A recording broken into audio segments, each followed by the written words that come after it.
Bonsoir. Hi, everybody. Welcome in. Happy Friday. Or if it's not Friday for you, then happy weekend. Welcome in, everyone. Hello, Gabriel, apostate of hate. Hi. Hello, Poxy. Hello, Tayo. I see. I know you're in my chat, but you're not next to me. Hello, Binks. Hello, Ruzo. Hello, Apom. Hello, Angel Crab. Hello, Cowan. Anything else? Oh, also, Malgato, thank you so much for raiding the party too. Welcome in, Raiders. Hello, my name is Bronsois, modern day bard at your service, your one-stop shop for poetry, performance, and pleasantries. When I'm not playing fighting games, you can usually find me reading, writing, and sometimes I might even sing you a song. But hey, welcome in. And I can see that you were playing Mario Wonder. Funny enough, our guest here has also played Mario Wonder. And speaking of our guest, everyone please give a warm round of applause and welcome the one and only Amalia Solares. Yeah! Yeah, it's me. Hi. If you don't know me, my name is Amalia Solaris, just as Bronsois said. I am a Divine Dragon VTuber. I play a variety of games, usually retro is kind of my thing right now. I've also been enjoying a lot of Souls-likes, Metroidvanias, things of that nature. Hi. Hope everyone's having a good Friday and or Saturday, if it's already Saturday for you. But yeah, hey, welcome to my show. This is Bard and Banter. Have you heard of the show, first off? Me? I've mentioned it, but I don't know if you've ever seen the show, like in the. I don't think I've ever caught a Bard and Banter. Okay, Actually, yeah, now it makes sense. that I think about it. It makes sense because the last time I did one was like months ago. I've been busy since then. Felt that. Yeah, haven't had quite the time. Because normally I would ask people like at least 2 weeks ahead of time. Mm-hmm. Or so, maybe at least, like latest notice I've ever given is like 1 week. Like usually on the weekends, like, hey, you free on Friday? I said, yeah, I'm down. So that works out. Mm-hmm. But yeah, so since you have not been in the show, let me explain how this format works. I'm a pretty firm believer that the best way to catch up with somebody and get to know them better is just over a nice board game, especially one that you don't have to think too hard about when you play it. Those are the best types. So how this format works is I'm going to spend the beginning of this stream teaching you how to play this game. And then the second portion of the stream is going to be me asking you some questions, getting to know you better. And from there, we just goes on. Okay. Sounds good to me. Also, I do want to respect your time. So just so I know, do you have a time limit at all? Nope. Okay, great. I'm here till I die, basically. Sweet. Or until you throw me out. Till death do we part. Oh. Basically. Which, I mean, if I flip the table enough, I'm sure it'll... Yeah, it'll be nice and quick. Yeah. Just kidding. No, really. No time limit. I have nothing planned today. Okay, so. Cool. Let's see. Malgato says, is this alt universe Bronsois a universe where I'm not human and I'm still green, apparently? Hey, green tubers, best tubers. I will maintain that until the day I die. There are a lot of us. There are a lot of us. I almost forgot. We need our... Ow! Ow! Hello. Oh. Welcome in. We need our background music. Cue the music. We need our background music. There we go. Okay. I'm really feeling this tune. What are you playing? If you're tuned in the stream, you can probably hear it, but... That's true, but then I would hear myself. That's true. I don't know if I can handle that. Well, now, what was I going on about? Right, okay. So, the game that I'm going to be teaching today is called Tak. T-A-K, subtitle, A Beautiful Game. It's called Tak, Beautiful Game. I actually own this game in real life, as I do most of these things, because that way I'm comfortable teaching them. But yeah, this is a very simplistic game. The board kind of looks like chess, but if you tune in here and we just adjust the camera. That's Amalia across the table from me. Hello. Hi, I'm beautiful. Yes, you are. Very beautiful. But yes, so this is Tak, and how it works is simply, it's apparently an age-old game that was adapted, but it's simply that you use pieces to build a road across from one side to the other. All right? Okay. So this is what the pieces look like. Little flat stones like this. Mm-hmm. In terms of who goes first, that's going to be just decided by purely random guess. I thought it was Sigmalia for a second. Handsome Molly. No. No, no. Handsome Amalia predates Sick Malia. Yeah. Fun lore. Fun lore. Okay, but what was I saying? So yeah, the object of the game in order to win is simply build a road that connects opposite sides of the board. So it can be from left to right or up to down. That's all you gotta do. Can it be diagonal? So it has, huh? No, so the diagonal? roads have to be connected in straight lines, but not diagonally though. Okay. So that's how that Straight works. roads only. Now, another thing about this board, by the way, the cool thing about tech is that you can do it with any of the squares. So if I use my little tool here, make a square, right? So the smallest the board can be is a 3x3, like this. Mm-hmm.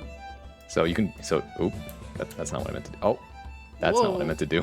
Wait, I'm spinning. Oh God, are you all right? No, I'm good. I was just like, hey, Sorry, I yo, keep I'm forgetting that's spinning, not the let's button I go. press. Don't press that button. Let me do this. Okay.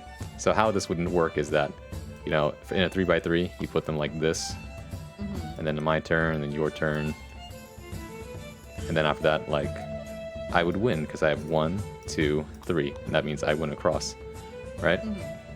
So that's the basics part of the game to understand. This is basically Connect 4. The game ends when either a road is built, either player runs out of pieces, or the board is completely full. Okay. In that event, though, if the board is full, the winner is the player with the most flat stones that are visible on the board. Right? Oh. Hat and claw. Oh, thank you. So, okay, it ends when. Wait, what are the ending conditions again? So either someone makes a road, we run out of pieces, or what's it called? Right, or the board is filled up. And Okay. color. Hold on. But you want to have Toggle- the most pieces. See, toggle my coat and hat color. Oh geez, what is going on? Oh, that's what happened. Okay, toggle my coat and hat color. Give the bird a hat. There we go. It's teal. Yeah, my original colors were teal. Yeah, like the potato. Yes, like the potato. Like the potato. I am understanding. I also, guys, do you have a name for your community? Where do I start? I like to call them like swallows, like the bird. Yeah, like the bird. Yeah, but you know, they prefer to be called swallowers. Okay, swallowers. I was Because- for a second okay. I thought you were gonna say like spuds because No, of the potato thing. Like the Oh. well, okay, because my name is Bronze Swall, and the swall part of the name is like swallow. But right, and so I try. Thankfully, I'm pretty creative, so I try to make a fun twist on it by saying it's a swallow, like the bird, and like swallower because it rhymes with follower. But no, the actual story is that we were throwing around community names, and someone said like swallower because in the sense that I play fighting games, you know, another way to say clutch is that we don't choke, right? So in other words, we're swallowers. We don't choke, we swallow. I see. That's what you do with food. Yes. You don't choke on the food, you swallow it. That's Yes. how you stay alive. So it's say so. Yeah. It say so. It's very say so, extremely, of course. Okay, swallowers. I learned about the throat goat lore right before stream. Gotta say. It's a good bit. It's a good bit. Every VTuber needs to have that one good bit. You know? I want out of here. I want out of here. Okay, that sounds like me with the salad jokes. Anyways, there's okay. So about the game, by the way, About the game. there are 3 kinds of pieces. Right, what you see here is a flat piece. Okay. Yes. It also has a secondary option. If you press right click on it, and you see the second option is state, right? And if you hover Right-click, over, if you click on it, it'll there's see a 1 and a 2 next to it, right? Oh, we make it sit up. Yeah, that's called a standing stone. So you got a flat stone and a standing stone. A standing stone is like a wall, okay? If you do Okay. that, then that means nothing. That means that it's, you know, you can't put anything on, like on that tile. This matters because there's also another mechanic in this game called, well, when you place a block, right, or you place a piece, you don't have to put it in an empty space. You can also put it on top of another piece like this. Claiming that space. Oh. And instead you could put the piece in the gamer position. They can And- sit up. Yes, if you make it sit up, it's a wall. Nothing can be put there, and nothing can get past there. Okay. There's one exception to this rule, though. And that is the capstone. See this circular stone and this pyramidic stone? This is a capstone. What it does is that when one of these is standing up, right? You place it on top of the thing. Oh, and then, well, in this case, I'd have to set it to 1. And basically flattens the damn thing. Oh. It's basically your one trump card that you have. I see. Like, I don't like your wall. I claim this wall as my own. So now it counts as part of the road. But nothing can be put on top of a capstone, and nothing can be put... So, capstone's like the highest tier. The wall can't... Nothing can be put on top of a wall except for a capstone, and then nothing can be put on top of a capstone. Oh my god, we're making a snowman. Oh, it looks like one of those weird fountain things. It kind of does, actually. So, you can put a capstone on a wall, and Yes. then nobody can touch it, basically. Exactly. But you only get one of them, so it's like a strategic moment. Strategic moment. Yes. Now, on It's your like, turn... you've activated my Yes. capstone card. I see. I get it. Oh shit, right click makes the Photoshop edit menu pop up. Thank you, Sharpie. Also, hello, Garland. Good to see you. Alright. What are people saying? What game had this game a deep memory is unlocking? What? Huh? Deep memory. Kings and Queens had the game. Memory. We're not talking about chess, are we? Well, I don't know. It's called Tak, a beautiful game, and it's apparently a modern version of it, like a very ancient game. Oh, okay. Yeah. So whenever you sent me, do you know anything about Tak? I thought you meant Jack. Yeah, Like Jack and Daxter. I mean, to be Right? fair, I didn't really play that either, so. And I was just like, oh, is he gonna ask me because it's like a platformer? I mean, I'm sure I can. I don't know much about it, but I can. And then I was like, wait, maybe this is the board game. Yeah, no, this is the board game I'm asking about. And so that pretty much clued me in. I was like, all right, sweet. I do have to teach this. Yep. Right. Right. Perfect. Sure, it's a bit. Perfect. No. Swallowers, because we don't choke. Yay. Brawn is our throat goat. Stop. It's legend. Hi, Salami. What was I going to say? Right. Okay, so the other thing about this is that on your turn, you can either choose to place a new block down, or you can do something that we call move, right? And moving just means take the entire stack, right? And then move it somewhere else, kind of like that. So you can move it in whatever direction you want. And the number of pieces you can pick up and move, right? So let's say we have it stacked like this, right? We have like the triple decker sandwich. Oh, jeez.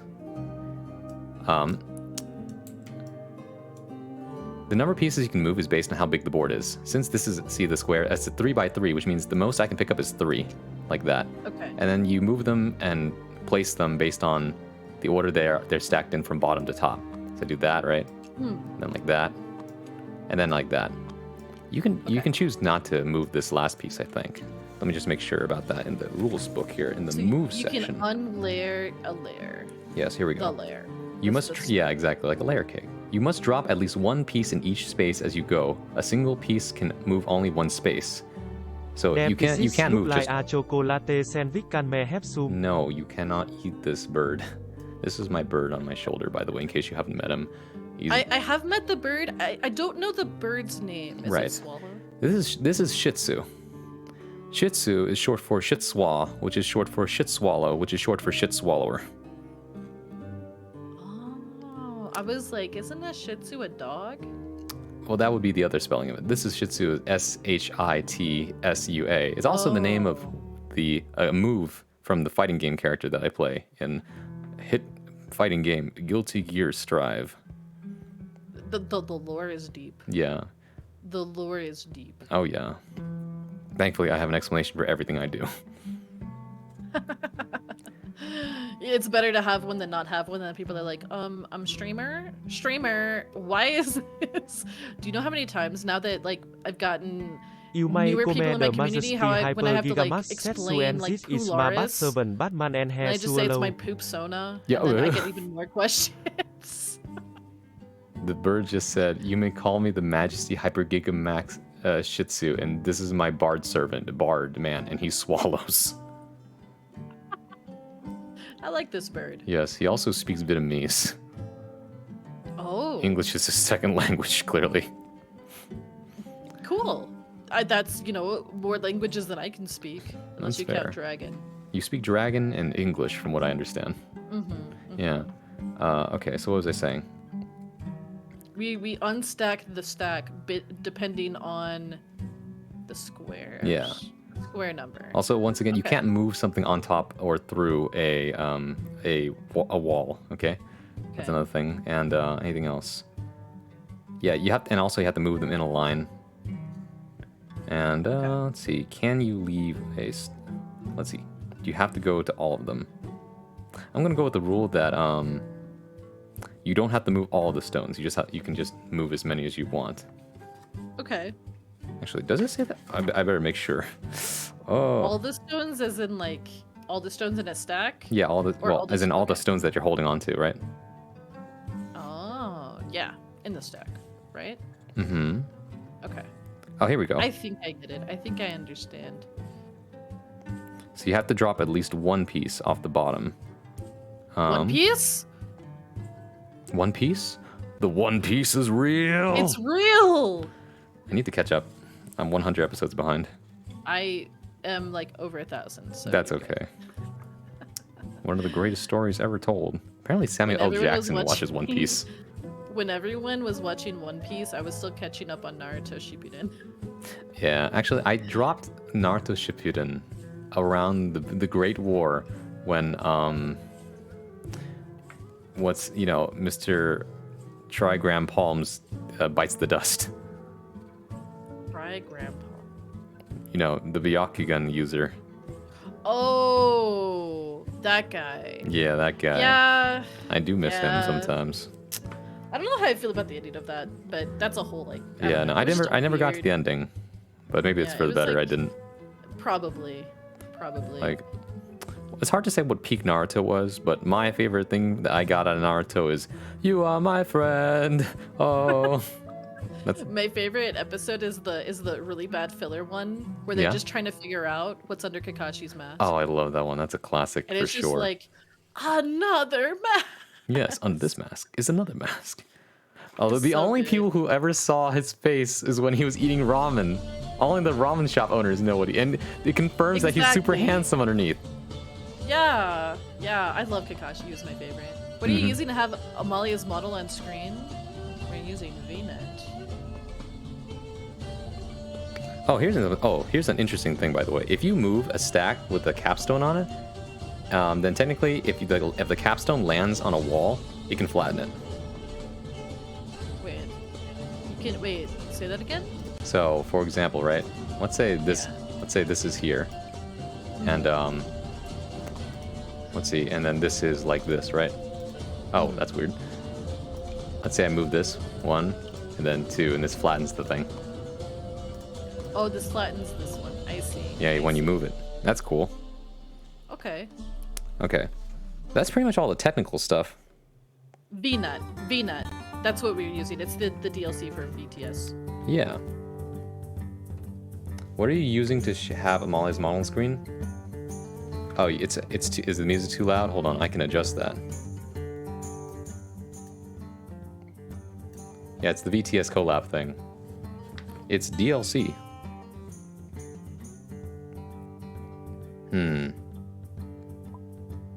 It can fit up to 4 people, by the way. So music's allowed, Molly could be louder. Okay. 200% for you. Hello, Amalia? Oh no! I just realized Amalia's gone! Guys!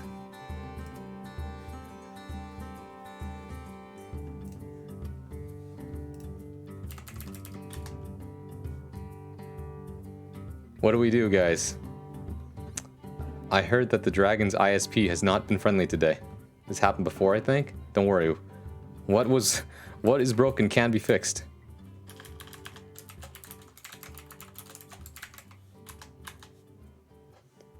Alright, while we wait though, don't worry. Chat, how was your day? The Dragon's ISP has been very aggressive today. Yeah, I did notice that. Borge. That's sounds like a borscht. Eepy. Are you sleep? It's 11:11. Hey, happy 11:11. Wow. Make a wish. It's not 11 o'clock yet. Happy Singles Day. Is it Singles Awareness Day? Celebrating singleness? I love being single.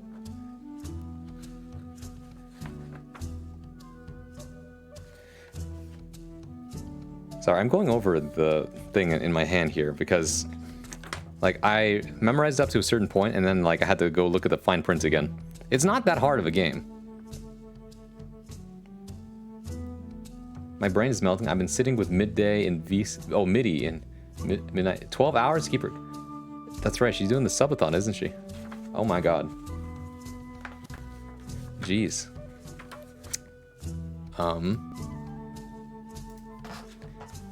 Let's see here. Let me see if I can't get her back on target here. Okay, cool.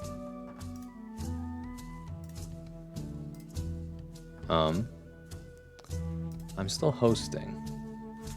So still hosting, so you should be able to join back in when it's fixed. I'm praying. Chat, can you pray with me? Pocky Day and Singles Day. Oh, it's a great day to be single if you can eat Pocky. I live? You live. You're alive. It looks like my ISP is continuing to have issues. Even though it was fine for the last 2 hours. That's kind of weird. Yeah, no problem. Don't worry. Alright. Alright, I am back. Yeah, you just gotta get you back in here. Set up. Hi everybody. Hello swallowers. Hello. I was just I'm not gonna get used to that. I just like I go out of my way to not call them by name. Okay. You're welcome to. I'm not gonna stop you. I mean, I'll call them what you want me to call them. I'm coming back, guys. It was just a blip in the system. A little oopsie doodle. The intern tripped over the wire again. You know how it is. Alright. I'm getting it. I'm also coming back to... Oh, I'm already back. Yeah. Oh wow, that was fast. Cap Okay. Alphonse is the internet man getting coal for Xmas. Yes. Hi, Cap. Is that your Cap? That is my Cap, actually. Oh my god. Cap, we have had issues for the past 3 hours, I'll have you know. Just randomly in my stream. And I'm not pleased. Earlier today. Mm-hmm. I mean. Can I swallow number 2? Can I be swallower number 2? No. That's so good. You I am reconnecting. You could be number 3 Join. because the bird is number 2. Bird is number 2. Alright, alright. I'm back. Welcome back. All I was going to say was Bronzwood kidnapped me and then the internet died, so that was kind of funny timing. Oh no. Thankfully they didn't It show was up. like, oh, Do you know how bad that would look for me? that would look pretty bad. It I would had be that pretty moment funny, like in the though. movies where like I'm heavily studying the map in a cave, right? It's like we should be there. Like, all right, everything makes sense. And I say, isn't that right, Amalia? Amalia? Molly You're just gone? Like, you just whisked out from the shadows? and she was never heard from again. And then, like, it's like a scene from one of those, like, what's called? What's the anthology called? The one where, like, you make decisions? Dark Pictures. Yeah, the Dark Pictures anthology. That's a fun Played- game. played House of Ashes. Oh, It's the only one I've ever played. that's my favorite one. Really? Because out of all the Really? ones that are there, that one has the most, like, unique premise, in my opinion. Right? It's very strange, and I feel like it just continues to get weirder. It's just like, As you guys yes, know. you're in the Iraq War, and suddenly you find Sumerian vampires. Yeah. And then like redacted because spoilers if you go in like way deep. It's just like, oh my god. It was wild. That was the only one that's the only one I've ever played. I played it, I actually did a collab with somebody. I collabed with Merp. Ah, good choice. And it was fun. We actually want to do a revenge run because we got everyone out of there except one person. Oh, who was it? It was the douchebag guy with the sunglasses. Oh, that guy. Yeah, he dies kind of often. Yeah. I've seen when people play that game, they're like, "Oops." No one who knows Amalia would blame you. Hey, wait a minute, Cap. Hey. What? Hold on. Hold on now. He's savage. He's Drag my away. butler, but he's savage. Yes, I understand that. Seems like it's always the people who are closest to us that know how to take us out It's true. on He knows a my nice, weaknesses well. relaxing dinner. Yeah, taken out. Someone what was gosh, I need to find that tweet. It was like Yeah. someone came up with a new way to say takeout. Oh, really? Like the food? It was like takeout food. It was Uh-huh. like I think it was like Ding Dong DoorDash or something. Or something like that. What in the? And I was like, wait, that's kind of clever. It is pretty I clever. speak truth. Don't believe that. Yeah. Let's see. What was the last thing you remember hearing from me about the rules? By the way. You can kind of divide the thingies as you're moving them, and then you can put the capstone down on the one. You know, you can kind of take it off and then put it on the one. Okay, gotcha. I'm checking. I think that's the last thing I heard. Yeah. Okay. Okay. Great. It looks like the pieces have not moved. If that's any Yes, consolation. I didn't touch anything. Okay, good. I think you know everything you need to know at this point in order to win the game. Basic hope. strategies. Let's see. Yeah, okay, we're good. You know the rules. So why don't we try a little trial test run? So see how it goes, right? So first off, let's clear the board. To do that, I'm gonna go to actually I just cleared the board manually. This Put it is over there. This These is are mine. that's Alright, mine. so let's do a 3x3. Hey, that's mine. No. Hey. You can't do that. Okay, fine. I'll let you have the board game Okay, pieces thank if you. need You're be, so but gracious, Your Highness. I'm so merciful. Hmm. Never doubt the dragon's mercy. Yes. Truly the royalty that we deserve. Truly.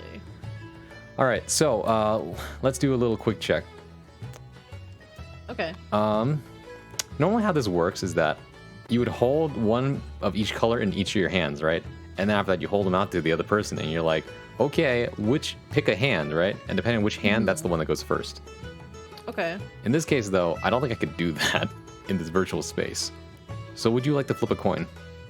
I don't have a coin, but I have a d20. I have a coin. So it makes that Okay. satisfying Let's use doing your so. coin. I literally had this conundrum earlier today. So it was Really? like flip a coin, and I was like, I only have a d20, so we had to roll a d20. I see. That makes sense. Alright, let's see. I have the coins right here. Don't mind me if I'm making weird faces. I had to put on chapstick. Oh, of course. Mm.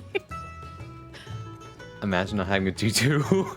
A D2. Isn't that just a coin? That's just a coin. It's a coin with a 1 and a 2 on it. Or maybe a 0 and a 1, depending on who you are. Like, I don't know. How do you feel about dice that have zeros on them? What's the point?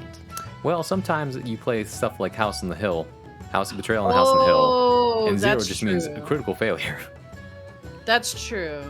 I mean, I guess it just kind of replaces a 1 in that regard. Yeah, That's because what sometimes you want to be able to add 0. Yeah. It's like, wow, you rolled really badly. All right, heads or tails, Amalia? Tails because I have a tail. Of course. I guess I also have a head. Wait, hold Alright. on.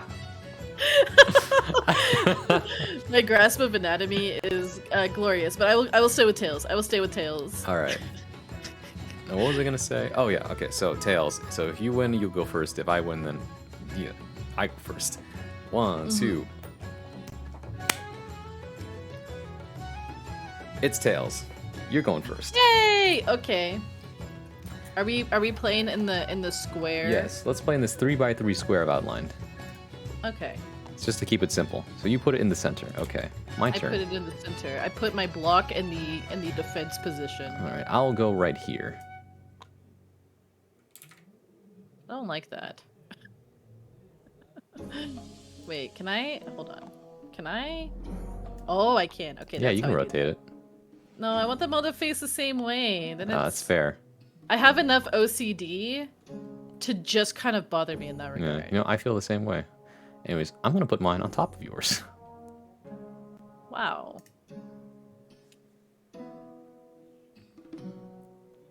I feel like I kind of have to... Wait, no, I could just... Kind of looks like a sandwich, right? Yeah, it does. It does look kind of like a sandwich. How do I get more? Oh, that reminds me, by the way. In a 3x3 space, there are no capstones. To get more, you just simply Oh. hover over this and then just drag out. Oh. And then pull out as many as you want I there. was trying to open it. I was looking for the open button. Oh, I see.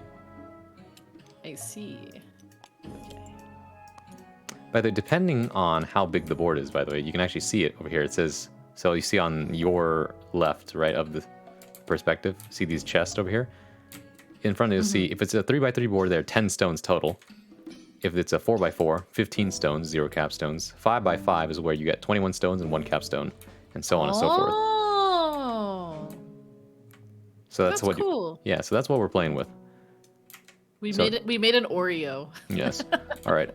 I've decided that if I keep stacking, it's going to get me nowhere. So I am going to do this and make a wall right here. I see. Walls don't count as roads, right? Let me check. Just to make sure. Let's see. Standing stones. Sometimes called walls. Does it? Hold on. Road. While you think about your next move, let me see here. Okay, no. Walls do not count as roads. Okay. Yeah, they don't count as part of your road. Capstones do, though. They have the best of both but worlds. We can't use those right now. Yes. All right. I'm going to do this.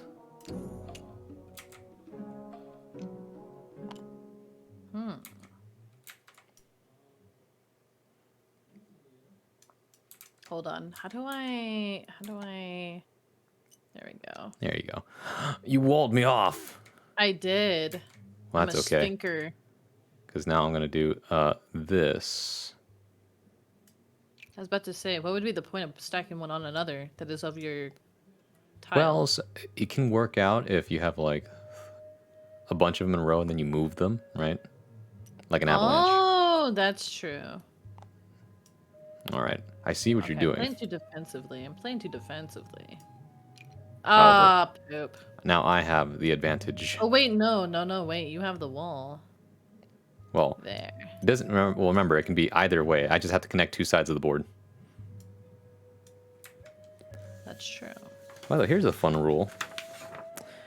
If a player creates a winning road for both players in the same move, somehow, then the active player is the winner. That is an interesting move. So glad that they included that in there. So I just have to make one road from one side to the other, and you two. Yeah. I'm doing a thonk. Yeah, don't worry. Take your time. I'm doing a thonk. And it can't be diagonal. Nope. Okay. It's kind of awkward. Actually, It is a... no, I don't want chat settings. Go away. All right, at this I point... clicked something. At this point, This it's is- impossible to make a road... Well, no, it's not impossible, actually. It's not impossible. It's not impossible. Nothing is impossible. Or a possible... Did you ever watch that show? Which show? Kim Possible? Oh, of course. I watched the Call movies. me, yeah. beat me. Oh, yeah, me too. I love that gosh. Stitch in Time. Oh my god. It had the greatest ending for sure.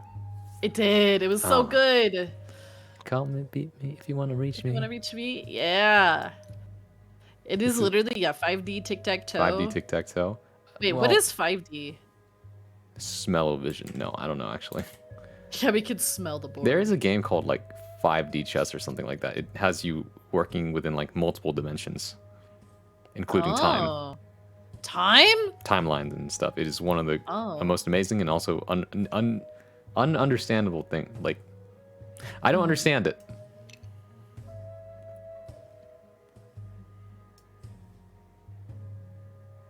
At what Wait, how many, point can we wait, how stop many stacking? pieces are on the board? So there's supposed to be 20. 10 of yours and 10 of mine. So let me count. 1, 2, 3, 4, 5, 6, 7, 8. Okay. And you have 1, 2, 3, 4, 5, 6, 7, 8. All right. Which means we both have 2 more pieces left to work with here. No, I kind of have to do that, don't I? Kind of have to. I mean, there's an option. There's the other option, but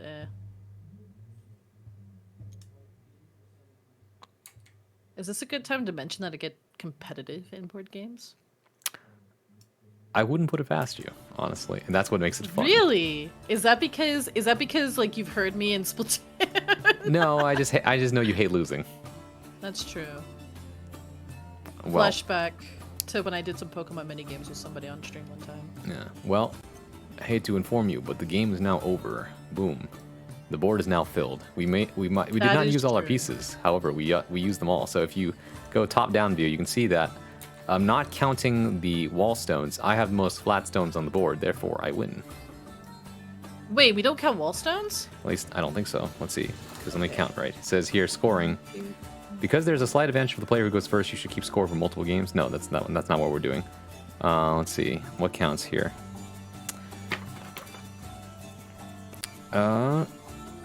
Here it is. In the event that the board is completely full, the winner is the player with the most flat stones on top. Oh, so flat stones on top of everything. Yes. Okay. There we go. It was a warm-up. Yeah, that's the tutorial. Okay. So now we can clear the board state here. Load. Wah! I see. Actually, I'm going to go ahead The and load jump scare. Whoops. Okay. Okay. But here's a fun thing, by the way. We were playing inside the little tiles, right? But this game can also be played on the dots. Oh, really? Yes, like this. Then This how makes would a you- 4x4. But you could also do that? No, you can't. Oh, so you'd have to pick either tiles or squares. Yeah, exactly. Either tiles or dots. The biggest this board can get is an 8x8. Wow. Okay. Okay. But I think the most we're going to go up to is probably 5x5, because that takes a while already. Yeah. So, do you think you have a pretty good grasp of the game now? I think I do. I think I Alright. do. I understand the winning conditions. Very cool, because we're like 46 minutes into stream. Well, Incredible. technically we're on 10 minutes, so we're half an hour into the show, which means We're half that's an hour. the good timing, and not counting like technical issues, but that means it's time for the interview portion as we start this next game. Interview. Interview portion. Yes, we all get to know you a little better. Although, disclaimer, once again, I always say this at the beginning of the interview portion, but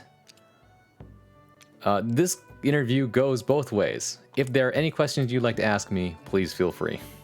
Okay. Okay. Okay. Now, I first got off, though, we have to decide who goes first again. Actually, since I won last time, I'll let you go first. Why do we have a dice? I don't know, actually. It's just here. So I was about to ask, like, when does the dice come into play? Okay, where are we operating within? would you like to do a 4x4? Actually, let's do a 5x5, now that I think about it, so we have capstones to work with. Okay. Because those are fun. That way you can use all the tiles instead and don't get confused by the little dots. That is true. So just like the center here? Yes, that big white center. Okay. You know what? So, anyways, while you take your first turn, let me go ahead and put up the first question.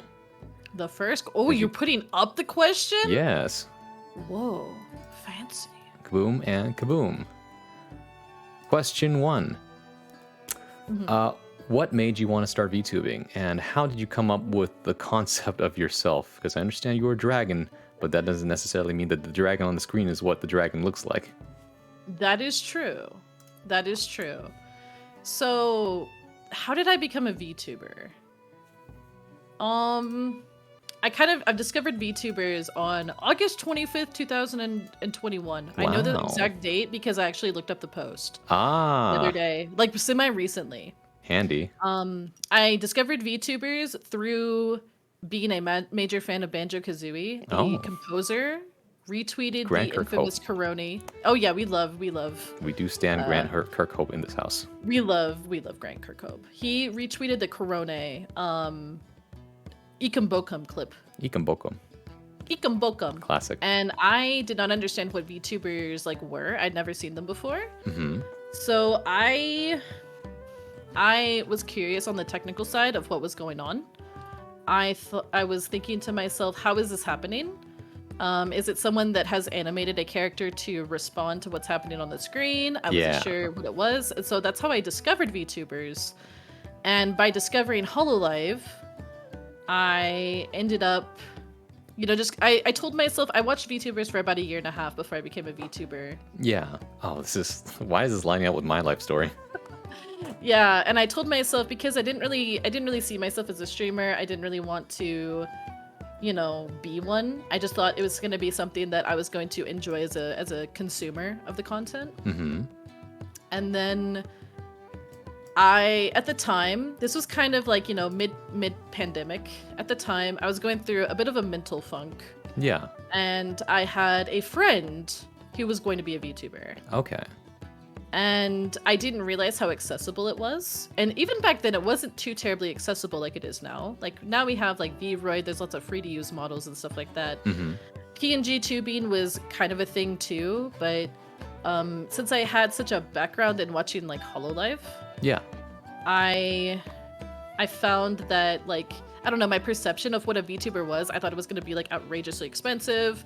I thought it was not going to be accessible to someone like me. And then I kind of ran some costs, looked at some artists, ran some costs. I was actually wine drunk when I did this. Oh my god.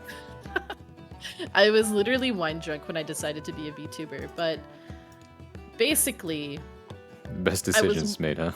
Yeah, I was in a depressive funk and I was drunk. Okay. And I'd already been watching VTubers. Yeah, I basically had been watching VTubers already, and I kind of was like, heck it, we ball, I was just like, heck it, we ball. We just kind of do it. Yeah.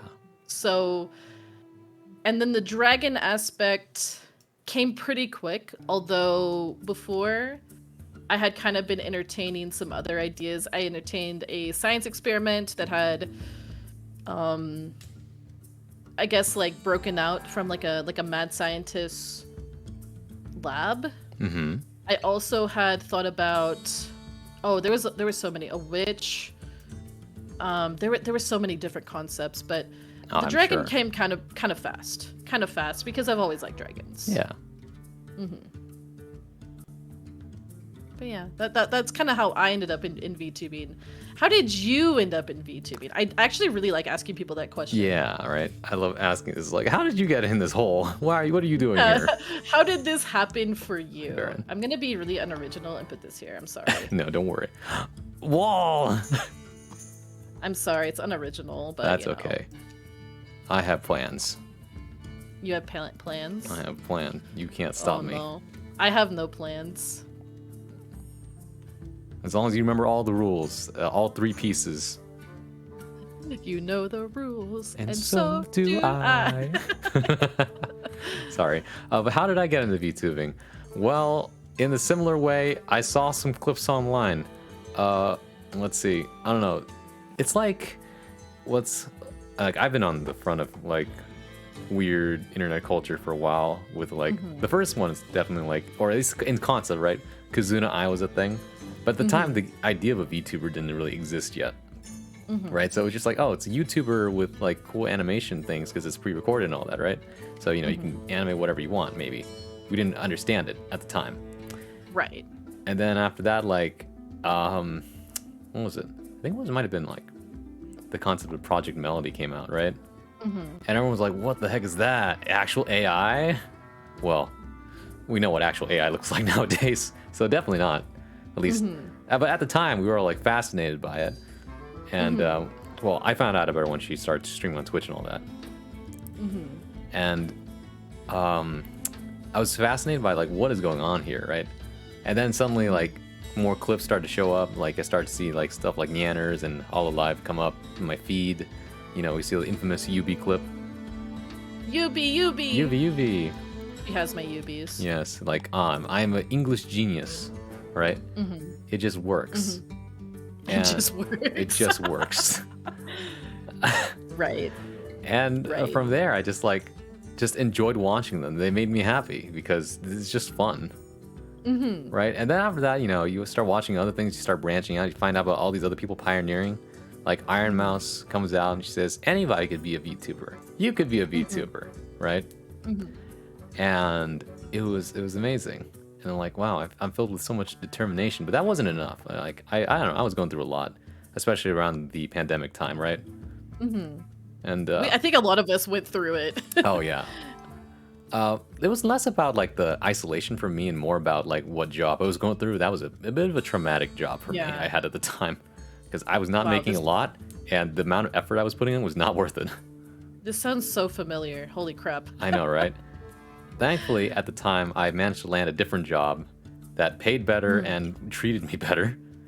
And that's worth so much. Even just being treated better I know, is just right? worth so much. I try not to take that job for granted still today. But even then, keeping an open mind, trying to move up in the world. And then what happened was, but even that was not enough to get me off my ass yet. Instead, what triggered it was a certain donut dragon, actually. Another dragon. Certain donut dragon. Yes. I think I know, maybe, I don't remember their name, but I've seen a donut dragon around, and I was sitting there going, huh. Do you know the name? Are you Yes, okay with saying the name? Kazurio Io. Oh, okay. Although she goes I've by probably different. seen them around. Although she graduated actually. That's the graduation stream is That's right. what turned everything around because That's right. at the very end of it, she made us promise. She told you like pinky promise. When you pinky promise with a dragon, it means it. Okay, it means something. It does mean something. All right. I It's can like- confirm. Tell state what you want, and promise me you're gonna do that thing. Right? We all promised in that chat, and I followed through. Do it. Yeah. Made myself a Twitter account. Took some time to figure out what exactly I wanted to do. Tried applying to Niji Sanji. That didn't work out because I had no experience.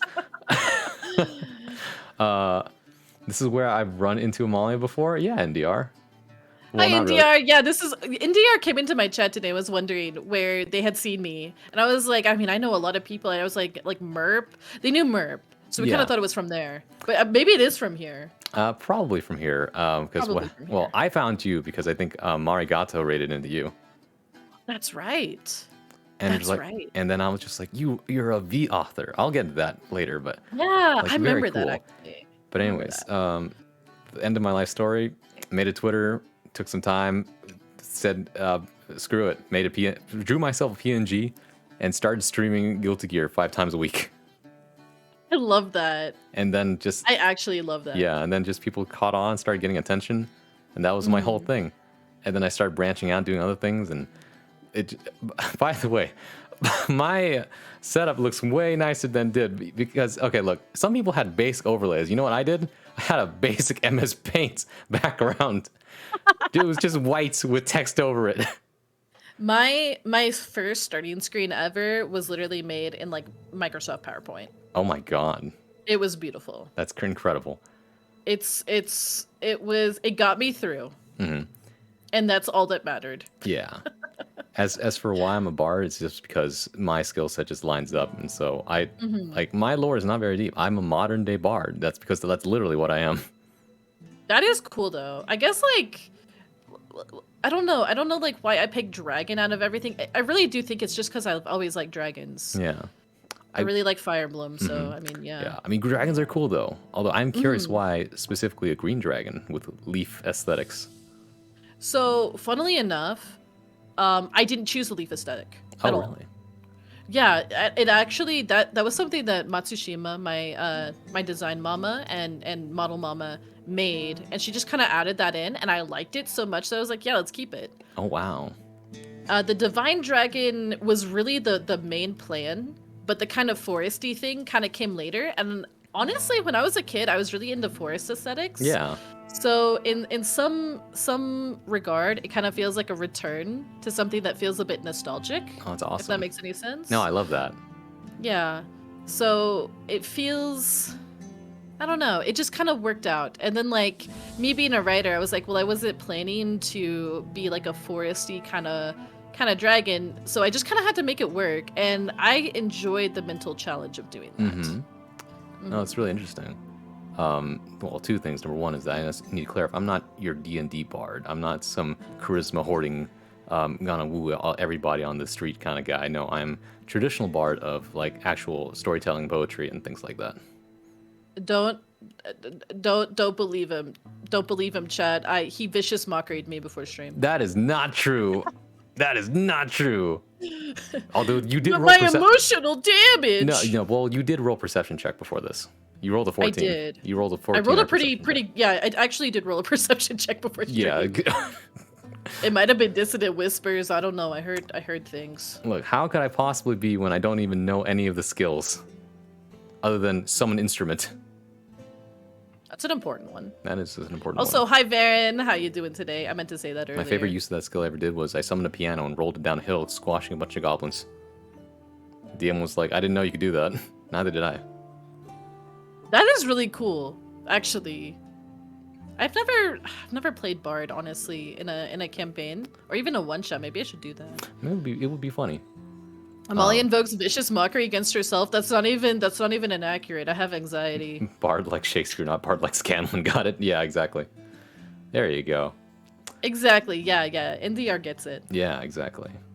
Summon Summon Kazoo. I mean, I do have one, but I was gonna say that like it seems like you and I both skipped the what's it called, hiring a design artist and just went straight to artist instead.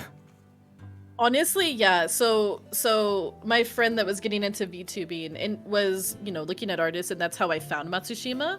Yeah. And again, being wine drunk and having like one of the worst depressive states of my life, really kind of probably influenced that choice.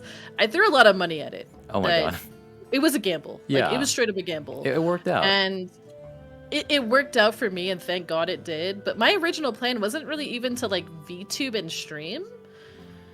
It was to do long form content. Yeah, you have mentioned on YouTube. Yeah, and I still plan to do that. I've been working on that a lot lately behind the scenes and just kind of learning skills on how to like do it myself, kind of become a one man, editing, recording, audio shop. And I'm really glad that I ended up liking streaming as much as I do, because I was scared. I was sure. scared that I was not going to like it. I was like, I'll do maybe like 1 or 2 streams a week and everything else will be kind of thrown at the YouTube. But then, it's like you said. Yeah.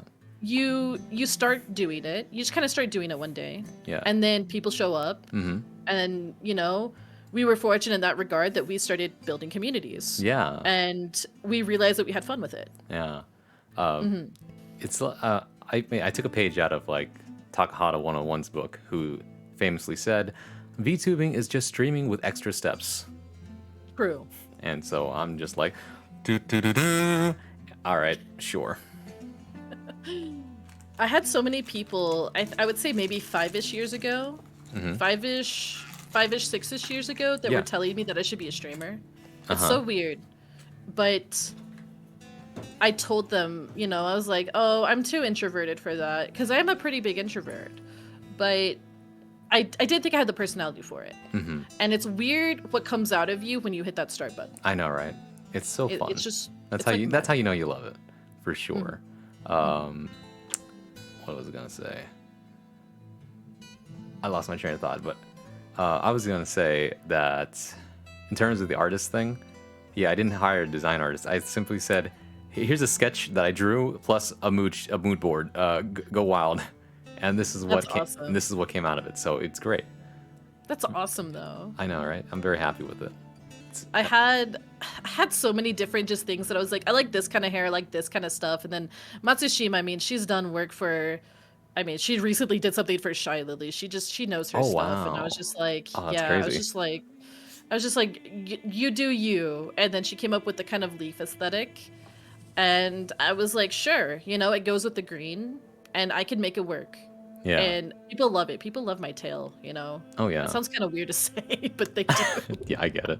I mean, people always ask me about the little 2 things in front of my head. I'm like, what is that? And I tell them that's literally just my hair. It's just hat hair. If I take it off, like, It's just, Yeah. I've always thought that was your hat hair. it is my hat here. Yeah.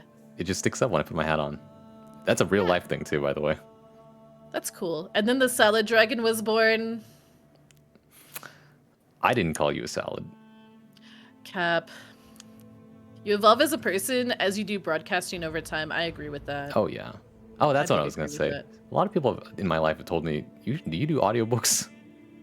You would do really good with those. I should start. I don't know. I have to put together a demo reel and a portfolio and all that, and I just feel like I haven't had time. It's the whole thing of like, man, how do I balance streaming with everything else?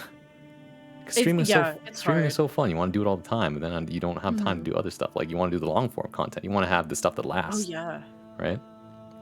Does Amalia have a ref sheet? I have a one that I slapped together. Oh, even I don't really have I a did not reference sheet. actually, yeah, I really didn't get a reference sheet. That's something that I came to regret later on. So I'm telling VTubers right now, if you can get a reference sheet, get one. Yeah. Like even I don't know what my back looks like yet. Yeah, Fisani had to, when I got a V-Rid, Fisani had to like YOLO it. Yeah, right. She, of course, asked me for input, but you know. I do have a reference sheet in my Discord. I have posted it before on Twitter. I just haven't penned it. I should pen it. Yeah.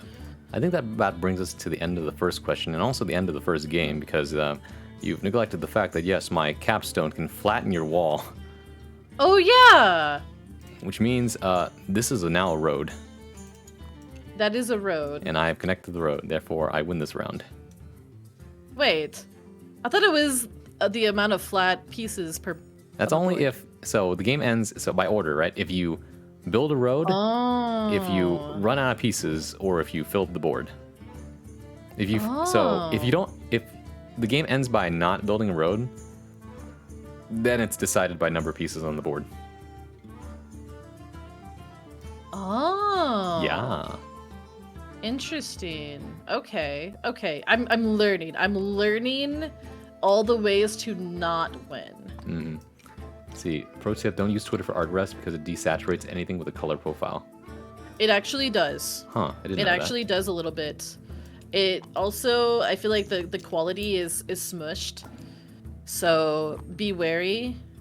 Be wary. I do have a channel specifically for references. I also have in that channel, this is something I want to tell every VTuber to do. And I got this from my friend Leola, who's in My Hollow TV, the agency. Yeah. Make a Google Drive of PNGs that you can send to people whenever you're collabing. It's so useful. It's so useful. Just like take a bunch of pictures, have a little photo day in your VTube studio, and then go take a bunch of photos of like different expressions, different stuff, you know, different poses. If you know, just do that, and Yeah. then put it in the Google Drive. And then someone's like, "Hey, I'm gonna make I'm gonna make a thumbnail. Can I have like your PNG?" Just be like, "Here you go. Here's every single possible PNG you could ever want," and that way they have the option for whatever they want the vibe for the thumbnail. It's so convenient. It saves you It's so super much time. convenient. I have a folder myself actually, but I just haven't uploaded to Google Drive. That is so fair. Yeah. How hard is the bard losing? He's teaching me how to lose, actually. I've given you all the tools you need to win. True. I'm just trying to like, okay, there's knowing everything and then there's understanding everything. That's true, and that's why it's a process, and that's why, you know, It's we're a just going through it. process. Okay. And okay. with every loss, you become smarter because you remember, oh, now I know how I can win through that way. Yeah. So anyways, let's move on to our next question, actually, while we're at it. So, next question. I put that over there. Next question. How did you find your VTuber mom artist and rigger? Oh, okay. This actually involves some lore that I don't think I've ever told anybody. So you guys get the exclusive peek. So I kind of mentioned this earlier. I had a friend who was getting a model done, and they linked me Matsushima, because they were going to be a VTuber. This was before I'd become a VTuber. They were looking at artists and stuff like that. And so I saw Matsushima's art, and I fell in love with it. I fell in love with her design from that friend who was looking around. And then my rig artist, my original rig artist actually was not who I ended up going with because I don't want to say names or anything because this is no fault of his. He decided to decline my commission Oh. for rigging because he had never rigged wings before. Oh, I see. Which I had never heard of that being a thing. Am I going first? Yeah. Sure. I'd never heard of that being a thing, but artists should, take in and deny commissions depending on their comfort. And he wasn't comfortable. He didn't think he could do a good job. He was really sweet about it, but I had to look around because I had been banking on that artist the whole time I was getting the model done.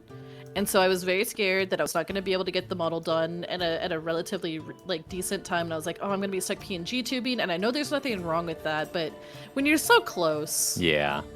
you just want to get it done, right? You just want to be there. You just want to get there. You want to do the little wiggles around on the screen.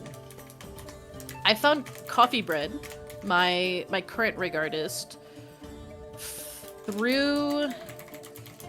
Before we had VGen, there was a Discord server that you could go to. Yeah. That had a bunch of L2D artists and rig artists, and Coffee Bread was advertising in there. I forget what it's called. It's just called like L2D Market or something like that, and that's where I found Coffee Bread. And I messaged them that night, and I was like, I played 20 questions with Coffee Bread. I feel so bad, but after being denied that one time. Yeah. After being denied that one time, I just wanted to know, like, hey, like, are you comfortable with wings? Are you, this is what I'm wanting to do. Mm-hmm. And they took on the comm, like, basically immediately.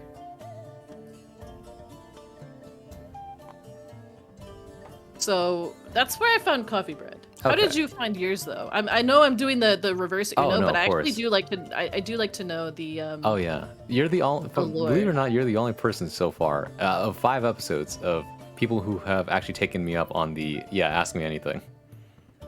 Really? Yeah, most people just go ahead, which is very funny. Let's see. I know about that Discord just because of how many abandoned models I heard were on sale over there. There are a lot of abandoned Yes. models. There are. Yeah. There For are. me, I floated on Twitter forever until I just saw, like, I wanted a model for sure. This is all I knew, right? I wanted something that caught my eye, something that's very striking visually, right? And I saw Ida Mihan, who is from the Philippines. Okay. She's a Philippine artist who happened to post, hey, I'm going through some things, and so I really have to sell some art. So here's my commission prices, and here's a sample. And I saw the pictures, like, that is so striking as a style, right? It's very, like, minimalist, but also very nice looking, clean. And so I hit them up on Twitter, and then after that, we just worked from there. Now, the only downside of this is, the downside is that she's super, super busy now in life, so I cannot contact her about anything these days. Ah, that's the worst. But I believe I will not be approaching anybody else about this because I like my model too much to do anything else. That's so fair. Yeah, right. That's so fair. So, like, I could get a new model, I could hire somebody else, but no, I like the way I am. So one day, if she ever responds, then we'll see. But she also is still working on. To this day, she's still making models for people. So I have a lot of siblings. You know that? Oh, me too. Oh yeah, like, that one picture of, like, the dude. I don't remember what show it was, but he's got, like, the board with all the red string on it, and he's, like, pointing at the other person, and just like in a frenzied state with his tie. Maybe? He's just like, it's like going crazy or trying to make connections on the board. Yes. Yeah, that's how I yes. feel trying to find all my siblings. Yeah. It's really like with Matsushima, I've got to have at least 600. It's got to be crazy. Like, she went That is insane. for a year and a half making one design a day. Minimum. And Wow. it was unreal. And then she got horribly sick this last year, which, I mean, she overworks herself. So yeah. Okay.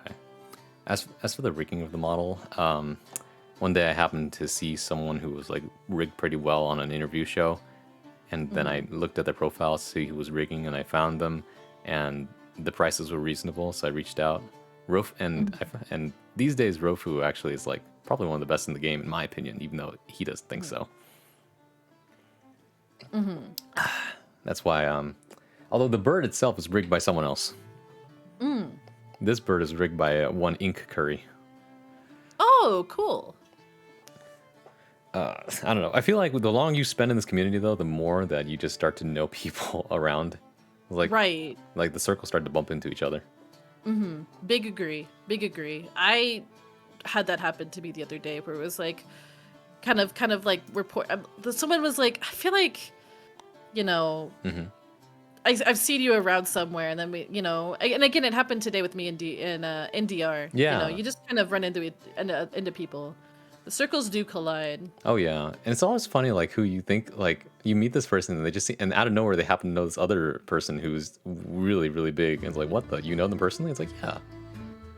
Oh Right. yeah, like one of my good friends. This is not to humble brag, but one of my good friends is Sleepy Bunzu, right?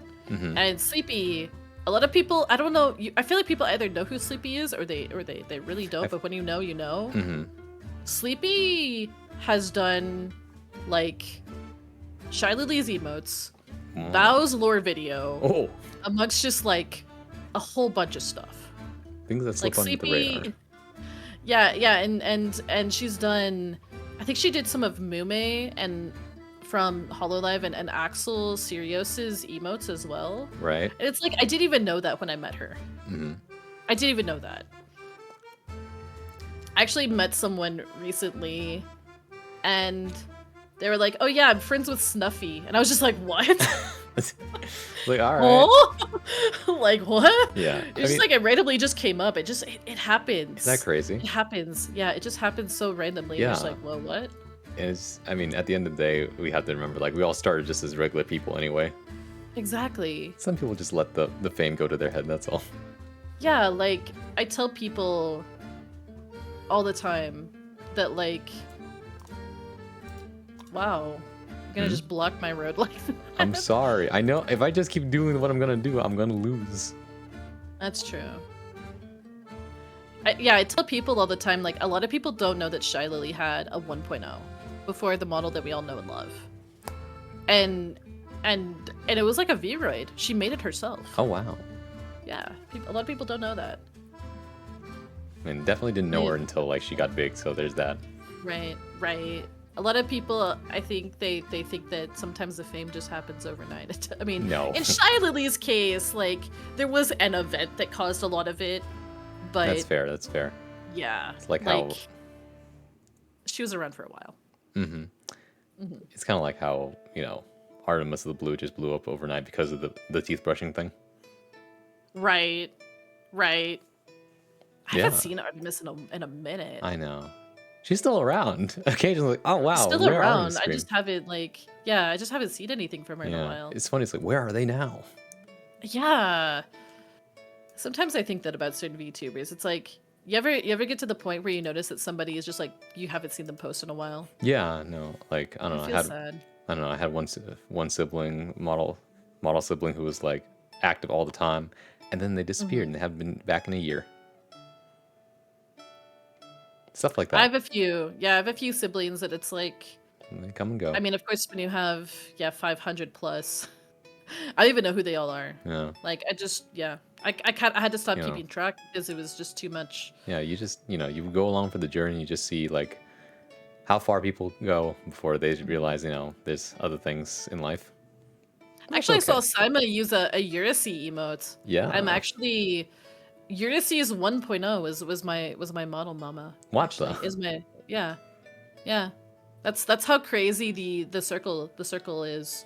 Incredible. Yeah. Steven knows a lot I know of people. Eurydice has a 2.0 now, and it's a Yeah. really good one. It's a really pretty model. But yeah, like originally, I think her original design was done by my designer. So yeah. All right.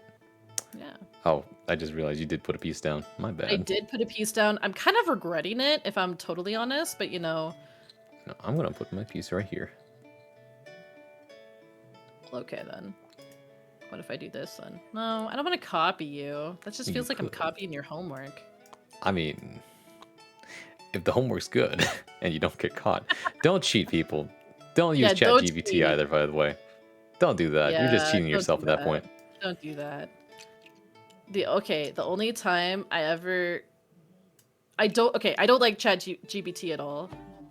But one time I did have a friend use it for a meme, Oh, okay. and that was pretty funny. All It right. was not anything to be posted or taken seriously. No, It was like just that's like fine, right? I want to see how bad the stories are that it pops out. So we put in some interesting prompts just to kind of see how it was, and it was actually kind of educational because I started to notice that it does certain things, and I think that's how I'm gonna start trying to figure out how to spy it in the wilds. Mm-hmm. Oh yeah, there's always patterns.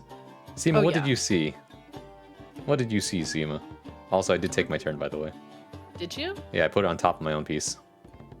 You can do that? Yeah, you can do that. Oh, okay. I guess it just buffs up a layer, Yeah, right? Okay. you will see my master plan soon. Am I too stupid for this game? Perhaps. No, no way. I picked this game because I feel like, oh, this is definitely gonna engage Amalia's neurons well. She talks, I do talk a bit. right? Because We don't talk about that I don't know much. what it is. It works for me too. Like it helps me talk when I'm doing something at the same time that I don't have to think too hard about. Do you have ADHD? I've don't mind never me been asking. diagnosed with anything, so that's why I Okay. don't know, and I treat myself as just normal. Are you just gonna make like a big tower? You will see my master plan. I am intrigued. I am intrigued by this plan. Although, let's make sure I don't lose first. I was about to say. Okay, I might have to pull the trigger on the master plan. Oh, okay. Okay. There we go. I feel like this is the kind of game where I definitely need to like play it several times before I start realizing what strat is just like good for me. Yeah, right. Like, there's a lot of different ways you can approach this. Mm-hmm. For sure. Oh wait, I didn't want to do that. Mm-hmm. While you do that, I'm gonna go move on to question 3. Okay. Although, did you answer who your rigger was?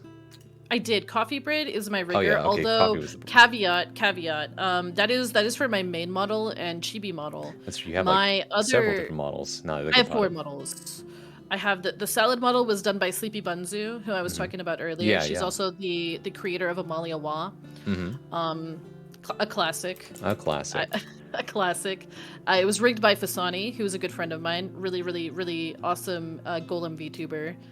And the Bean Malia, which I actually used on stream today. It's called Bean. I don't know why it's actually called Bean. That's what Merp called it. Merp actually commissioned that one for me. Oh wow. As a kind of cheer up gift because I had a death in the family and he was being a homie. I see. That's so nice. He commissioned that from his friend Reina, who just came back to streaming after a year break. Wow. Yeah. I just found them through like meeting friends, making friends. But anyways, Makes sense. question number 3. So, you're one of the few people who I know identifies as a V author. So, can you tell us more about what that's like? Like, what made you decide on that, and do you have anything big published or plan on publishing? Ooh, okay. The author. I did not come up with the term for it. I found the writer is, I feel, a bit more common. And I kind of go as both because it's really like, I don't know. They're kind of potato to me.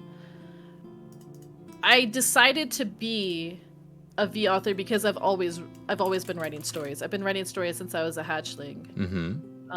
Roughly around the age of, human 9 years old. And the reason I decided to go forth with it is because I would not say I have a previous history in content creation before VTubing. I did frequently publish stories online. And I did have regulars in terms of that. Wow. And so I decided to kind of take that idea and kind of attribute it to VTubing. I don't think okay, writing is content creation, but the kind of writing I was doing, I didn't consider it content creation because it was mostly fanfic. I'll be straight up. It was mostly fanfic. I had a few fics that popped off. On various websites. I'm curious, but I won't say. I won't ask. You will. It's okay. I don't mind. I mean, I wrote quite a bit of Star Fox.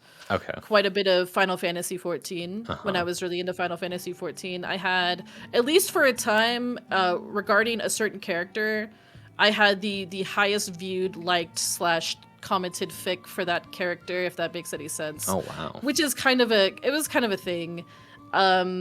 I put all of that on hiatus because I'm just too busy right now.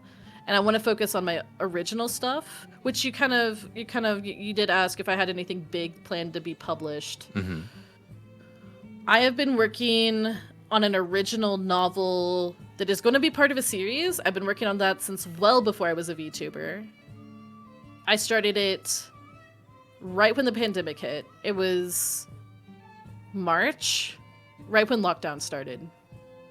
And I've recently grabbed it off the shelf this past month, and I'm over 10k words in draft 4. So whenever that is ready to be sent to an agent, that is what I want to do, preferably by, in the next 6 months is ideal. But that is what I'd like to get published next. That's the big project I'm working on in terms of writing. Oh yeah. In terms of if I've had anything actually published, yes and no. I had some stuff published when I was younger. I was in high school, and we had a literary magazine for the school. Oh, I see. And I had some stuff published in there. Nice. Mostly poetry, funnily enough, even though I think I suck at poetry. I think you do pretty well at it. I'm such a noob at it, but thank you.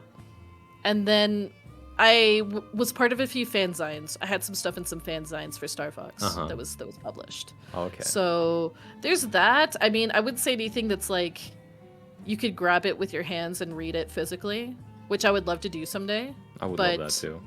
Yeah, but you take the W's where you can, because writing is hard. Yeah, I've always wanted to be an author since I was a child. Mm-hmm. Although and no, it was not Thancred. No, it's not Thancred.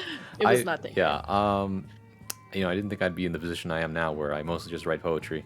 But it kind of lends itself because it's one of those quick art forms where you just sit down, write it in a single thing, and be done, and then come back and realize you weren't done with it yet. Oh yeah. Whereas absolutely. A novel or something longer is like a labor of love. You really have to wrestle with that thing. Oh yeah. This novel, we're on again draft number 4. Yeah, exactly, right. Like you write that over 10k word thing like multiple times just to get it right. Mm-hmm. Absolutely, and I've been tweaking the story a lot. If you hear my dog, he just woke up and wants to say hello. Do you have a dog and a cat? I have 2 cats and a dog. Oh my god. Yeah. Well, the cats were not intended. I inherited them. Okay, I understand this sentiment. Some people get. You inherit someone's car, you inherit their house. I inherited cats. And a house, but that's a whole different thing. Yeah. But have you been published? I mean, technically my thesis counts because I have an MFA. I have a Master of Fine Arts degree. So yes, but nothing like outside of that, I would say. Mm-hmm. Well, actually no, I did submit to a few publications, and so I think I landed one that's gonna be, if that's not already out, it should be out soon. But oh wow, although that's it's not under this name anyway. That was my next question, was would you ever publish under this name? I've been thinking about how I want to proceed, and I don't think I'd publish writing under this name because my other name is more known for writing than this one is. But then again, sometimes I think, because if I wanted to do all the voice stuff, right, would I want to do it under this name or my other name? That's true. And that's such a good, it's a hard thing to decide, because I'm having the same debate right now too, because I don't tell my family that I VTube. Yeah, it's kind of hard to at least not my extended family. my two biological siblings know, and they are super supportive. Oh yeah. But My brother hates I don't have a VTubers. following. I don't have a following under the other name. Okay, You know. I don't like. I'm so introverted. After my last job, I kind of very intentionally dropped off the face of the earth for a lot of people. Yeah. And I want to keep it that way in some regards. Oh if that yeah. makes sense. Like the anonymity is know? nice. Yeah, and like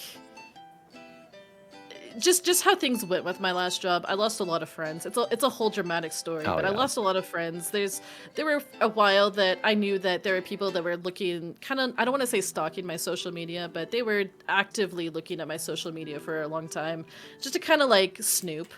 And so that's why I kind of killed a lot of my social media that's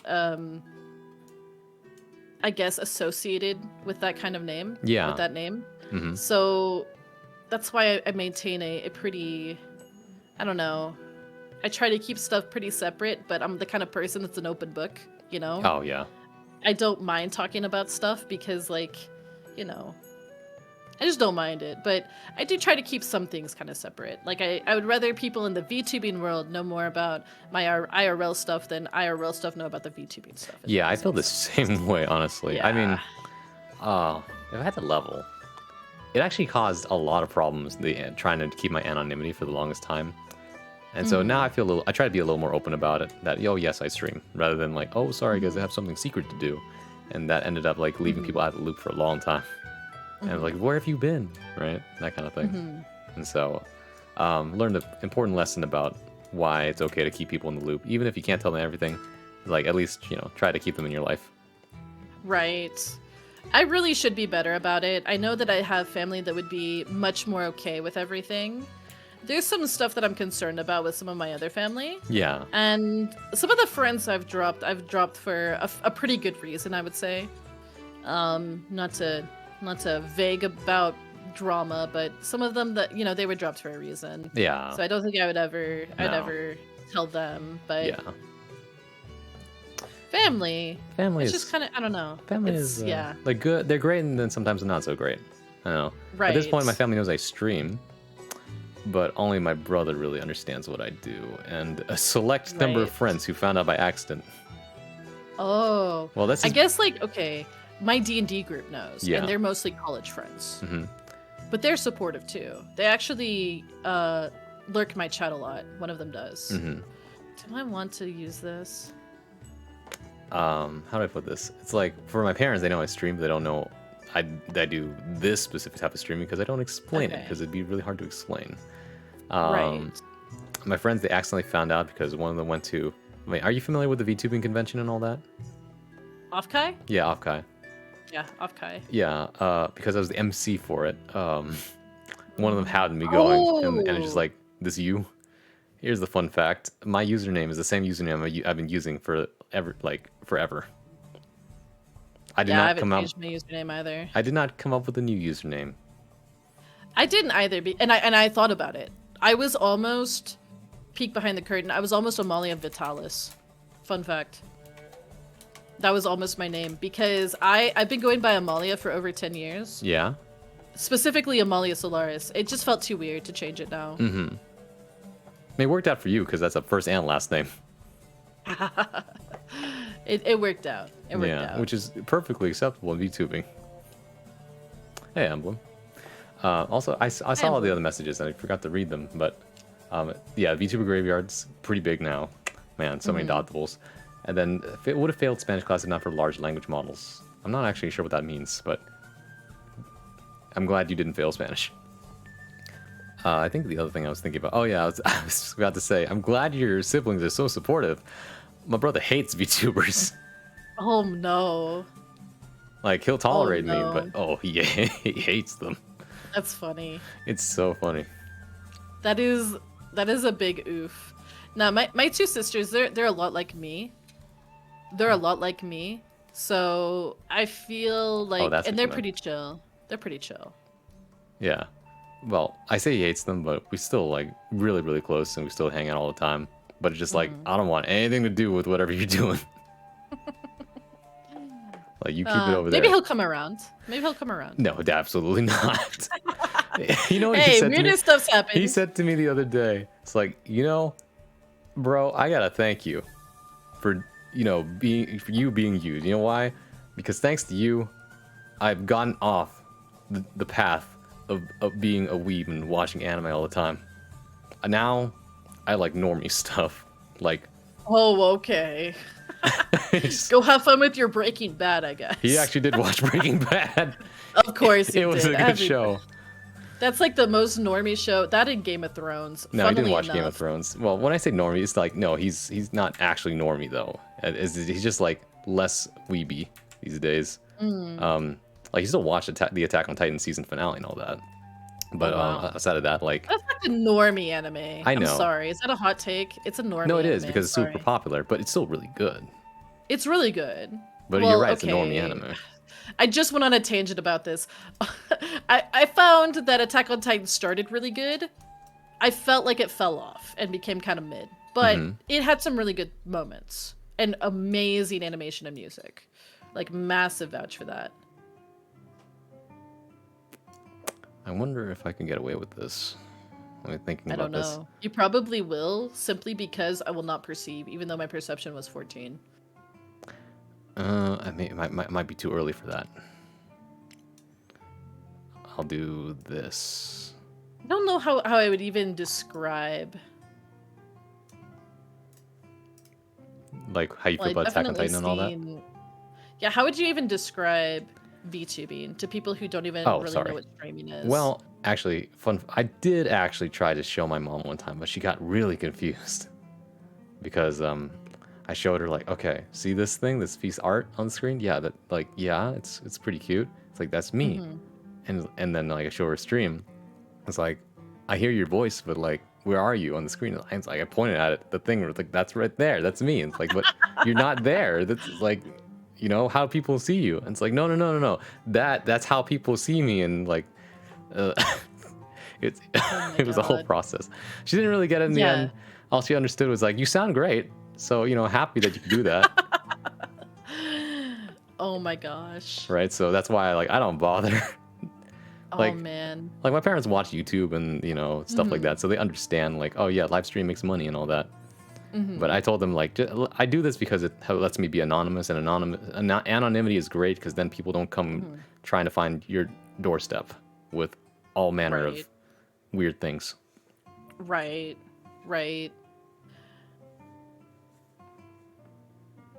Yeah, I think maybe letting them sit in the chair that would help. I think that would help.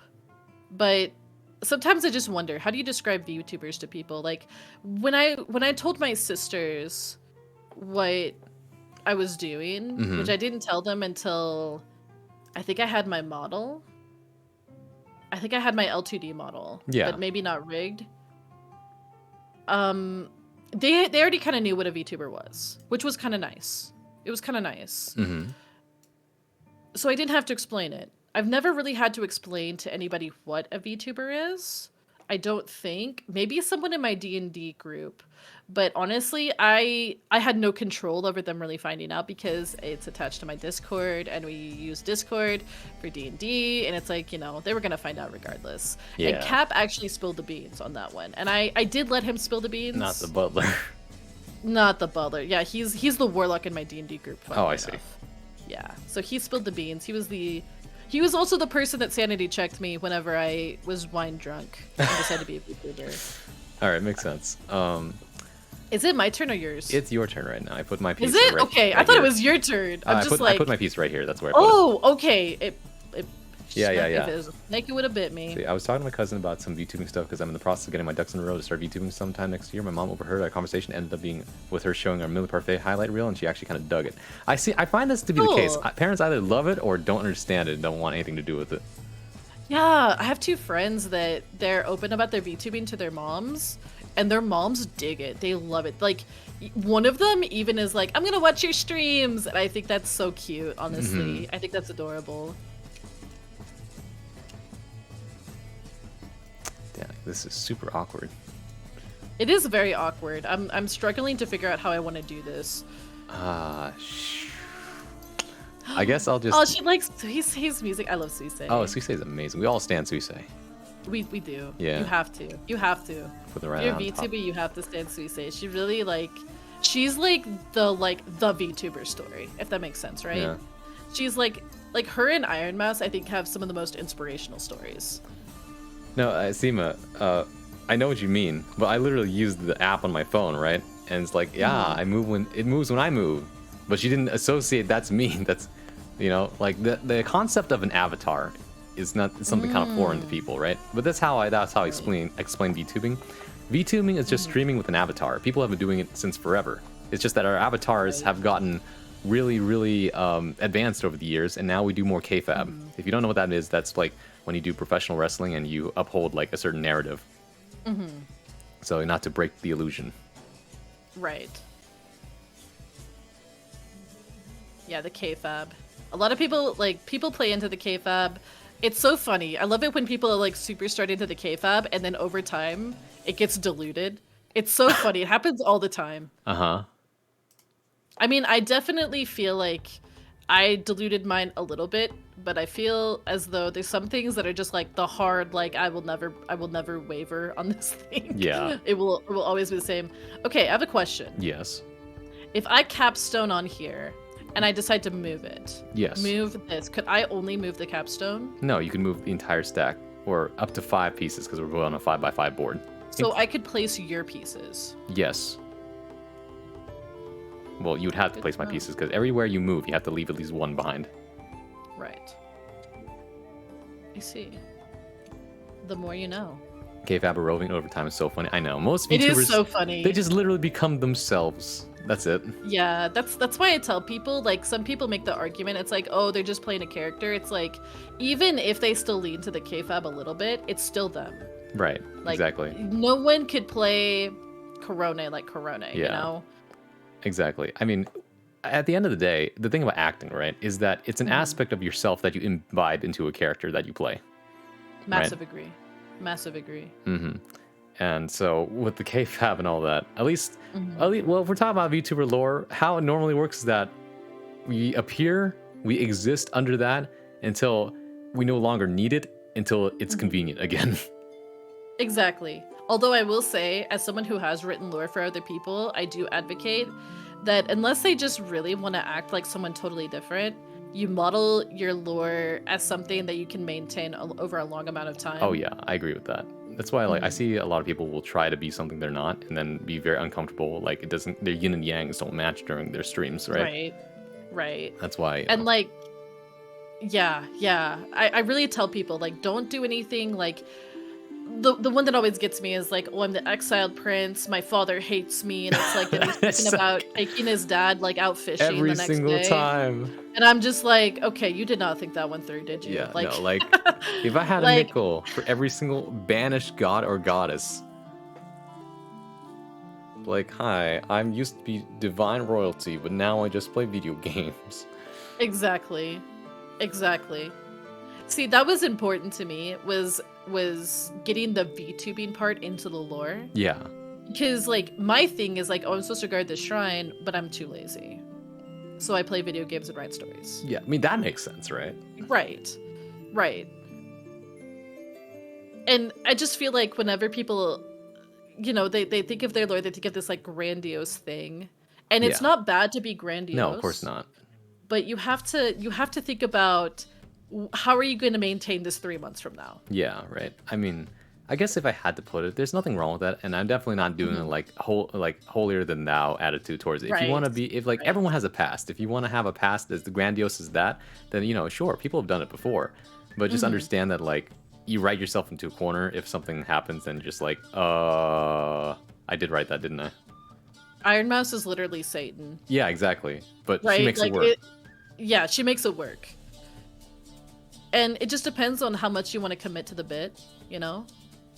Some people, they just want to have lore, and then it's like kind of like their aesthetic, and they don't really care too much about acting it out, and that's like fine. But, Care cat you know, Sorry. all the pink-haired cat VTubers, every time someone mentions them, another one spawns. No, that's true. It's just like if I had a dollar for every cat girl, succubus, or bunny. Boy, would I Look. have a lot. Everyone wants to be a cat girl till they remember that cats poop in litter boxes. It's true. I mean, it's not a bad. Yeah, actually, but it's It's not, not a a bad thing. It's I'm not the pooping thing. It's not a bad thing to like. It's not a bad thing to. It's not a bad thing to start off as something and then want to be something else later, because that's just a part of the journey of self-discovery, in my opinion. And we're not saying pink-haired cat VTubers are Yes. bad either. We're not saying that. Or Speak- succubi or any of that. Speaking of discovery, that does lead me to question 4, which is, do you have any books, manga, or webtoons, or anything that you would recommend? Since we were talking about you being a writer and all that. Ooh. Books, webtoons, or manga? I have, of course, I used to read a lot more in my youth. I big recommend, this is gonna sound, okay, this is gonna both date me and reveal too much, I think, about my middle school years. I always tell people, if you want a good fantasy series, read Redwall. Oh my god. Read Damn, Redwall. everyone I knew was reading Redwall at some point. It's so good. Just read Redwall. Another good one, the Pendragon Saga. It's a really good one. Another one everyone was reading at the time. Right. Another one that I've been reading more recently, I say that within the last 5 years, more recently, Children of Blood and Bone. If you like Avatar: The Last Airbender, imagine that kind of there's different tribes and stuff that have different powers, but it is based off of African mythology and religion. And I found that to be really cool. There is a second book. I think there's a third book. I'm about to start the second one. I started it, and then I lost my copy, then I found my copy. So I'm going to start that one again. That is another good one. Children of Blood and Bone. I think it's called the Orisia trilogy. I can't recall off the top of my head. Really good one. Also, Golden Compass.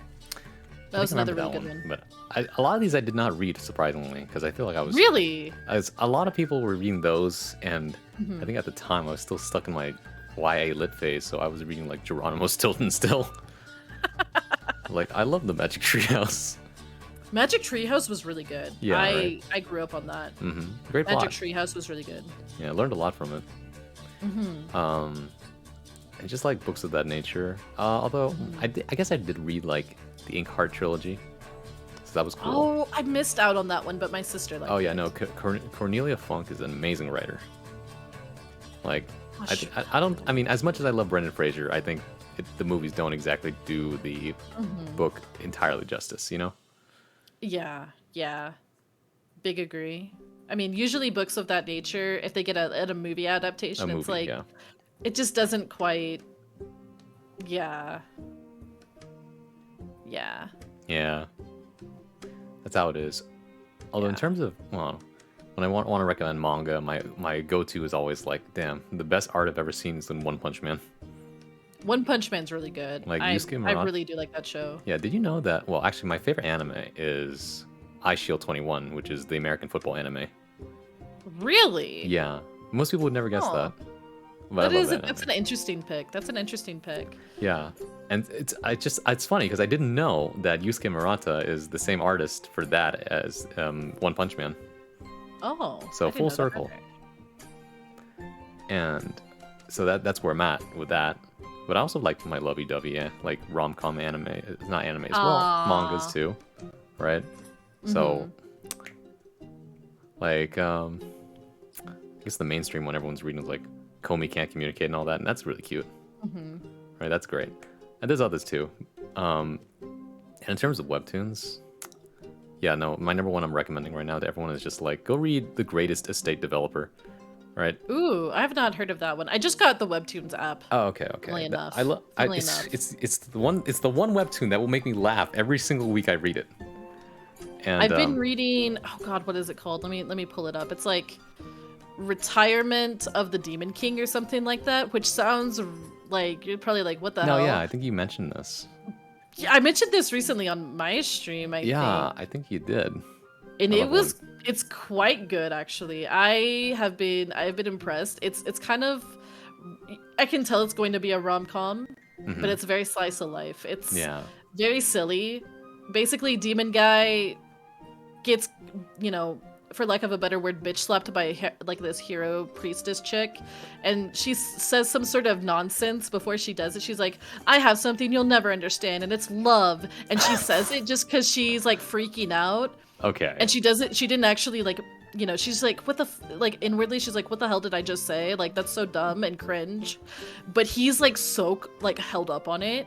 And he's like, he goes on this quest to like figure out what love is because she said that, but like it was just a total like her just saying something dumb and cringe at the time. Okay. And so he's like trying to figure it out, and he goes to like the school where she's like, I guess like a big deal.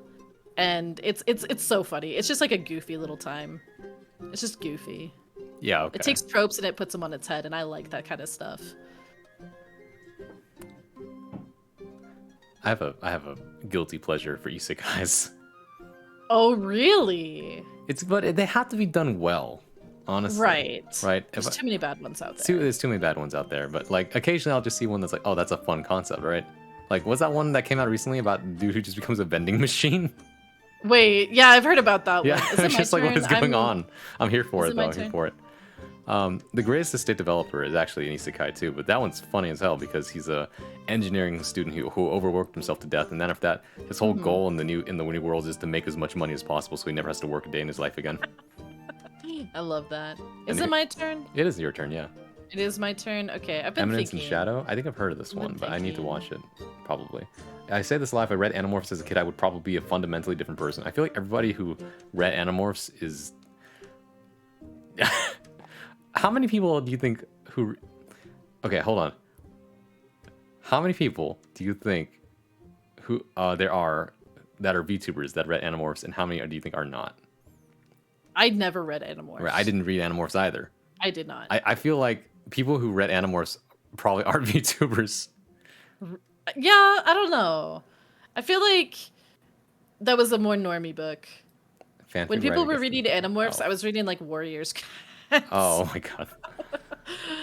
Warriors Cats and Redwall. Those were my favorites. I say Redwall, by the way, as something to read because the way that Brian Jacques, may he rest in peace, the way he describes just the most mundane stuff is actually interesting. Mm-hmm. And I think that is an incredibly like important thing to know as a writer. Yeah. Some fanfic writers write better novels than prose. That's true. This is I true. say that I, as a like, I fanfic recently, writer. I don't know, okay, look, I've been making a lot of friends with like, so, quote unquote fujoshis, and they just keep sending me things. And I'm not gonna lie, we need to stop putting like a bad name on fanfic writers. Yes, there are a lot Yes. there are a lot of like iffy ones out there, but there are some like real gems that you can just find out in the wild. Just like, this is some of the most beautiful prose I've ever read. It just so happens to be attached to like an Ace Combat fanfic. Exactly. Like, the thing with the fanfic writers getting like dissed on, which I think is really interesting because people like go goo goo gaga over fan art. Yeah, right. Even though it's kind of like the literary version of that. It all stems from like early days FF.net. Yeah. It's not like if you actually read fic now versus like the old Wattpad days or FF, .net or whatnot. It's like night and day. Like honestly, it's like night and day. Oh, It's- yeah. It's you can find all sorts of stuff. Like, the Molly is essence- our age. I'm a millennial. I'm also a millennial, so what can I say? But I was gonna say, honestly, like the essence of fan fiction is written from a place of the heart. If you honor the source material, then what you make out of it is going to be great. That's just how it is, right? As long as you have great respect for it, and like nobody can fault you on that, right? And sometimes you expand on the world that wasn't touched on, right? But, like it's like That's how... what I like to write. Yeah, exactly. I mean, for example, here's a very, very popular mainstream play that people talk about but don't realize it's basically fan fiction, which is Rosencrantz and Guildenstern Are Dead. Yes. Yes, I love that. It's an amazing play, It's so good. It's a great play, right? but a lot of people don't realize it's fanfic. It is fan fiction because Shakespeare didn't write that. Those aren't his original characters. Or the person who wrote the play, that's not their original characters, right? That's Shakespeare's. But because Right. Shakespeare never really went into it, right? It becomes Right. this whole ordeal about existentialism. It's great. I still think about the coin flipping thing all the time. Yeah. Oh Incredible. God. Let's see. I'm thinking. The author declined finishing the movie trilogy because Capricorn wasn't portrayed properly. My favorite isekai is the one where a lesbian gets isekai into an otome game is not interested in the men. That's so funny. I love that. See, this is what I'm talking about. I want isekais that are just really fucking funny from the get-go in terms of concept, right? Like I think my guilty pleasure anime is definitely what's called My Next Life as a Villainess. All routes lead to doom. Oh, I've seen a bit of that. Like I watched I think season 1 is amazing. Season 2, you know how it goes, but season 1 Yeah. just made me have a really good time the whole time I was watching it. I really don't know where I want to put this. I'm gonna put this right here. That's a whole lot of green on my screen. Hi, Snoozy. Mm-hmm. I have work still on FF.net. I just want to point that out. First season best for sure. Oh yeah, you know I love the characters in that so much. It's But like I will say this: Archive of Our Own is better. Sorry, go ahead. I kind of agree with you there. I was never really on FFnet, but I've seen Archive of Our Own, and well, putting aside the tagging system because there's a whole story behind that. It's awful. Oh, good God. Just sorry. If you know the story behind it, then why it's a bad thing, then you know you're probably laughing like I am. But you know, you love that It's a play, whole yeah, mess. NDR. If you want fix of older fandoms, yeah, exactly. Can we read Amalia fics? I don't know. Some of them are not TOS appropriate. That's fair. I will say that right now. It's funny because I don't. Yeah, a lot of people don't know. You it's know, fanfic. we're 18 plus, right? Yeah, we're right? 18 Like, plus. we're only 18 There's a plus. mature tag on here. We can say whatever we want. Right. Right. Like, I'm an adult. You know, I don't like when it comes to me personally being looted. I don't like that. But I've written culture things before. We'll put it that way.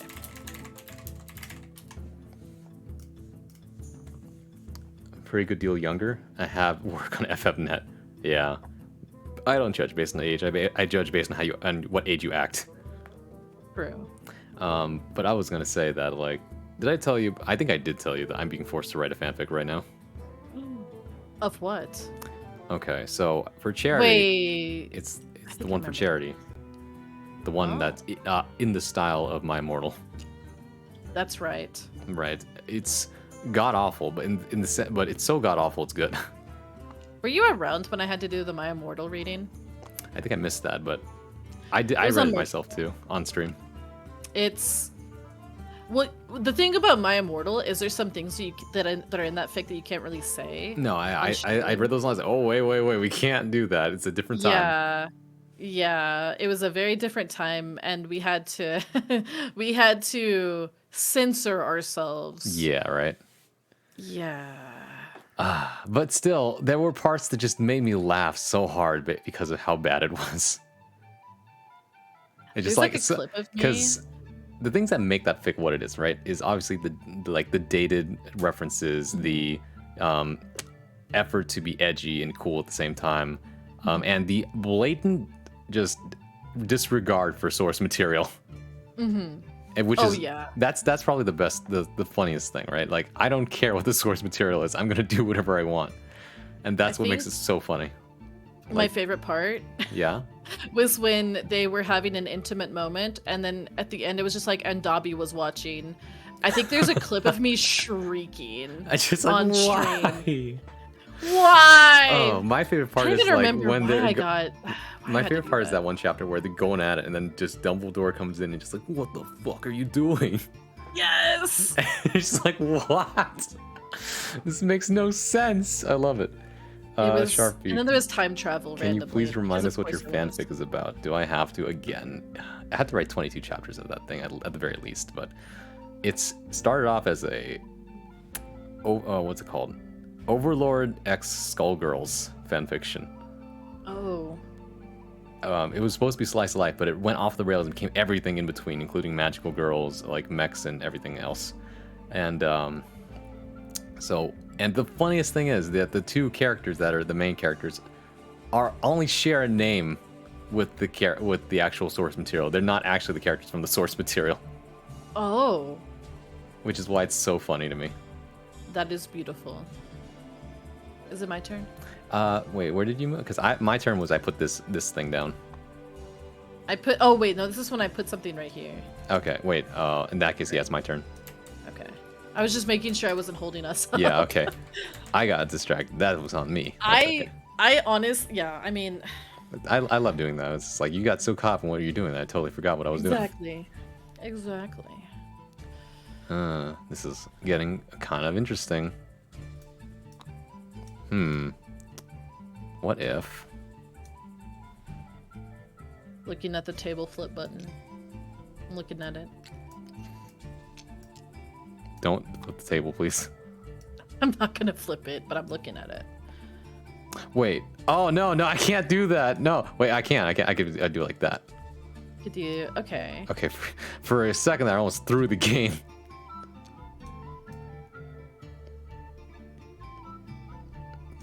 Still, my board is very underdeveloped. Wait a minute. Oh, no way. I just realized Oh, something. no way. If you see what I see, I'm screwed. I think I see what you see. Oh, How do you move? no. How do you move a stack? How do you move a stack? You hold on where. Oh, okay. Okay. But you can only move in like one general direction, like a snake, though. Oh. Right? Wait. So I could put. You can't move wait, past how does the this? wall, and you can't I move can't past the move capstone. past the wall. Yeah. Okay. You'd have to, because every time you move somewhere, you have to leave one block behind. Oh, okay. So I would go here, and then I would have to leave the bottom one, right? Yeah, you always leave the bottom one behind, and then move on to the Okay. next How one. do I leave the bottom one then? Oh, you just drop on the top and then pick up where the thing that you want. Oh, but I can only move in one direction? So, no, you can move in, as long as you move in like as long as you don't move diagonally, you're fine. Okay. And, you know, it's like a snake. No, I grabbed the wrong one. Oh, no, you did see what I saw. I saw what you saw. But I'd have to leave this one here, right? You can go the other way around. Because there's a blank space right there. Oh, that's right. So I could do this. Oh, I just threw that. And then this. Yeah, and that flags it, and that would win you the game. That's kind of what I was thinking. Yes, you thought correct. That I thought correctly, guys. You won I had the one game. correct thought. Congratulations. I did it. I did. You know what? If you had won this one, I would have just been like, "Welp, I'm not a tech gamer." No, I told it's okay. We figured it out, guys. A game of great strategy. I love this game. Mm-hmm. It's a really good one. I actually really like it. Oh yeah, and the actual cool. thing that you can get in person is beautiful too. I'm sure it is. Because what mine looks like, by the way, it doesn't exactly look like this. It's actually a double-sided board. Oh. Where half of it kind of looks like this, and the other half is like this nice-looking wood thing. Oh. It's kind of hard to explain, but if you look up pictures online, I'm sure you could find out. Okay. Ooh. Anyways, let's move on to question 5. Okay. Let's see. Question 5. Where would you say you got most of your viewers from? Oh, this is a good one. So, where do I begin? Most of my current viewers, is that Basically, yeah. It's like, where did the bulk of okay. your viewers come from? Where did the bulk of my viewers come from? Honestly, networking. Mm-hmm. And I have a whole spiel, especially lately, about networking. Because I feel like there's really good ways to network and there's really not good ways to network. Yeah. And this is good advice.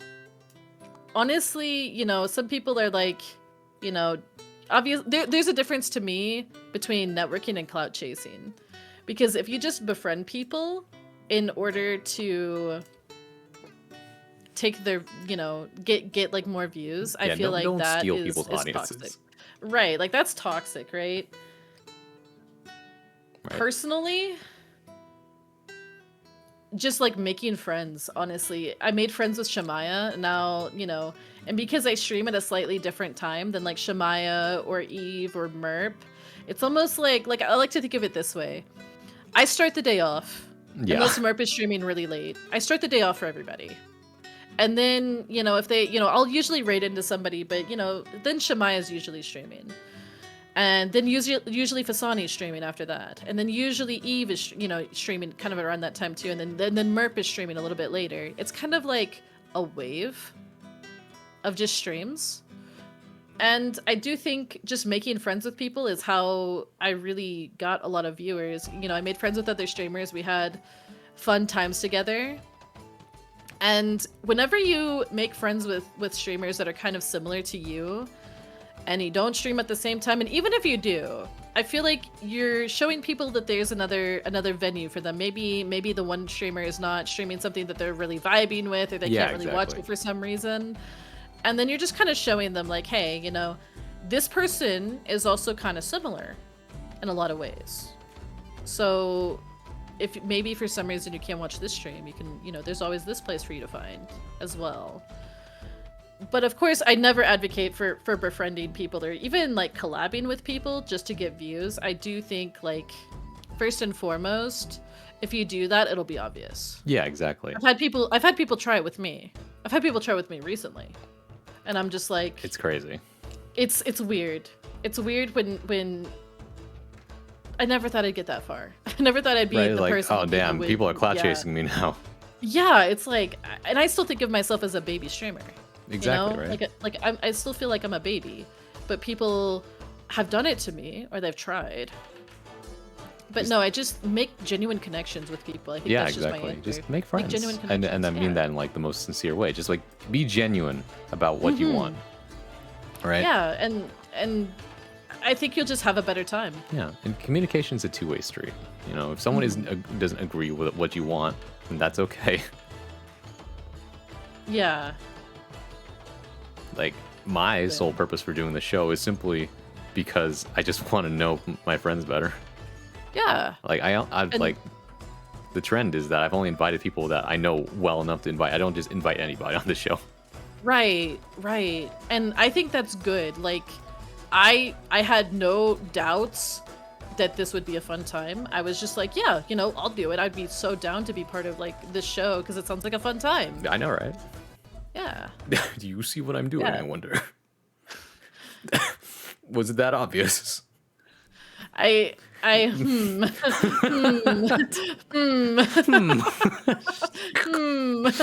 Whoops. Whoopsies. It's fine. Backup plan number 2. I really just think that finding people that vibe with you, just find people that it's effortless really to ask to collab. Like I get some people have nerves. Like I'm really good friends with Danny, Danny Doncho. Yeah. And like I still get nervous to ask him for collabs even though we chat all the time. Mm-hmm. We're really good friends, but I still get nervous.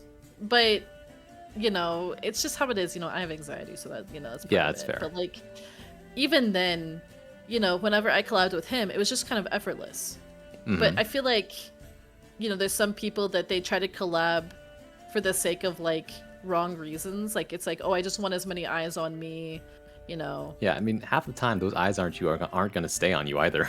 Exactly. And I feel like if you just do that, you're not going to get a regular audience. Exactly. I feel like they're just, it's just they're not going to stay. Are you sure about that? No, I'm actually I think not. I think you forgot a fundamental rule. I did forget a fundamental rule. Like, I'll let you take it back, but I'm just gonna show you. It's like, ooh. Wait, so what is your plan here? It connects the road. It doesn't have to be a straight line. Oh. That's why I said when someone said tic-tac-toe, hold on. like, you're not wrong, but also not exactly right either. It takes me a minute to flip it. Yeah, It takes exactly. me a minute. Okay. But wait. The other rule. Oh my god. All right, let's go back in time a little bit. You take that back, I'll take this back, and then yours I mean, if you want to end it, you can. No, I think this board state is too interesting to give up. Well, then it's your turn, right? It is my. Well, no, I mean, I'm gonna let you use take your turn back from here, because From here. yeah, or whatever it was that you placed it down. I'm pretty sure it was that one though. Well, then I could just do this, right? Okay, yeah, that is This much kind of more. like interrupts it. Yeah, that's definitely gonna interrupt me way more. Okay, this is the terror of actually going first, because then like you're left with this many options, and you're like, oh no. Yeah.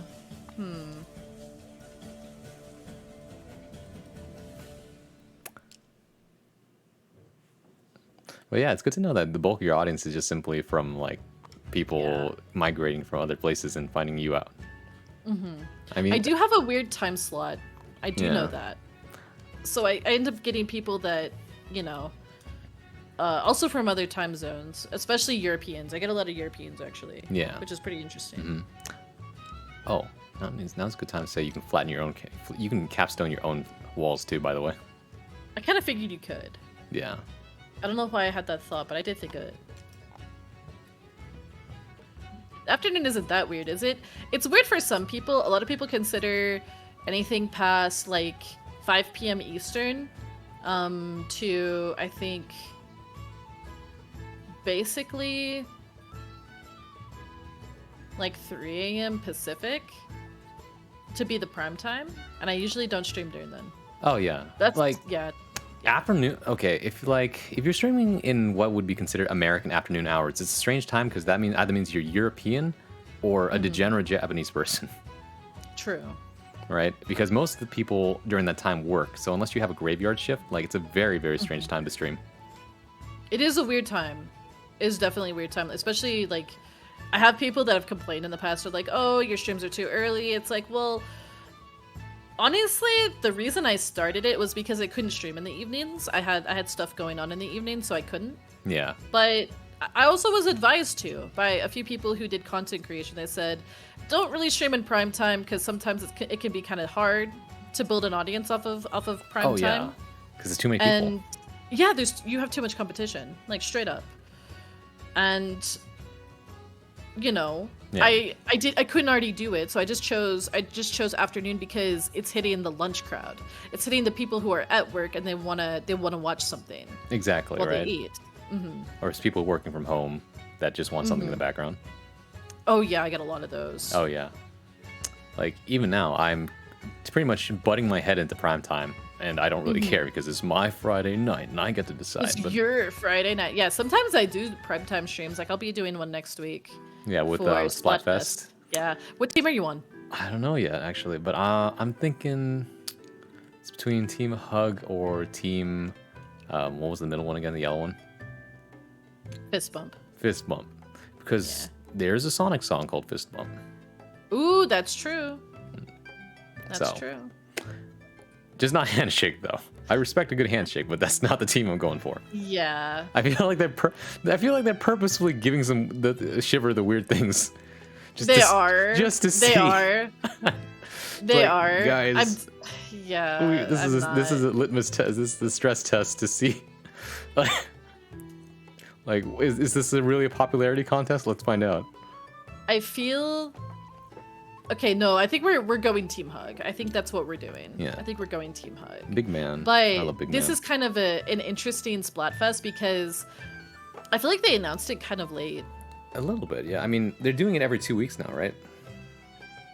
They do like weird things where it's like every month they'll do like 2 in a row and then they'll take like a month off. Oh, okay. And then they'll do like 2 more. It's like it's very weird. It's a little 'cause bit we strange, just had the but they Halloween also one too. Which Yeah. congratulations, by the way. Yeah, thank you. I sweated so hard. I know, but I sweated so hard. yeah, I was really hoping the Bone Army stood a chance, but that's okay. The Bone Army almost got it. Yeah. If we had failed more tricolors, we would have lost. Well, this one tweet I saw where like someone was like pretending like Shiver was like posting like, guys can't like wait for my victory post soon, guys. And then the follow-up tweet was like, nah, I got beaten so bad I ain't posting that. I posted that. Yeah. I ain't posting that. They might do it whenever they have art ready. That's true. Need to open up my The options. a little bit. Splatfest one for Halloween is it's an ongoing thing. They've done that since Splat 1. Yeah. So that makes sense. Mm-hmm. But yeah, so prime time is definitely like a lot of people stream prime time because that's the only time they have. I Right. find, right? Mad respect to those people, honestly. Yeah, because it's either you're already there, you're wedged in, and you're not going anywhere, or you simply that's just the only time you have time to stream for. For me, I stream based on when it's convenient, so I ended up stream. You know, my streams used to be like 10 or 11 p.m. at night.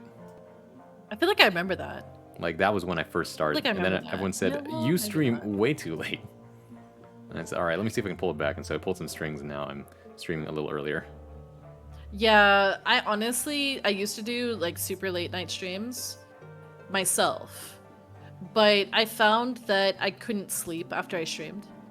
So it became like a health thing. Like I just didn't want to continue doing that anymore. Yeah. I felt like I was just like, I don't know, I wasn't sleeping good. I felt like I was not, I don't know, I felt like it affected my mental a little bit. And I was just like, yeah, I'm just not gonna do that anymore. So I would start at like 10 my time. Yeah. When playing with Danny or Merp, that's true. That's fair. Like your streams only go at night when you're doing collabs, I find.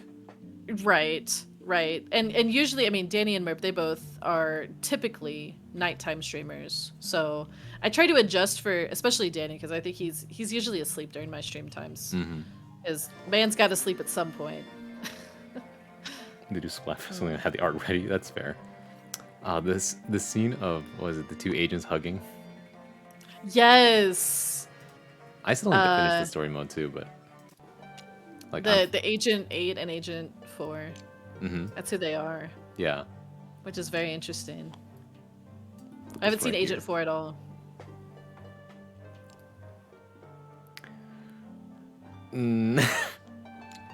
Wait. What? Wait, Sorry. I'm confused. I'll let you take that back, but I was about to be like, huh? All right, let's see. What can I It do doesn't here? help that I'm looking at it. I'm not looking at it from above. It's like kind of from an angle, so I can Okay, I like kind see. of see you. It helps to have multiple angles on this thing, because then you're just like, okay, I'm playing in 3 dimensions here, making little sandwiches. I just moved to the camera for the first time in a minute, and I just saw myself, and I was like, oh, You beautiful. forgot? Your handsome Have self a good just staring sleep, down. Saima. Have a good sleep. All right, good night, Seema. The full name is Seema Bowles. Perfect. Did you go? Am I crazy? No. No, I okay, haven't gone see you yet. I going. think with my turn, I will,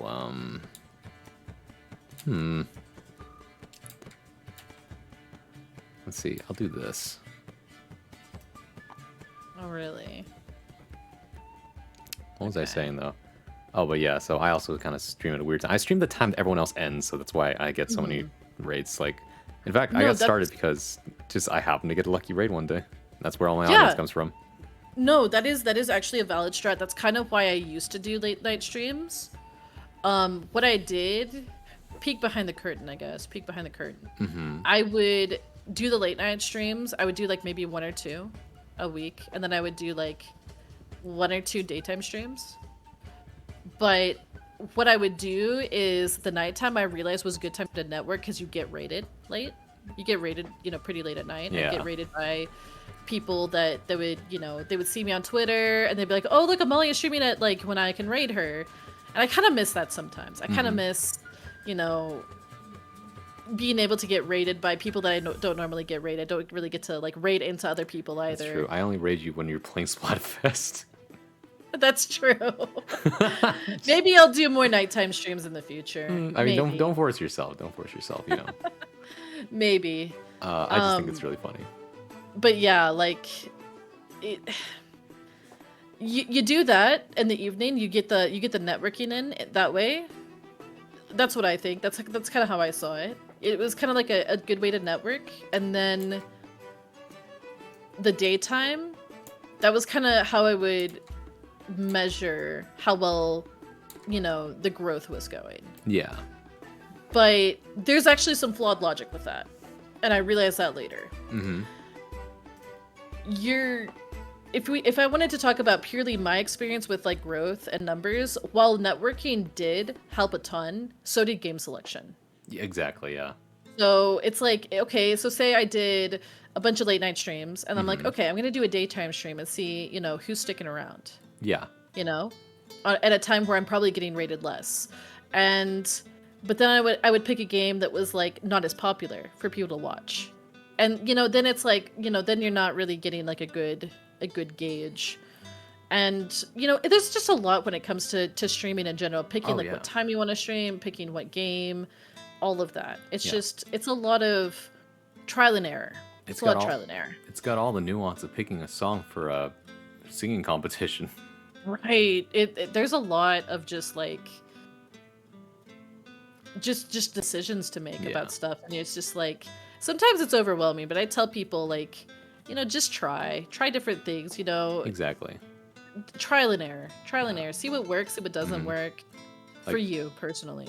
yeah. I mean, thanks to daylight savings time ending, I ended up like trying to move my stream back 1 hour so that because bulk of my viewers are from Southeast Asia. Funny enough. Oh, well, that makes sense. You stream pretty late. Exactly, Typically. right? Because it's their Yeah. afternoon when I stream, right? Mm-hmm. And so my stream is either people who can't sleep or people who it's the middle of the afternoon for them. And Right. so whenever I'm streaming, that's just like their comfort time. Mm-hmm. Literally noon over here. Yeah, there you go. See. Mm-hmm. But in experimentation, right? I moved I normally stream at like 9:30 p.m. Pacific time, but I moved it to 8:30 because if I stayed at the same time, then my streams would be 1 hour later for everybody else who doesn't do daylight savings time. That's right. That Right. is right. Yeah. And so I was like, well, I could do that, or I could try 1 hour later or 1 hour earlier and see. And the nice thing about starting earlier is that you get to end earlier as well. Mm-hmm. Although I do miss the days where I would just go super late, and then just raid people that I never get to see, right? Right. Right. But then at some I, point I was literally destroying my body. yeah, that's kind of what I ran into. I just felt, the switch between, okay, my streams are either at 1 p.m. or like 10 or 11. It's just it wears on you way too much. Now that I have like a consistent time, basically, unless it's a Splatfest day, Yeah. I feel way better. Yeah, like having a consistent time is both good for you and good for your audience because then they know exactly when to expect you. Yeah, and the algorithm I hear actually favors that. Yeah, like, hey, check out this streamer at this particular time, right? That's why as the night goes on, like my audience count just picks up a little bit. Mm-hmm. Of course, and like you said, game category counts a lot because these days I'm grateful enough. I mean, I'm sorry. Not grateful? What's the word? I'm blessed. Hashtag. To have people that show up, no matter what I do. But it's definitely on the days where like my interest aligns with theirs. Like I'm playing a fighting game. That's where all the people come in. Right. Right, and that makes Right. sense, right? You want to do the thing, or you want to watch something that you're interested in. Right. Right. But I That's do why, like. like, Yeah. yeah. Go ahead. Go ahead. Oh yeah, no, I was just saying like, but that's why sometimes it's nice to do different things on different days because that's when you get to see certain people come on certain days. That's Right? true. That's true. Yeah. That's why I always leave the Sunday streams for reading and writing. I feel like I definitely ran into that with like Hollow Knight when I played Hollow Knight because there were some people that were definitely just there for Hollow Knight, and I haven't seen them since I stopped playing the game. Yeah, I get But there were people that stayed. that. Yeah, There were definitely quite a few people that stayed. Probably because I streamed Ender Lilies right after, and I advertise, that I play Metroidvanias, which is true. Yeah. I do. We're gonna be playing Bloodstained Ritual of the Night next. but I think it's worth it though. If you can even get like maybe 1 or 2 viewers from like doing a new category, I think it's worth it because then you have new regulars. And I think Right. regulars are worth like a lot as much as like someone who stops in from time to time because outside of their of being a statistic, which I think is kind of just if you see someone as a statistic, just a statistic, Yeah. I don't know what to tell you. But outside of that, like it's just that's- actually like someone who joins your community, and that's a beautiful thing, right? Oh yeah. Oh yeah. I think like definitely there will always be people that are just there for like one thing from you. And Yeah. you know what? That's fine. There's some people, and I know this, there's some people that are only there because they like Dragon VTubers or they like my design. And I think about that sometimes. I'm like, what if one day I get like a new design? What if Amalia 2.0 happens, Will they still be there? I want to say they will, but I don't know. That's Mhm. why any change that you do as a streamer, it's a gamble. It is a really big Any gamble. yeah, The bigger the any change, the bigger the gamble. category change too could also be a gamble. Right? You Like, really have to think about these things if you want to grow. yeah, this is the You think importance of about branding. Like I've talked about this during like I did a panel at Offkai about it. Like how it. important is your branding? It's extremely important, Mhm. right? Because that's what people know you for. And this is why Mhm. like um I highly respect people who have been streaming, decide, you know, I no longer want to do VTubing. I want to Mhm. expose my flesh to people, right? Um, Expose my flesh. sorry. That's a way to uh, put it. yeah, and so and then like the people who will stay for you, and that's Mhm. beautiful, and you should treasure each and one of those people. But like, you Mhm. shouldn't be surprised if a lot of people like no longer show up because that's not what they were there for, right? Right. And there's nothing wrong with that, right? There's nothing wrong with that. They signed up for one thing, and if you changed it, and they're no longer on board, then they're no longer on board, and it Exactly. stinks. But that is the gamble, and Varen is right. The model brings people in, but only Oh the yeah. content really keeps them. Oh, I for do sure. think, however, there are a few people that are there to see the dragon move, which Yes. I think is interesting. I must be at least interested enough to keep them It, there yeah, exactly, right? for a minute. Also, I don't know. hello M9, hello Cavalder, good to see you. Yes, Ender Lilies. By the way, I now own Ender Lilies. I'm gonna have to play that sometime. I have too many games in the backlog, but It's so good. I gotta play it. I finished Hollow Knight. It's probably one of the best platforms ever played, by the way. Mhm. Um, Super, super, super crisp. I know, right? Love that And one. by the way, I did take my turn. I put this stone on here. Okay, it looks the same. So I know. That's why I had to point it out. But uh, what was I saying? Yeah, I like to say that VTubing is simply just streaming with eye candy. Like it's eye candy for me true, and for the people at home. true. And I don't have to do my hair Exactly. or my makeup. I still do it most of the time, but I at least put on pants though. That part's important to me. yeah, I put on pants too. People tell me I'm weird for putting on pants, It's like, and I'm like, people I don't do. know. I just feel weird not Shout having outs to pants. the people who are streaming in the buff. Yeah, honestly, if you can just stream naked, you're built different. Yeah. Like I can't do it. Just I thinking can't do about it that. has me laughing because just like you're in your gamer chair, you got your headset on, you're in the zone. But like if you were a camera, like at this part of filming the scene, you zoom out, just not wearing anything. It's just Oh, that's kind of silly to me. I don't. it's Yeah, I just just couldn't. I just could I not. couldn't do it myself. It's just the concept of it is just wild. That is pretty wild. Ah, it's so pretty. Oh yeah, no, Ender Lilies is pretty. Not streaming the buffs. I mean, it Yeah, could be, but Interlilies is fantastic. yeah, no cancel Absolutely streaming. No. fantastic. But yeah, I like feel. Darren said, your model will bring people in. That's the eye candy part. But if you don't have the substance behind that, then there's nothing there, right? You need to make content. That's just how it is. Playing board games is the optimal way to play. Yes, I love talking to people while playing board games. It just makes my brain happy and keeps my brain moving. Anyway, That is. Yeah. Amalia, Yeah. you've fallen for my trap card. You're about to do the thing. Oh, okay. I was about to capstone that. Oh, I didn't think about it. I didn't think about that. One step too late. Wait. Now I've taken Oh this yeah, one. I was gonna capstone that, but then I was like, no, I can wait a turn. Fair enough. All right, that's pretty Fair good. enough. So that's the end of question 5, really. Okay. It's very much in Guess both the our same natures to get on questions tangents every with these time. things, I swear. We do get on tangents, but you know me. I talked about being a crab for 9 hours. It's true. Well, carcinization. That's the word. Become crab. Become crab. Mahjong is more of a catalyst for conversation than an actual game. It's like, True.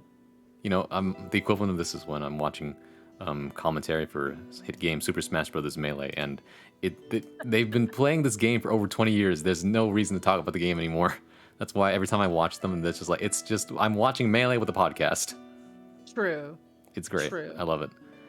Anyways, next question. Question number 6. This is a fun one. Oh. Oh, a So, fun one. I understand that you're a big fan of retro games, especially Nintendo games. So, Uh-huh. what are some old games that you think everyone should play at least once if they haven't? Ooh.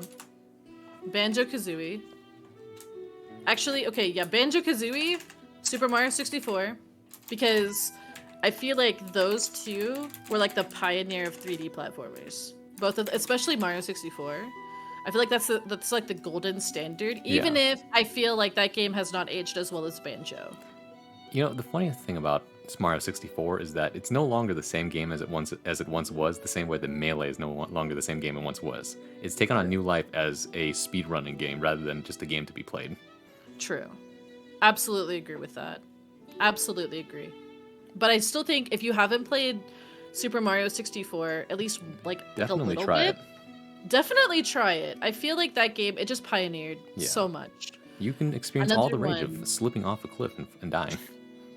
Like 50 times in a row. Yeah, while holding a penguin. Banjo-Kazooie, I feel like it has a charm about it. And I feel like it also just kind of like, it took Mario 64 and it was like, but what if we made it a little better? Yeah. You know, like what if we made it a little bit more complex, a little better? Yeah, I wish I got the chance to And- play it. Because my cousin Do you took... have- I was sharing my 64 with my cousin at the time, and he took all the games with him. Oh, it's on NSO if you have it. If you have the expansion. Oh, okay. Yeah, it's a really good one. Maybe I'll look Another into it. game I will say, and I will say this, and Varen will be like, yep, I knew she was going to say that. Star Fox 64. Of course. I love that game. I played, It's a good game. See, my history with that is that I didn't own the game. It was part of like the things you could do during break time at a homework center. Ah, that's interesting. So like I do own everybody it. would be scrambling to finish their homework so they could play Star Fox 64. It's a fun one. I know. It's a fun one. Honestly, it has like there's so much in that game that is just like the branching classic paths, and the fun missions, the fact that you Yeah. can just like there's actual decision making that you have to do in the middle of a mission, Mm-hmm. such as get him off Falco's tail or Falco's go bye bye. exactly. And I feel like I remember this at the time being said. It was just kind of revolutionary graphically Yeah. at the time. And I feel like that's just a really, really good one. If we want to go even older than the than the Nintendo 64, I would say everyone needs to play Yoshi's Island. I do feel like Yoshi's Island is... Mario Wonder to me feels like the sequel to Yoshi's Island in a lot of ways. That's because they're both weird. Mm-hmm. And they take a lot of concepts and they just play with them in a very unorthodox way. Why'd you put that there? Because I wanted to try something different. What if I put... No, I'm not going to I do mean, it. you could. It creates a different situation. But yeah, no, I would say Yoshi's Island's another one I would definitely recommend. A lot of my... No. A lot of my experience is with retro platformers. Uh-huh. So I feel like I'm probably biased. What's another retro game that I would say everyone should play? I mean, would you ever recommend Donkey Kong 64? Like, I think about it sometimes. I'm gonna play that on stream. I've said this since like I started streaming. I Yeah. never beat. I want my revenge run. I just need to find a better way to play it. I think that game frightened me as a child. It is honestly terrifying. Something about the atmosphere, and then after that, you meet the ghost grandma for the first time. and just, Oh like, yeah, Ghost Wrinkly. Yeah, it gave me nightmares as a kid.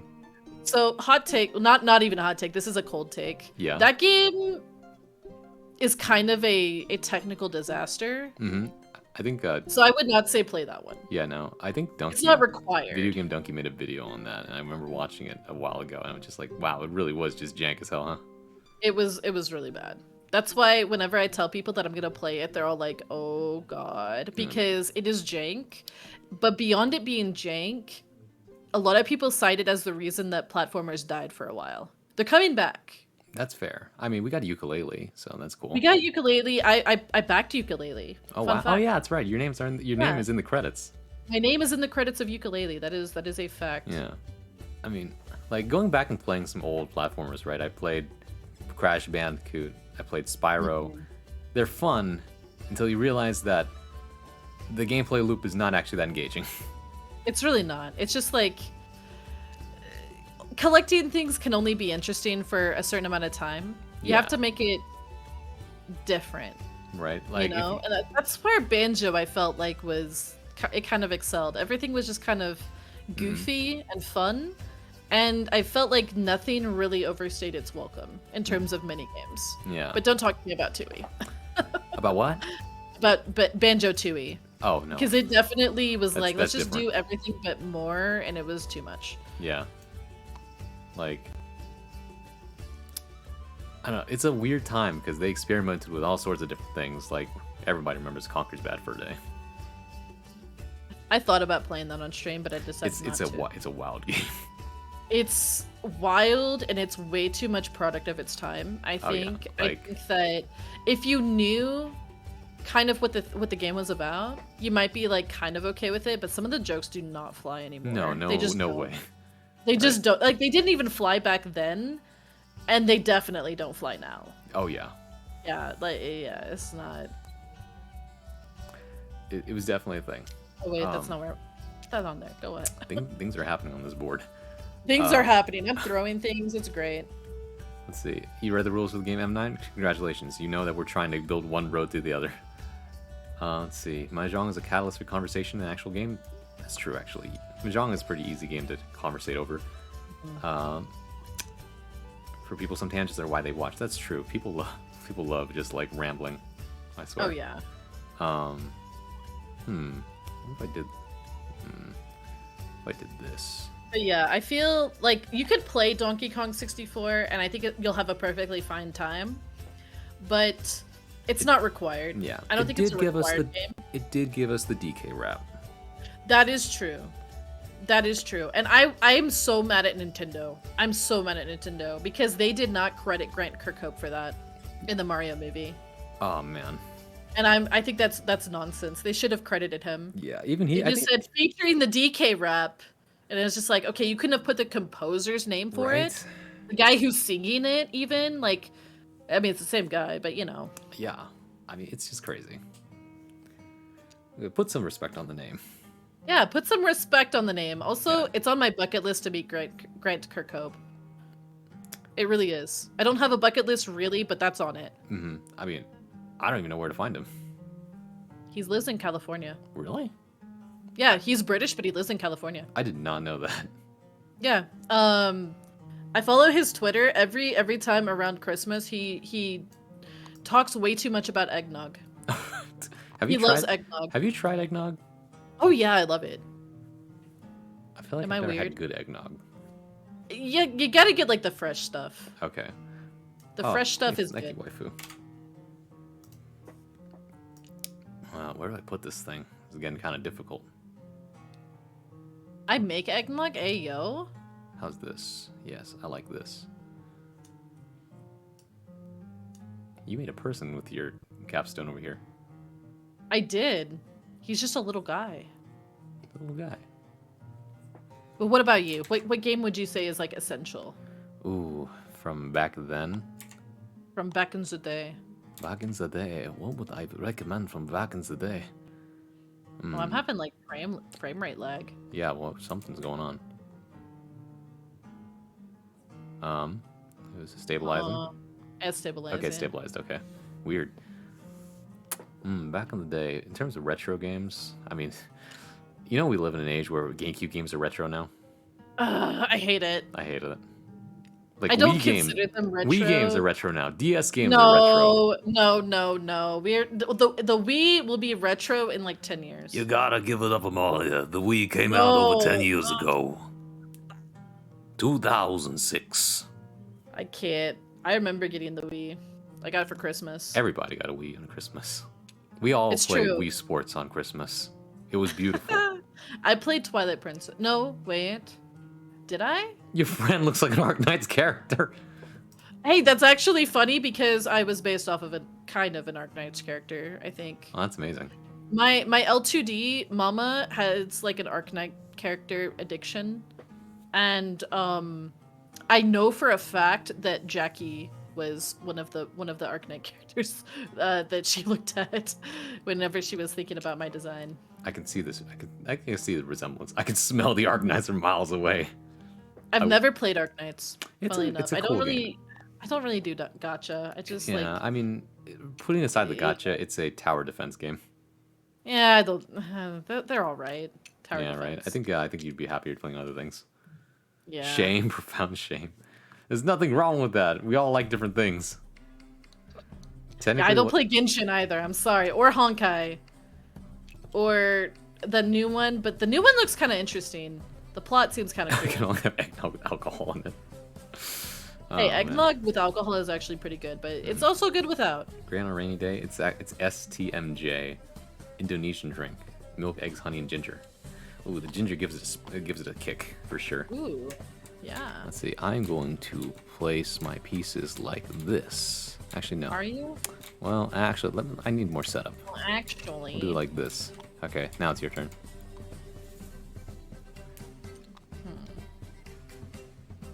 I'm thinking three-dimensional right now. Yeah.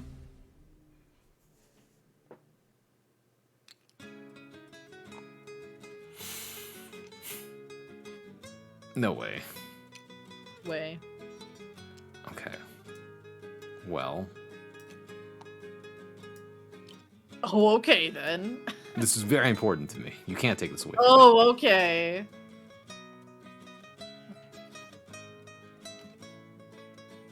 Okay, does elevation matter? Not really. Not No, really. you Okay. the stack can be as big as it wants. Just remember that there's a piece limit, and that the number of pieces you can pick up is limited to how big the board is. Okay.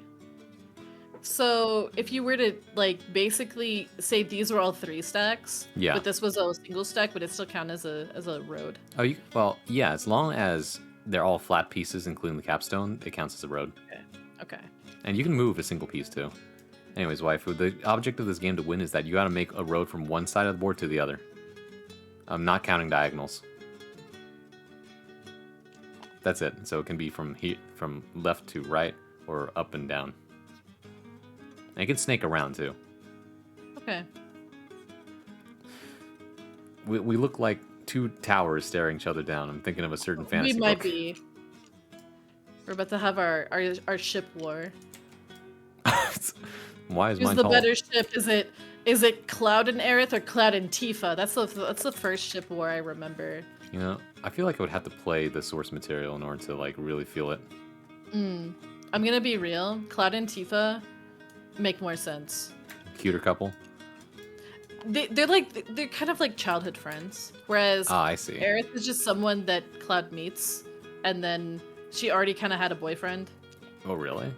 I mean, he is dead, but like, Oh, you know, it's okay. like I mean, but she didn't really know. I don't think she knew that he was I guess dead. some people argue it was like it was love at first sight, or like she changed his world after they'd met.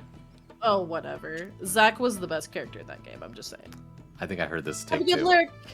Oh Good no, lurk. Zack is literally. I had a crush on him. Fictional crush. Wow. The people we crush on. I know, but this was before I discovered I liked daddies. Yeah. But also, I was young, You know what's funny? so that would have been weird. I've never coveted a character for myself. Instead, it makes me really happy when I see characters get together. Oh, that's cute. I just like, That's yes, yes. I'm those guys on the couch shouting and pointing when they see something. Zutara and Katang Wars. I remember those. That's I ship was war for team. sure. I was team Zutara. I'm sorry, guys. Rabbit Sensei, Wait. BT, thank you for the follow. I appreciate that. Welcome in. Rabbit. Hi, Rabbit. How you doing? I was team Zutara, but I didn't mind Katang. If that makes any sense. I mean, we got our answers after like at the end of the show, plus when what was it? The second series called Korra. Korra, right? Legend of Korra, which that had its own bag of worms. That's okay. It had its own bag of worms, but it was all right. It was okay. 1, 2, 3, 4, 5. Okay, so what is the point of this? I was about to ask you that. I just really wanted to do it. Wait, You can't go that way because that's my ball. that's fair.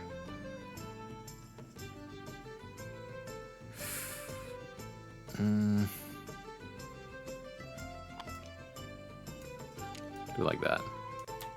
Shake up the board a little bit. Okay. Okay.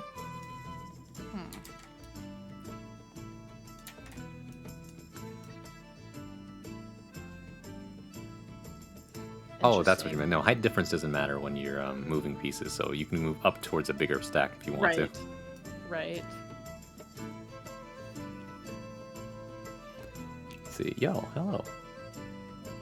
11 Hi, General Ghost Rabbit. Pleasant, Hope yeah. you're having a good night tonight. I hope your stream went good. Katang made sense given the canon of the show, but Zutara would also made sense. Would have been Yeah. happy either way. Yeah. Honestly, when it comes to ship wars, I don't get invested to the point where I'm like morbing. You know? I mean, honestly, people will like what they like anyway, and the fan fiction is just gonna be like, here's your gratification. I did it for you. Exactly. The Like- only time I've ever been like absolutely mad about a ship was, funnily enough, back when I cared about Marvel. Really? It was like a very brief phase. I wanted Hawkeye and Black Widow to end up together. Oh yeah. And I then, mean, I feel like everyone felt that. Right, and then Age of Ultron, the freaking director like shipped Black Widow and Hulk like really hard and then like made that a whole like plot point, and it was just weird, and then nobody ever talked about it ever again. I mean, but Hulk already had somebody. Right. It was just weird. It was like that one director decided he really wanted it to happen, and then he just like did that, and then it was just weird. It was just weird and random, and I didn't like it because it felt so jarring. Like from a writing standpoint, it felt jarring. I didn't.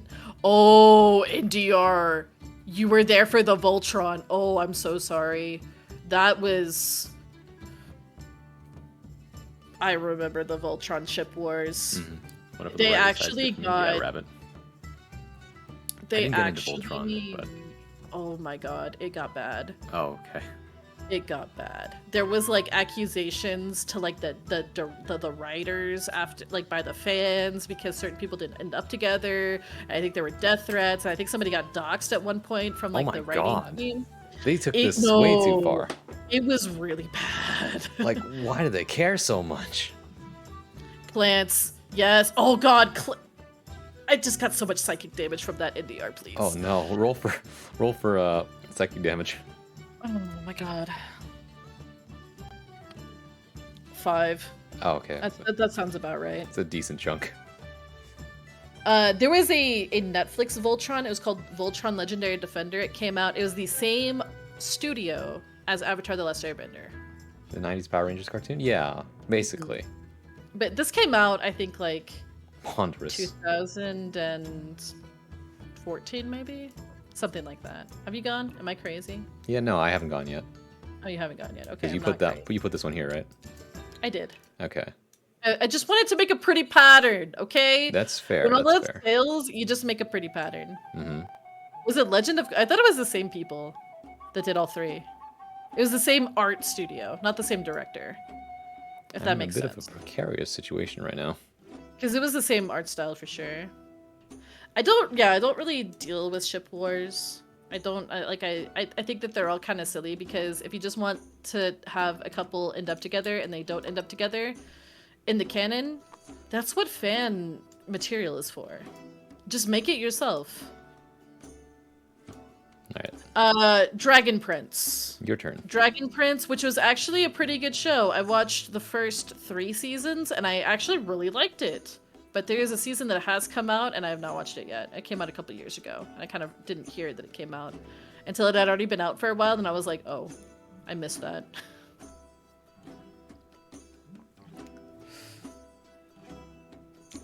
Interesting. I'm cooking. I All don't right. think I'm cooking well. I'm gonna introduce but a radical concept to you. What is it?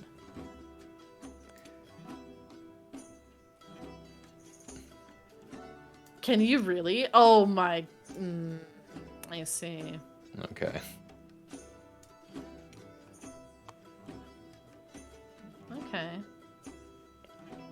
Well, 2 can play at that game. Wait. Yeah, I can put that right here. This was within my calculations. This was within that. I see.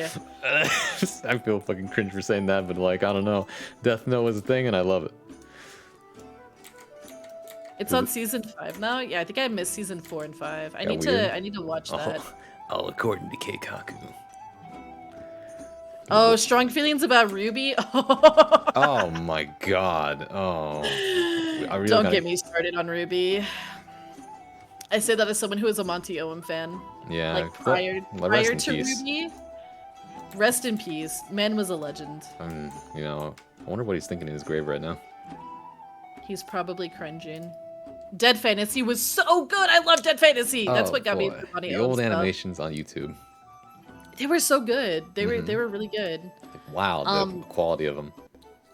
Yeah, Ruby is a show. Ruby, the character, actually inspired my design a little bit. That was another design inspiration was Ruby. Oh, you know, I can see it a little bit. Yeah. I started watching the show, I think, after Volume 2 came out. Oh, Yeah. sorry. You have me thinking about Monty Oom in the grave, looking like a rotisserie chicken right now. Oh, that's terrible! He's roasting alive in there. I'm sorry. Oh no. Oh no.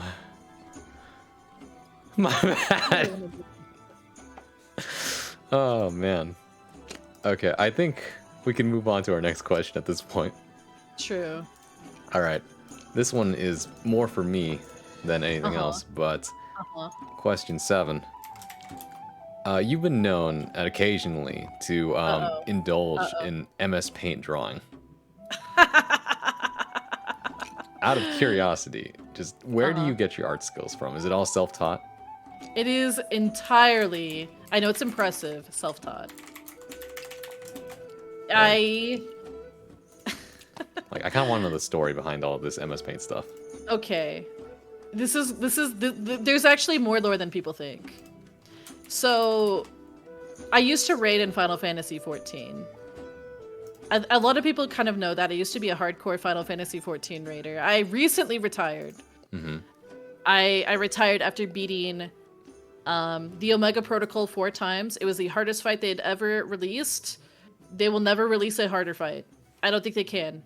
I think if they do, it will be impossible. I retired. I left. I just decided I was done. And so, okay. When you're in a raid group, you sometimes need to strategize. And by that I mean you always need to strategize with everybody, your other seven dinguses that are in the party with you. So I was trying to explain to them one day. This was a long time ago. This was if you've ever played Final Fantasy XIV. This was during Midas or Creator. So this was Heaven's Word when I started doing this. I was trying to explain a concept to them, and so I drew it really bad in MS Paint. And ever since then, and then I drew like. We had this one really bad run of this. It was like so memely bad that I drew a picture of it, of the raid group, and it kind of went from there. Then I would just draw like memes that would happen in our raid group. I still have quite a few of those drawings. Okay. And some of the original diagrams that I would draw that looked like absolute shitposts. One of them even got featured on Final Fantasy XIV graphs that looked like shitposts. By the way. Hashtag famous. It is a Twitter. It is actually a Twitter. No, I believe you. That's just incredible. It's actually a Twitter. So it kind of came from there, and then someone was like, back when I was being told I should be a streamer like 5 years ago, they were like, you could like do that as like content. I was like, nah. And then one day I decided I was gonna try it. Like after I became a VTuber, that kind of idea had just kind of stayed in my head. Yeah. And really, I've just kind of always had drawn those like scrunkly little guys, scrunkly little MS Paint art. Yeah. Ever since. And it was all just like for fun. It was supposed to be intentionally kind of bad, and just kind of scrunkly and silly. Okay. And so it's just kind of evolved since then. You know, then I started drawing like friends that are VTubers and stuff like that. So that's where that came from. I was just really curious because I also do MS Paint art. It's fun. It's fun to just but make some silly stuff. It might be a little deranged to me though. Well, mostly because like, okay, the reason why it's a little deranged is because most people who do art, right, do it through like Clip Studio Paint or like other cool things like Adobe Photoshop. And Did you know? Is it my turn?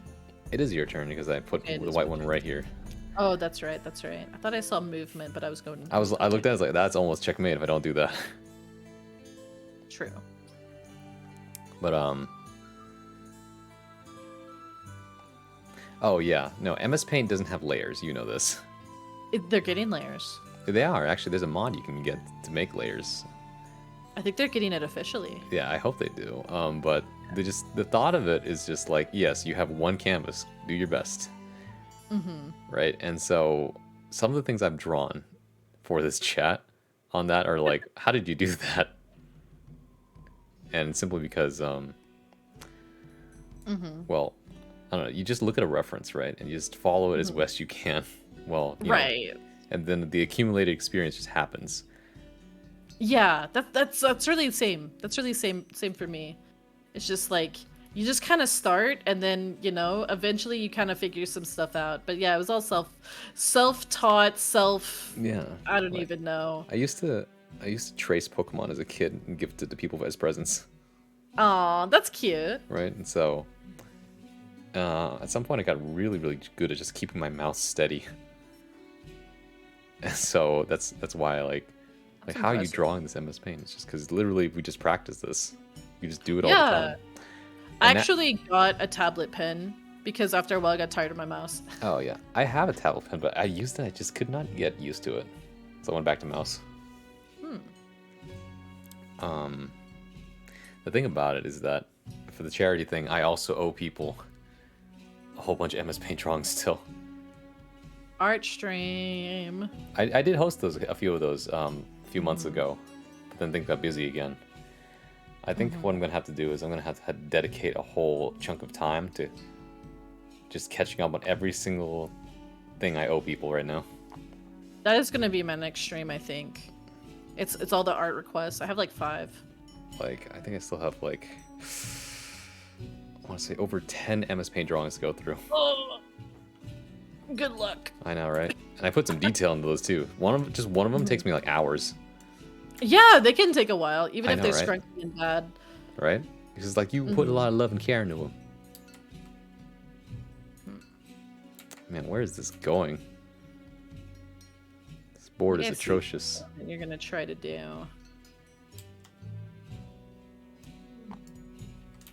Can you move walls? Yes, you can move the entire stack. You can move the entire stack.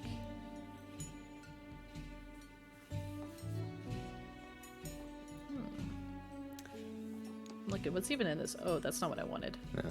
Put that back in there. What the? No, put that back in there. Okay, I got you. Hold on, I'll lift it up. Okay. How did that even do that? How did you I even just do joined that? it. I didn't even know you could do that. I didn't even know I could do that either. Okay. Huh.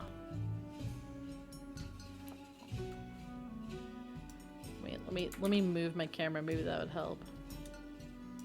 I'm funkin'. WASD to move the camera around. So yeah, that's the end of question 7. It was just a short little question because I just wanted to know. Because you make very It's funny, a- you make very funny scrunklies. Thank you. For the non-MS Paint stuff, I use Fire Alpaca, at least for now. Although Shamaya has offered to help teach me some Clip Studio if I were to ever get it. No, the amount of tutorials I had to go through because the other application uses GIMP. Ugh, I hate GIMP. Like it's okay. I only use it for one thing, and that's to make things transparent. Yeah. I used to start with that as my like I guess my program for like thumbnails and graphic design, and I found that I was simply too inexperienced to really make use of it. So I use Canva now. Yeah, I love Canva. I may like slap godsend. and yeah, I just slap stuff together really fast. Typically quarterly. I was thinking about that, but I have so many expenses right now. I'm like, pain. I feel like every single company's trying to monetize themselves now. Like it's understandable, but man, just what a pain. I feel like I need to do something about this because I feel like you're about to do something very stinky. I might be. Yeah, I'm a bit of a stinker. bit of a stinker. All right, we're getting down to like the last few questions here, which is Are pretty we? great. Well, we'll probably go on a few more tangents in the meantime, but you know. Of course. But here, question number 8. This is you might expand on this one quite a bit, but Question number 8. What new things do you want to try doing in the future as a VTuber? Ooh.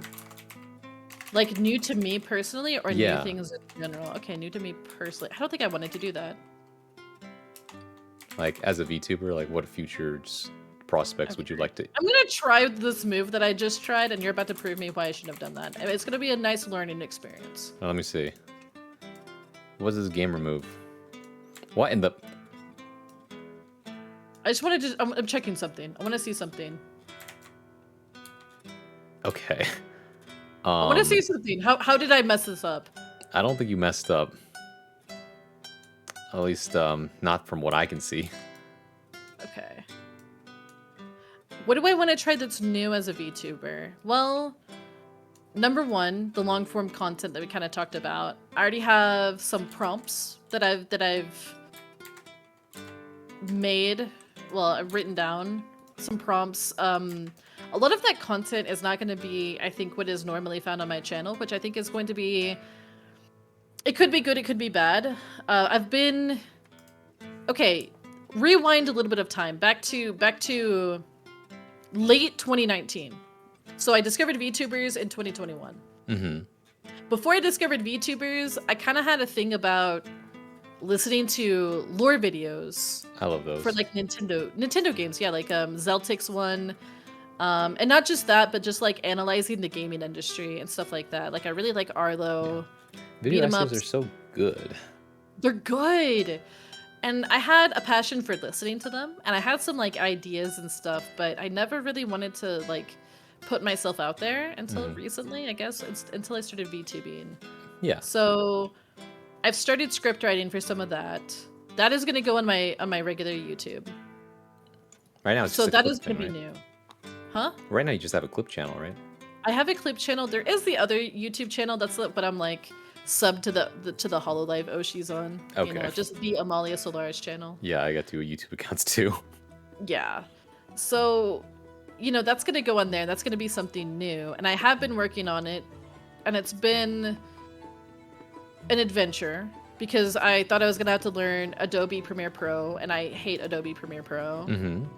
But I'm learning DaVinci right now. So that's pretty cool. Pretty cool. It's free, which I love that. It's free and it's becoming industry standard, which is even better. So that is something I'm planning. I don't know when it's going to be done. I want first video to come out maybe at the start of next year. I'm not sure. But one funny thing about that is that I've been... Because, like, you know, I could have the video of me sitting here talking, or I could have clips of, like, you know, since I'm going to be talking about probably Nintendo stuff, I could have clips of, like, Nintendo games being played. Like a lot of channels do. Yeah, like, just have something on while you talk. Right. So then I ran into the problem of, well, what am I going to play? And then I realized I can literally record myself playing Splatoon off stream. Yeah. Or, like, Majora's Mask. You know, I can actually have that recording as I'm streaming. And I'm just like, wow. This is a lot easier than I thought it would be. Mm-hmm. Especially like with the hours we put in. Mm-hmm. So I'm like, wow. So not only am I streaming, but I'm also, you know, getting content for like video prep as I'm doing it. And, you know, killing 2 birds with 1 stone. So I've been working on that and just script writing. That has been something. And then learning DaVinci itself. Mm-hmm. As far as other content goes, I do want to get singing lessons. Oh, wow. And put out some covers. I think that'd be pretty fun. I mean, let me know if you ever want a tip or two. I will need all the tips in the world because I have never sang really in my life. Yeah, I mean, I can't say that I'm a professional or anything, but I did spend 5 years in an a cappella group. You know, that's a lot of experience. Yeah. It was a lot of fun. That's a lot of experience. Let me think. So, I don't know. I still, to this day, do the warm-ups that were taught to me. Really? Yeah, actually, I have a video I use for warm-ups that I could send you if you want it. Yeah, go ahead and send me that. Okay. I've never, like, they put me in, like, kids choir, Mm-hmm. you know, when I was like, young, but, you know, it's not really, Yeah, you like, know. I don't think I've ever heard you sing. I don't know how to sing. I'm actually super self-conscious about it. Oh. I was bullied when I was a kid Oh. over my singing. Wait, you Yeah, too? I was bullied. It was horrible. I'm Like, back from bathroom 2. Was it better than bathroom 1? How are the reviews? let's see. Singing is definitely a journey. Mm-hmm. Like to learn it. I mean, I could probably send you another video too about like how you can go from like just not knowing anything to just becoming like, wow, you sound amazing. And Ooh. the reason for that is just simply practice because the vocal cords themselves are a muscle. And like any other muscle, Mm-hmm. the more you work it, the better and stronger it gets. Mm-hmm. Right? Right. So yeah, you just get used to it. As a kid, how I got into singing was I was at my cousin's place and we were playing SingStar on the PS2. That's I amazing. know, right? And I think I was trying to sing like "Saving Me" by Nickelback. Oh, oh my. And It's a good song. I remember after I was finished, my cousin was laughing. He was on the bed behind me, laughing his ass off. And I was like, "Well, if you're so like high and mighty, why don't you try it?" And he can't sing either, by the way. And so that's when I kind of became aware because before that, the only singing you'd ever do was like in kindergarten when you're singing like the days, Mm-hmm. the months, the weeks of the year, Yeah. or whatever it is, you know. Mm-hmm. And from there, I became conscious, and then I just started singing along to things. And the more I sang along to things, then just like you've become aware of what things sound like and your voice in comparison to those things, and you just kind of want those things to line up, right? But then you don't know Mm-hmm. how to make it line up, and Mm-hmm. so then after that, then you go and go and see how other people do it, or you ask someone how to teach you how to do that, right? And then you just keep Mm-hmm. doing it until it sounds good. Mm-hmm. I have been looking at vocal coaches. I think that I'll probably go that route, but I mean, Yeah. it's about finding time at this point. Finding time, money a little bit, Hmm. but mostly finding time. Yeah, it's But I true. think I just need to like do it, you know? I just need Yeah. to like take the jump. But my sister, she always told me, even recently, that I always sounded like a dying crow or cat when I sing. And you know, whenever you're like 5, that leaves a bit of an impression. Yeah. And so like ever since then, I've just been so self-conscious. Like I would never sing if my parents took me to church. I would never sing, and I would always just like lip sync, you know. Hmm. But now that I feel like VTubing, whenever I started VTubing, and I was like, if I can just do this, I Nar. can just do anything, Yeah. right? Exactly. So I'm like, well, you know what? What if I just get singing lessons? Because I've always wanted to sing. I just always felt bad about it. Everybody's got to start somewhere. Exactly. I'm sure I'll sound like a dying cat on stream at some point, but it'll be fine. No, I don't like. Funny enough, no one ever sounds like a dying cat. What it sounds like is just that they just don't know where the notes are when they sing yet.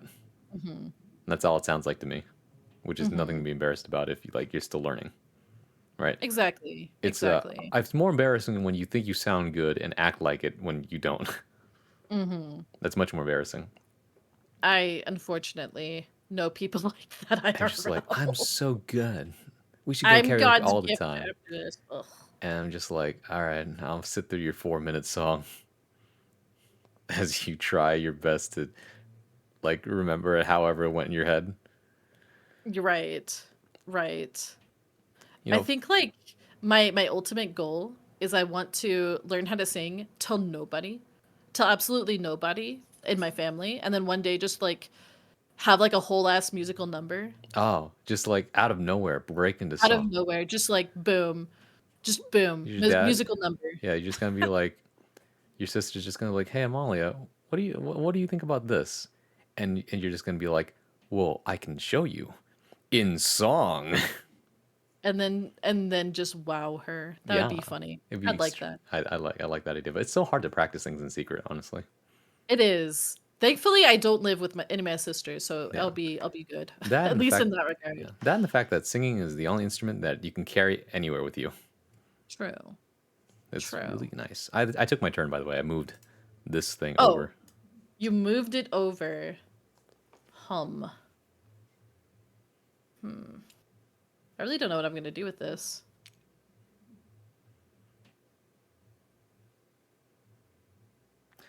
what was I gonna say? Oh, funny enough though, there is actually someone out there who their whole career is teaching VTubers how to sing.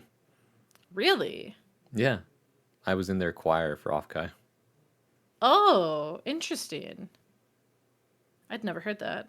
Yeah, it's like she's got a whole story behind it because it's like she was not having a great time doing teaching, and then like she found Mhm. this, and now she just tutors VTubers all day as a full time job. Oh, that's fun though. All right.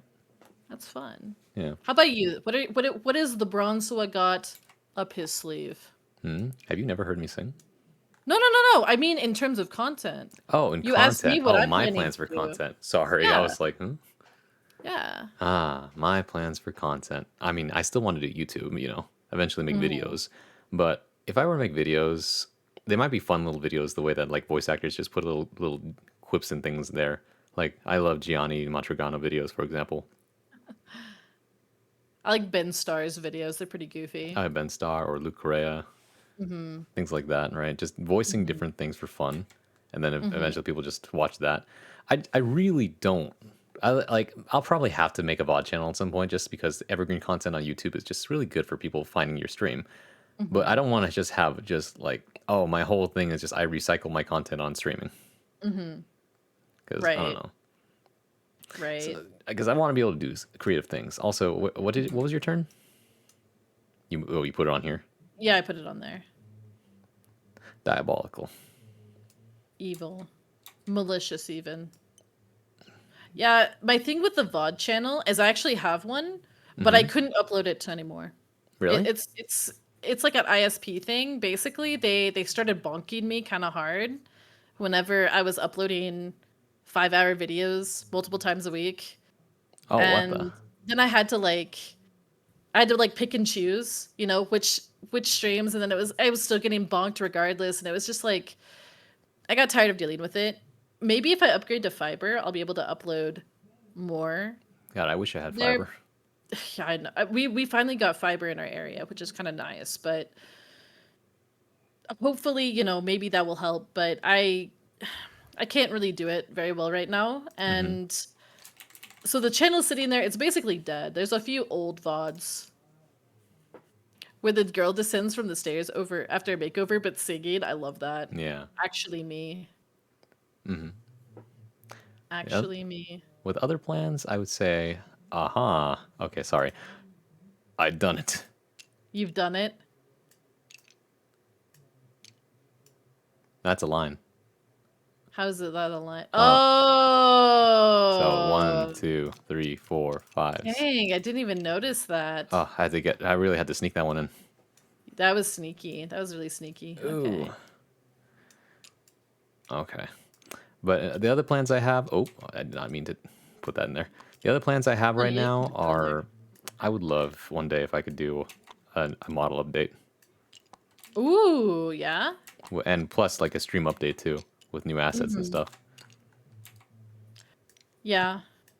I think honestly keeping it fresh sometimes, like, obviously within your financial means, sometimes that just, Like, it man, brings a bit of life. Like, yeah, right. Just having an animated like thing for people to look mhm, at upon like waiting or leaving would be nice. mhm. I got mine from Skeb. Yeah, I was gonna say I probably want to use Skeb more, but I never do. I don't have a Skeb addiction. Yet. Well, I don't know. It's just because I'm always looking for like prices, and they never look in my range. Yeah. Or actually, no, it's not the prices. It's that the art never like is the one I want. Mm. That is, yeah. I have to shop quite a bit. My usual go-to is I just follow Varen, and I Oh, go, "Oh, look, he's Varen got this art. Okay, he I'll really is just." good at finding art. He is. So I just watch whatever Varen's getting, and honestly, Shemaya recently has been getting a lot of animations, and Shemaya's animations are really good that she's been Yeah, getting, and they've been pretty fairly priced. So I've hmm, been I've been eyeballing those. She has a yeah, good eye for that stuff. yeah. So there's Skeb, but sometimes I also think like these days, I want to also support people on VGen too, like Mhm. because they're doing great work too, as long as I can afford them. Yeah. Been I turned down. kind Oh of yeah, Yeah, I've I been turned down a few times. I've had several yeah I've been timeout. turned down. Like my first Skeb was turned down actually. Oh. That's all right. I got one turned down, and it was because the person's prices went up, which kind of stinks. But that's not really my fault. Mm-hmm. Then a few of the other ones, I feel like they mostly just time out. It's like they weren't interested, but they never said no. You know? Mm-hmm.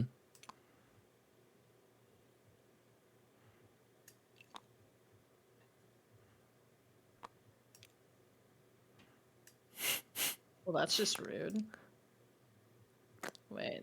Go Hey, go I go see ahead. you. Go ahead. No, I'm thinking. I'm doing a big thunk. Anything else? Well, let me know if you know a good composer. I can point Because you in Damasan's direction. I can also point you in Yuto's direction. I will I'm say yeah. Go I will say ahead. Damasan is a skeb person, but I do think he is open for DMs. I'm not sure. Yeah, I'm looking for someone who is good with like fantasy sounding music, Mhm. a la fairy tale. Yeah. Damasan has done quite a bit of fairy tale stuff. I think he even did music for a game at one point. Oh my god, my playlist ran out. Oops. But he also, I mean, Skeb is what it is. You can't really get any revision. So I mean, there's that. And I think he is like 9K plus yen or something like that. Like he's not cheap. Yuto did my chatting music and is pretty good as well. I Mm-hmm. don't know if Yuto does a lot of fantasy though. That's fair. I don't know. I think it's a lot of dubstep, EDM, and bossa nova, I do stuff like love that. me some bossa nova. Hmm. So I don't know. Well, if you send names my way, I would be very grateful. Hmm. Hmm. Uh, Yeah, Damasan was also really fast. Like the recent one he did that in like 6 days. oh, what the? Yeah, he's crazy. He's crazy. I mean, I guess when you got fish to fry. He just had a kid, so I'm sure that's another motivation. Oh You wow. know, kids are expensive. Let's see. Okay, thankfully I have another playlist full of tavern music. Ayo, the Bardcore. Kids are expensive, but so is chat. That is true, Derbling. That is true. Oh hey, Derblin. Okay, is it? Oh, it is my turn. Oh, cheeky. No rush. Very cheeky. Okay, I mean, if you're gonna do that, that's fair. probably could have done that in a better place. But you know what? I can move walls. We can if work I with this. We can work around it. We could.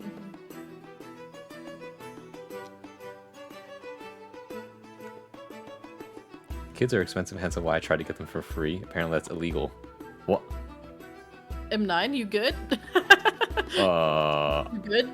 I didn't see anything if you didn't. I'm just asking if they're good. Ah! You can There's build a them raid. cheap. Oh my god.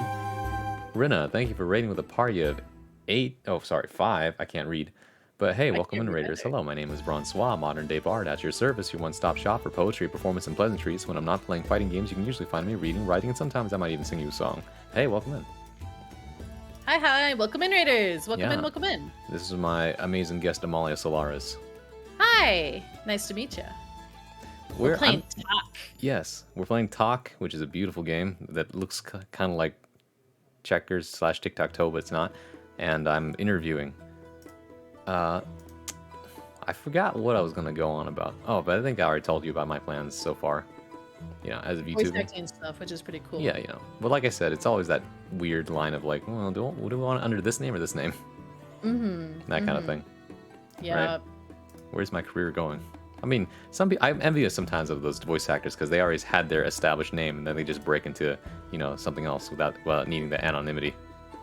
Like, I'm thinking Sayu, for example. I was about to say Sayu. Like, I love that. I love how, damn, that's how you know it's good branding. When you brand Right. yourself as VTuber voice actor, right? Right. That's the guy That's or the guy. girl, right? Exactly. It's incredible. Exactly. This isn't the board game Go either. I do know how to play Go. It's very interesting. Let's see. What do I want to do? I mean, don't mind if I do.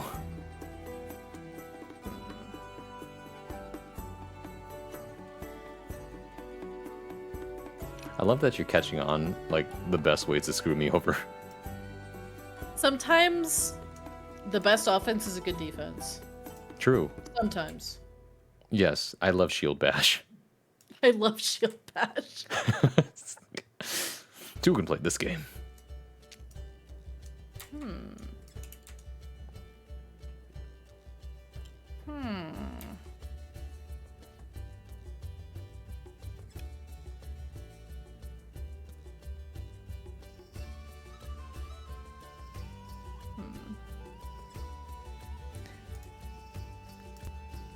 I forgot what question we were. Oh, there it is.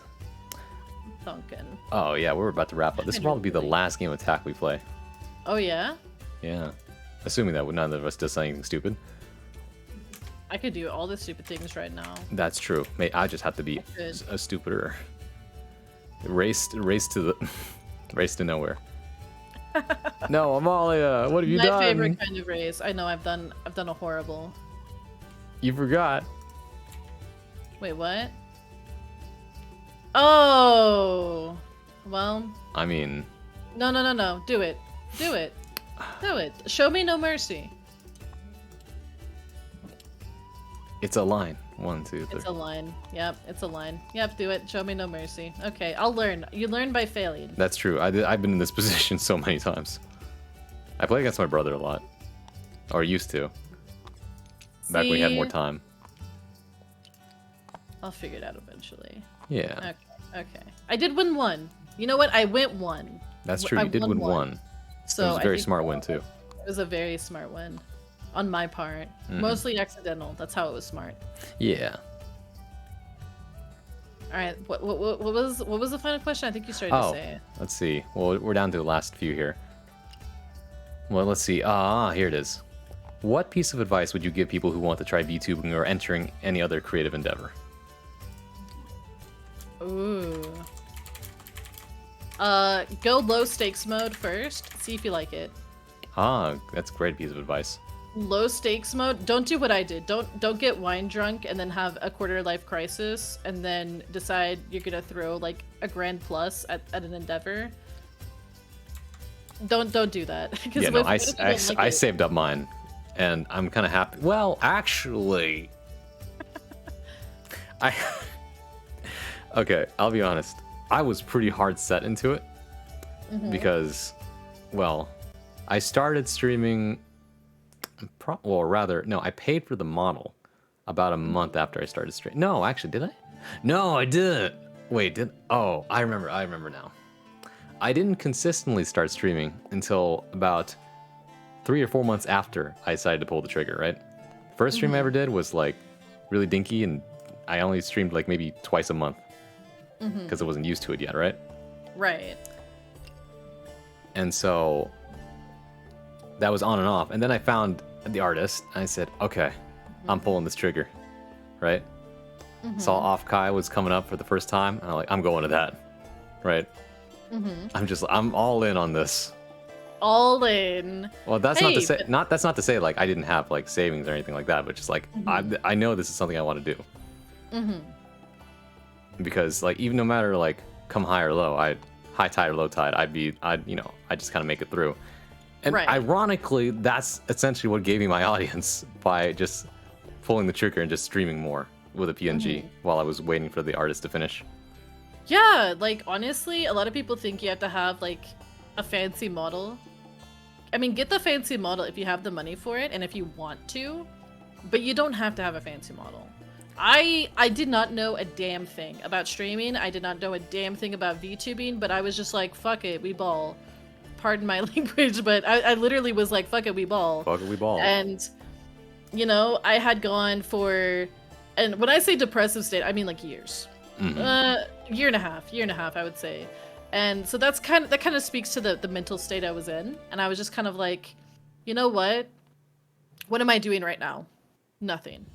I'm laying on the couch being depressed. Is it expensive to get into this? Yes. It can be. You don't have. It doesn't have to be, but it can be. Well, I mean, I was so ignorant back then that I didn't know. That's fair.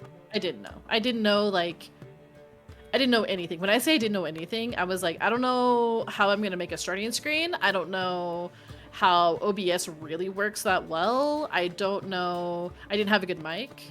I had like a headset mic, like a Xbox mic, basically. Oh my god, yeah, the Xbox It quality was- mic sounds like you're talking muffled. Yeah, it was rough. Hey, Munch. Hi Munch, how you doing? It's more expensive these days. It really can be. It depends on if you want to do like I had a Yeah. friend, okay, when I commissioned my model, at the time, I think I spent $400 or $500. Sounds about right, yeah. I had a friend who also started VTubing at the same time. He debuted the same weekend I did. He bought his model for $15. It was pre-made, Yeah. to be fair. It was pre-made. Mm-hmm. But I mean, he had pretty good success with it. I mean, I didn't have to do what I did, but I also didn't have the know-how, the resources, or the knowledge. And that is kind of, I think, why I ended up doing it the way that I did. But in the hindsight, I mean, it worked out, so it's like, you know, is it that bad if it worked out? I don't mean, know. I'm kind of under the same umbrella of it'll work out somehow. Yeah. And I kind of told myself when I got started, you know, everyone always says VTubing is oversaturated, streaming is oversaturated. You know, most people, they never see partner. Most people, you know, it's so hard to get noticed. So I told myself, don't be surprised if 1 year after you start, you have maybe 3 regulars. Yeah. You have Right. maybe like 4 regulars. Like, A just lot don't of it be, is luck. don't be surprised because that it's a bit of luck. It's a bit of, you know, there is some strategy to some things. Yeah. But at the end of the day, it is kind of like hoping the algorithm takes your offerings. Yeah. I mean, I think I have 2 rules of thumb to stand by, and that's number 1, good content speaks for itself. And number 2, it is a lot of luck, but you can always place yourself in places where luck falls onto easier. Right. You can. It's a luck, but it's also like you can make your odds better. Exactly. So I told myself, don't be surprised, you know, because that's how it is a lot for a lot of people. And so just don't be discouraged. And Cap, honestly, whenever he sanity checked me when I decided to become a VTuber, he told me, if you're going to put through all this money, you know, commit all the money, you have to like stick with it at least for half a year. Yeah, right. Like, At least for half a year. I feel fortunate enough that, like, doing this, I've paid off the model at this point with the amount I've made. I have paid off my model Right. as well. I have not paid off everything, but that's because I have made further expenses. Yeah, right. Everything's an You investment. know, yeah, everything's an investment in the end. Right. You can only hope sometimes, but it's always about what you make of it. Yeah. And really, like, when I got started with VTubing, not every VTuber I met from the get-go wanted the same thing I wanted, and I realized that early on. But it's kind of hard because VTubing is really what you make of it at the end of the day. It's really what you make of it. Yeah. Not everybody is out here to get famous and pop off and be the next Iron Mouse. Not everybody, you know... Some people are they just want a silly little model and have a fun time, and some people do want to make it into a career, and I don't think there's any wrong, I guess, like, path as long as you're not hurting people.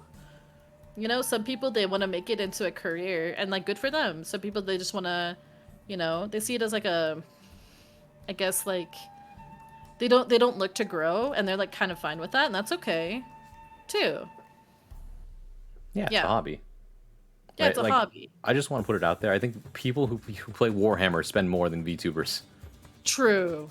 Especially all those stupid little figurines. I say they're so fun to stupid, but paint. like, they're really fun to paint, I'm sure. I don't have anything against Warhammer, by the way. Yeah, no. Vermintide 2 is a great game. Oh, shoot. Waifu, no. You're 300% correct, yeah. I mean, inside of that or Gunpla. One of Yeah. those is going to drain your wallet. I did mean it. I did mean it. I promise I didn't mean it. I actually really do. What's like, wrong? No, I'm saying it's I really cool. do like Vermintide is like one of the games I actually started streaming. Yeah. When I started off. Waifu, you have to agree. It drains your wallet, doesn't it? A gotcha gamer VTuber is an expensive thing to happen to you? Jeez. You know, you don't Yeah. even consider sometimes, like, you make so many friends that you feel like you have to sub to people. Occasionally, yes. But I'm in the firm camp that no one should make you spend money if you don't want to or have to. True. True. Right? That's a Yeah. bad friend if they're telling you to extort you out of your money. Exactly. Like, yeah, no. If anyone tries to make you spend money on something, they're wildin'. You have the income? Yeah, exactly. If you have the income, nothing wrong with it. Oh yeah, that's why I see all these posts all the time. Kind of a spicy take. It's like they're all like, "Oh, you don't need the model that's like $3,000. You don't need this." It's like, yeah, you might not need it, but if you have the funds for it and if you want it, why not? Yeah. You know, like why not? Like, it's just a hobby. want People it. spend Yeah. like odd things on everything. And this is what we like to do. We like to be anime people on the internet. Exactly. Yeah, VTube within your means for sure. If you term, that's true. What kind of income is disposable? It's the income that you set aside to spend specifically. That's what it's for. That's what we're talking about. Oh yeah. Is it my turn? I think it is. Okay. I'm looking at the tile amount on the board and I'm thinking it's yours. Okay. You wouldn't dare.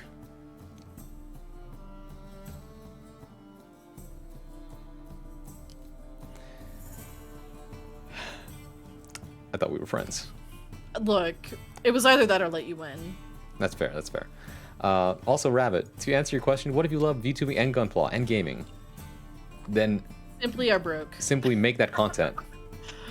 If you want to justify things, simply make money off the things that you make or things that you do. I love women. Yes, Binks, and we know you do. I love women too, Binks. You're so valid. He's so valid. He's so real for this one. So real for that one. Make your unbuilt Gunpla. Please, by the way, if you buy things, make sure that you fully intend on using them. If not now, then at some point.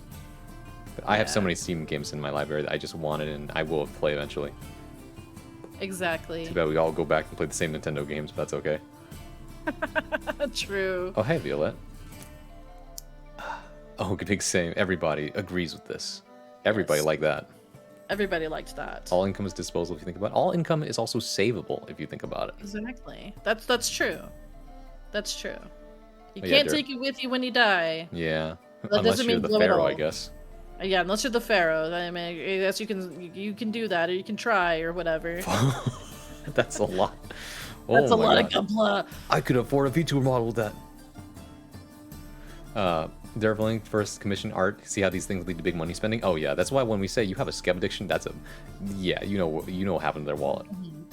Hi Aki, how you doing, gamer? Like, just because you make this much in a week does not mean you should spend it all. Also, thank you for giving Rin a shout out. Thank you. I've totally zoned out about that. Yeah, it's just like I see people like I think it's like do whatever's within your means, and if someone else has it where it's within their means to buy something that you think is ludicrous, like you can think it's ludicrous, but I mean, if it makes them happy and they're gonna use it, I mean, might as well, right? Like, Oh, hey, Aki. yeah, I see so many people like shaming other people. It's like, how dare you care about growth? How dare you care about numbers? How dare you care about getting like a good, you know, but very expensive VTuber model? It's like, you know what? Why do you care so much about what Right. other people are spending? You know? Yeah, Just- it's mostly because people do a lot of outward looking instead of inward looking, in my opinion. Right? Because I always put it like this, right? There are a lot of things that are going to be outside of your control. So why would you focus on those things when you can focus on the things that you do have control over instead? right. Like, I can't Right. control what other people do, but I control what I do. So Exactly. why wouldn't I focus on myself then? Exactly. And like I think that actually is some of the best advice that I can give people. You know, like I say, don't, you know, what was it that I said earlier? I said don't throw a bunch of, you know, low stakes first. I think the Yeah, other thing is exactly. like when it comes to content creation, you have to kind of like yeah, there's going to be other people and you're going to be like, "Well, why are they popping off but I'm not?" or whatever. But that kind of mindset doesn't really benefit you if you use it in like a negative way. I mean, Yeah. you can always examine like, okay, well, how did this happen that they Exactly. managed to pop off? You know, and then you kind of attribute it to yourself. It's like, well, what can I do Yeah. to kind of like better my content, better myself, better, you know, better the channel to make it more successful and make it more fun. Yeah. Like, honestly, I think it's a miracle I've gotten to where I am, considering I only do like 2 platforms, which is here and the Bird app, and that's not really a Bird app anymore, right? Hmm. Like Exactly. some people have been wondering about like how come you haven't popped up considering like who you are. And my answer to that is simply that I'm just not making content in other places where people can find me, right? Hmm. If I want, like, the best ways would just be YouTube. I'm not doing TikTok though. I'm not doing that. TikTok is hard. TikTok is It's just hard. like I don't really like it's it, but also I do not the it. content. It's not the content I want to put out. And it's not also not the audience I want to Exactly. draw in, right? That's a big Right. thing too. People Right. don't think about like, sure, you want views, but Hmm. where do you want those views from, right? What Yeah. crowd do you want to be attracting? Yeah, the Zoomers. And Consumers. and I agree with what Rabbit said. People spend so much money on headphones and yeah, just and VTubing and fun stuff. It gets kind of Yeah. demonized for Like, some come reason. on, It's like, take man, away the stigma, right? yeah, Let people have their fursuit. yeah. Let people have their virtual fursuit. Yeah, that's basically it. I don't have a fursuit. I don't really want one. That's okay. It's really those things are really cool, by the way. They're so cool. Okay, high key.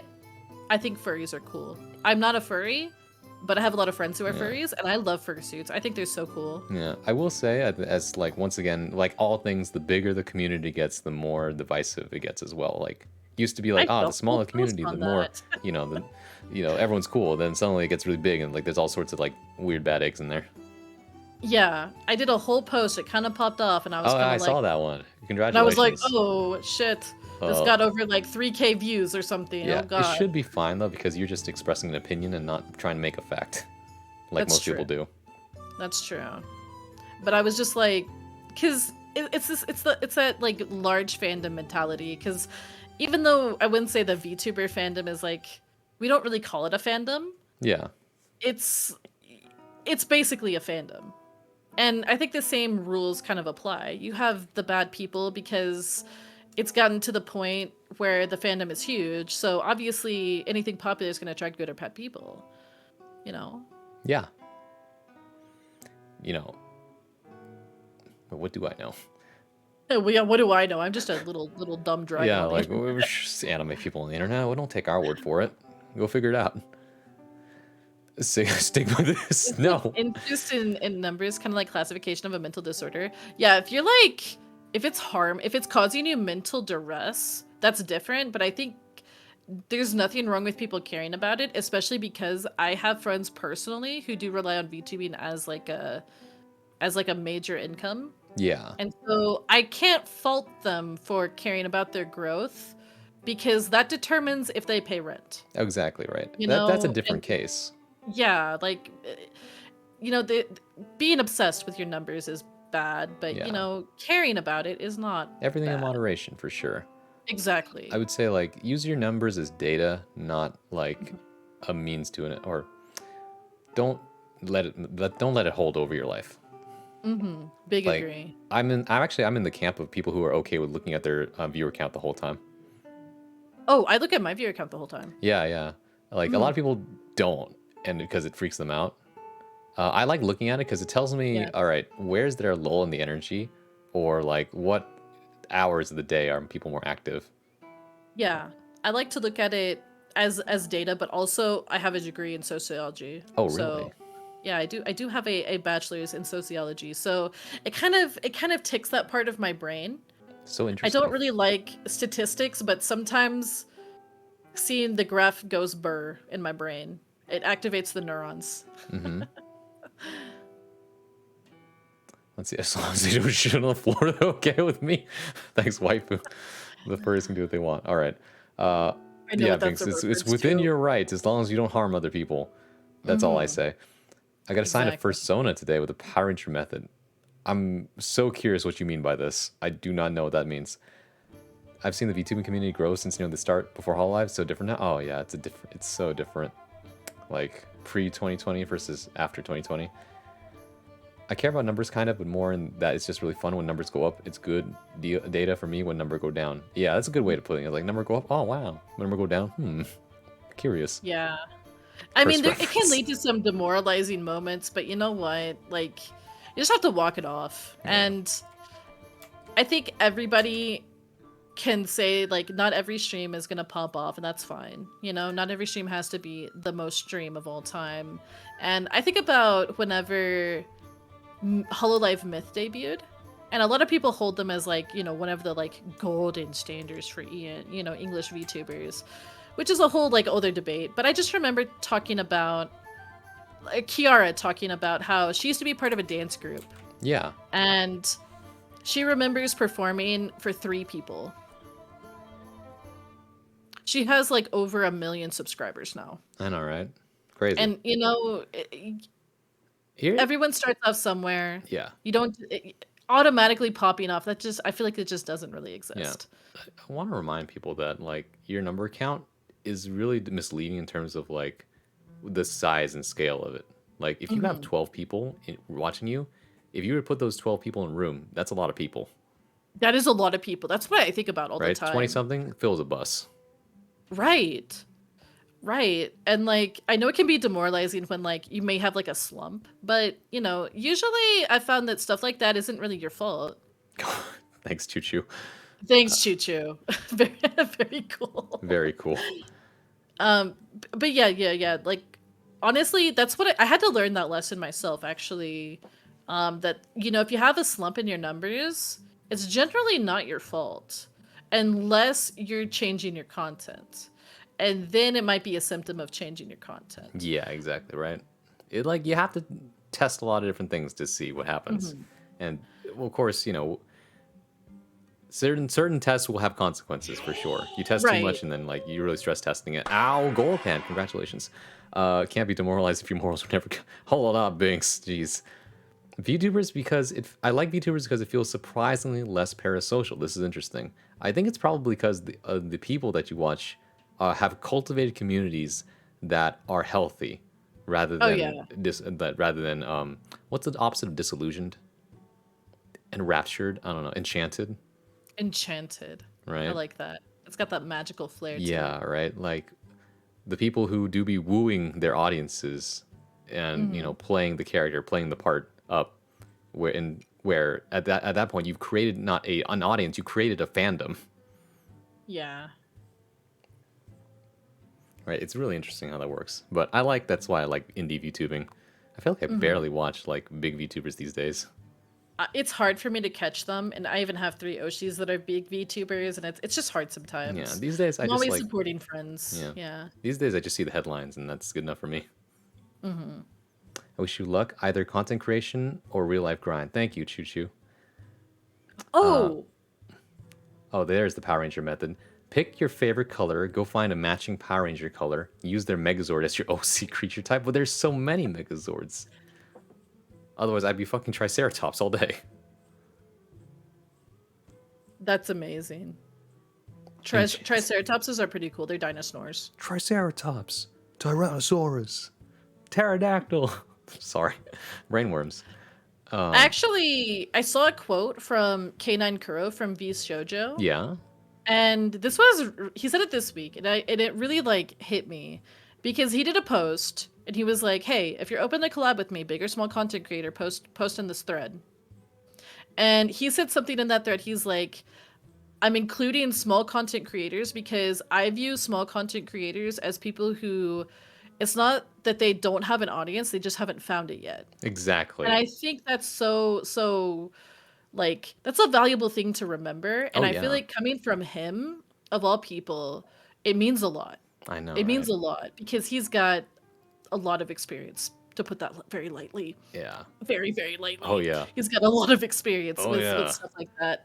So I think that's a good mindset to think about. And when I look at my own VTubing journey, and sometimes I do this, I go and I click, okay, what was this last stream? And then I go all the way back to the first stream.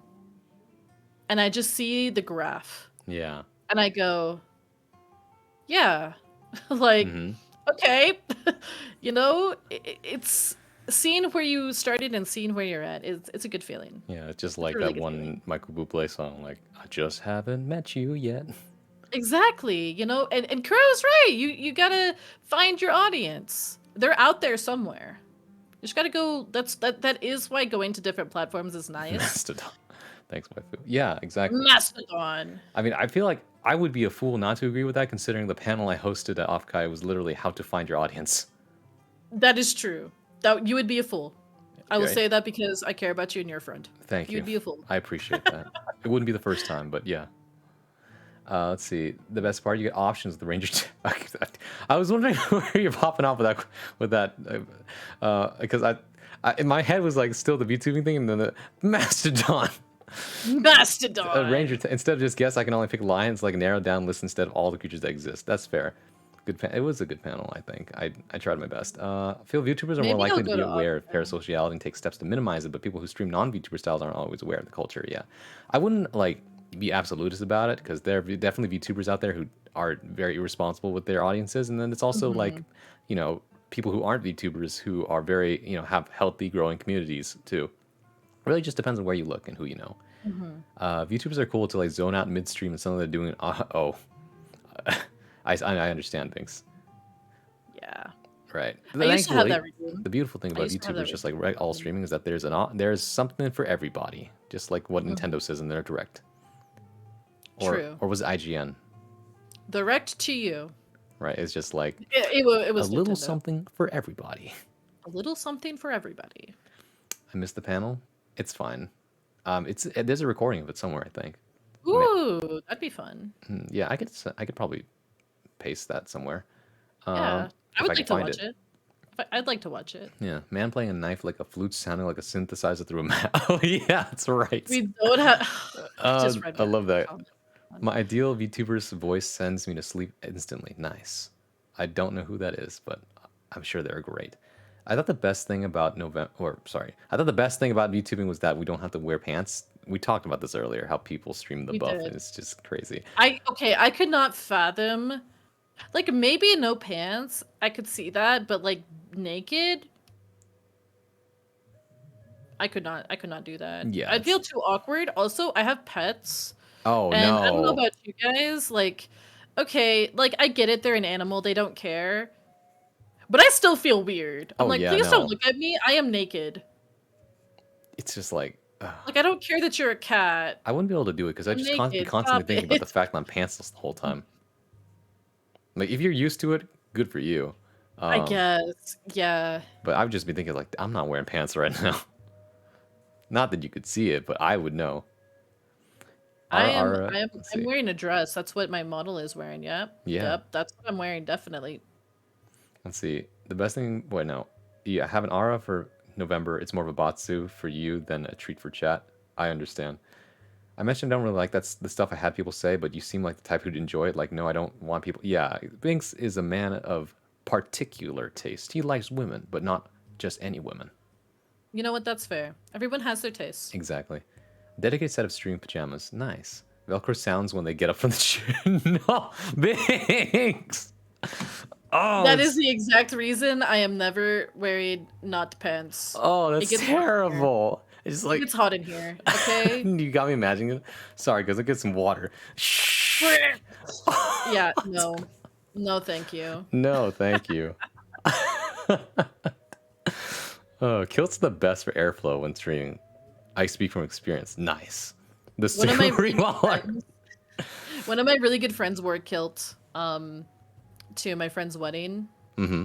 And that was really funny to watch the family. That just like the family of the bride just being like looking at him, just being like, is that man wearing a kilt? Mm-hmm. To be fair, I was in a conservative Midwestern state. Ah, yeah. Is it my wait? When did you go? I must put have it right. blinked. I No, put it wait, right no. here. Wait. Wait, was it your turn before that? Because I thought you put it right No, here. I think it's your turn again. Okay, then yeah, I put 'Cause it. I think I put yeah. Oh, I put it here. Yeah. Okay. Wait. Thank God we figured that out. I feel like I When is lost it my my train of turn? thought. I was gonna ask you a yeah? question actually. I had a subject question. Go ahead. Whenever you started VTubing, because I know this definitely happened to me, did you feel pressured into doing any particular thing, like as a VTuber?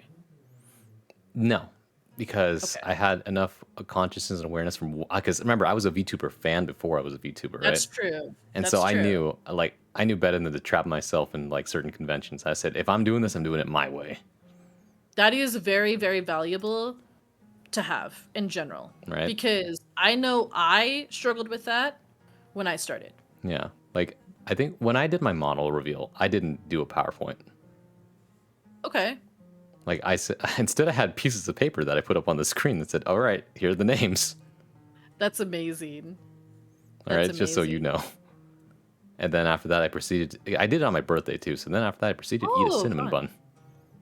Ah, In that's fact, fun. yeah. In fact, it's coming back up again. I was born in December. You see. Ooh.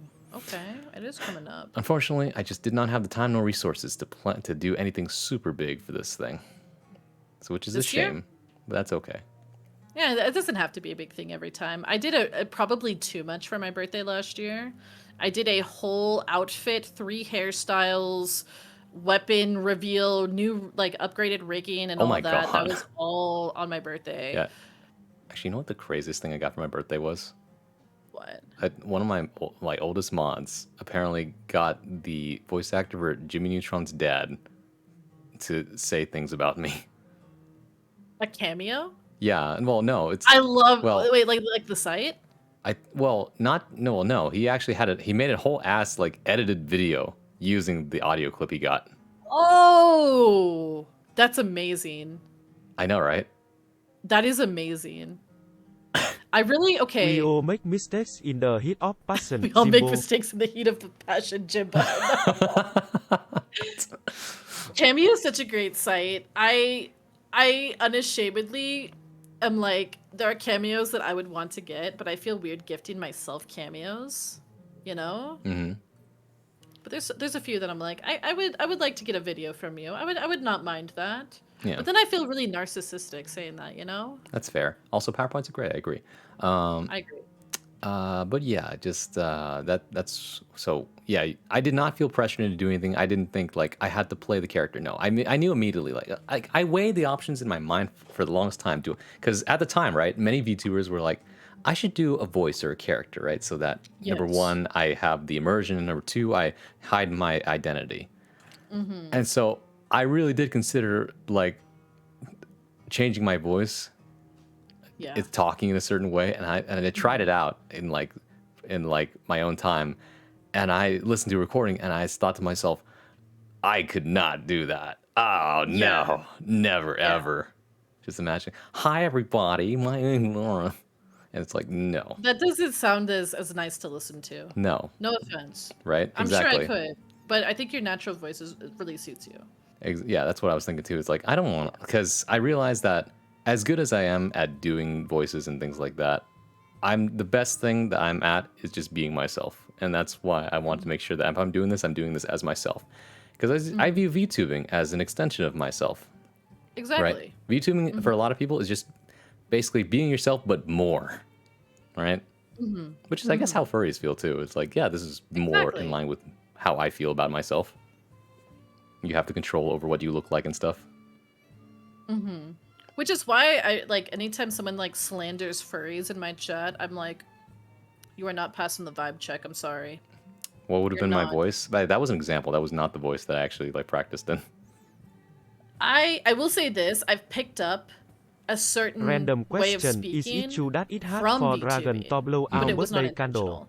And of course, you know, I have that thing where if I hang around certain friends, I pick up little mannerisms from them. Oh, I know that. Like Danny, for instance, if you guys know Danny Doncho, Amalia loves Outlast Trials. You know, I'll say He stuff like always that, like, says "Oh, things in a I certain inflection. It's so love." contagious. It's incredibly It's like, contagious. Avalia. Amalia, Ah. it's time to play Fortnite. Yeah, he's very contagious, He's got great energy. Love him. and yeah, like I've picked up that. Marcel. I've picked up a few things from Eve as well, and Shemaya. You know, some other VTubers that I frequently talk to, and I know it. Yeah, it's what being said. I put the Dinosaur earworm into people's brains, but I feel like that's just something I do naturally. Naturally. Yeah. Right? Like, Yeah. you know, also there are just different sides to people. What you sound like right now might not be how you sound like all the time, but it's still you, right? Right. And I do think I project more. yeah, because, you know, On- some people say, it's the streaming voice. You're doing the streaming voice again. They're like, no, I just sound like this one. I'm trying to put more energy up. It really depends. Like, for me, I feed off of other people's energy rather than create my own. Chat thinks I'm putting on a voice for stream, but I literally just sound like this. Yeah, there are a lot of people out there who like have higher pitched voices, and people are like, "Are you using a voice changer? Are you changing your voice? Are you voice acting?" You're like, "No, you literally just sound like that." Is Right? it true that it's hard for dragons to blow up? We can control it, you know. Yeah, you It's don't. not just every time I breathe. It's not just every fire breathing dragon. Oh, hey Toki. Yes, tabletop simulator. Yeah. Whose turn is it anyway? I think it's yours because I think I put this one here. Oh yeah, you're right. It's my turn. I forgot. Let's see. How do I make a bridge from this side to the other side? The thing I personally found that I felt like I was forced into is, and I don't know if this is like too 18 plus for the stream, but I felt like I was forced into people, I guess, like sexualizing me. Oh yeah, no. This is a It's big very- problem in many different like Yeah. because just because you're an anime woman on the internet does not give people the right to like sexualize or objectify you. Right. And I kind of got it from the get-go. And I thought it was really weird because, I mean, you guys can't see my full model, but look at me. There are many VTubers out there that have a little bit more out there, and good for them. Have that model however you like. If you want your booba out there, good get that. Right, bread. it's that whole- do your thing. It's that But whole I yeah, don't go look ahead. like that. I don't have that going on. Yeah. You know? Yeah, that's not your And brand. it's not really my brand. It's not really the kind of content I want to make, and so that's why I don't make it, you know? I already said like on stream that I wrote smut, and like so it's not like I'm you know, prudish or anything, or I'm just Yeah. against that kind of stuff. It's just that, you don't want But- people thinking that way about you. Right. I don't want people thinking about me in that light. And some people do like that kind of attention, and good for them. Get that bread. Do you boo. But I got it from the get-go pretty early in, and I never understood that, but I did feel pressured in certain ways, especially when I was starting out, that like, you know, that I felt like I had to tolerate it, you know? And I realized after a while, no, I don't have to tolerate Yeah. people coming You put into your my foot down. chat You and enforce the being rules. like, yeah. Is it possible to police the behavior? It's possible to police it, I think, in your space, but you can never control what people think about you. Yeah. Unfortunately. I Like, definitely- you can leave impressions, but you can't control how people think. Mhm. Yeah, like I definitely think that when you're a streamer, this is your space, and you have every right to control the space how you want to, how you want it to. Of course, like it's a collaborative effort, but at the same time, the relationship between a streamer and chat is to set boundaries, and this is true for any relationship, right? You need to set your boundaries, like, and be okay with telling people what it is that you're okay with and not okay with. Because otherwise, people Yeah. take advantage of you, and that's not okay. Yeah, I had some early viewers that I think they took advantage of the fact that I was so like uncertain about myself, and they're not around anymore because I kind of put my foot down and said like, we're not making content like that here. I'm sorry.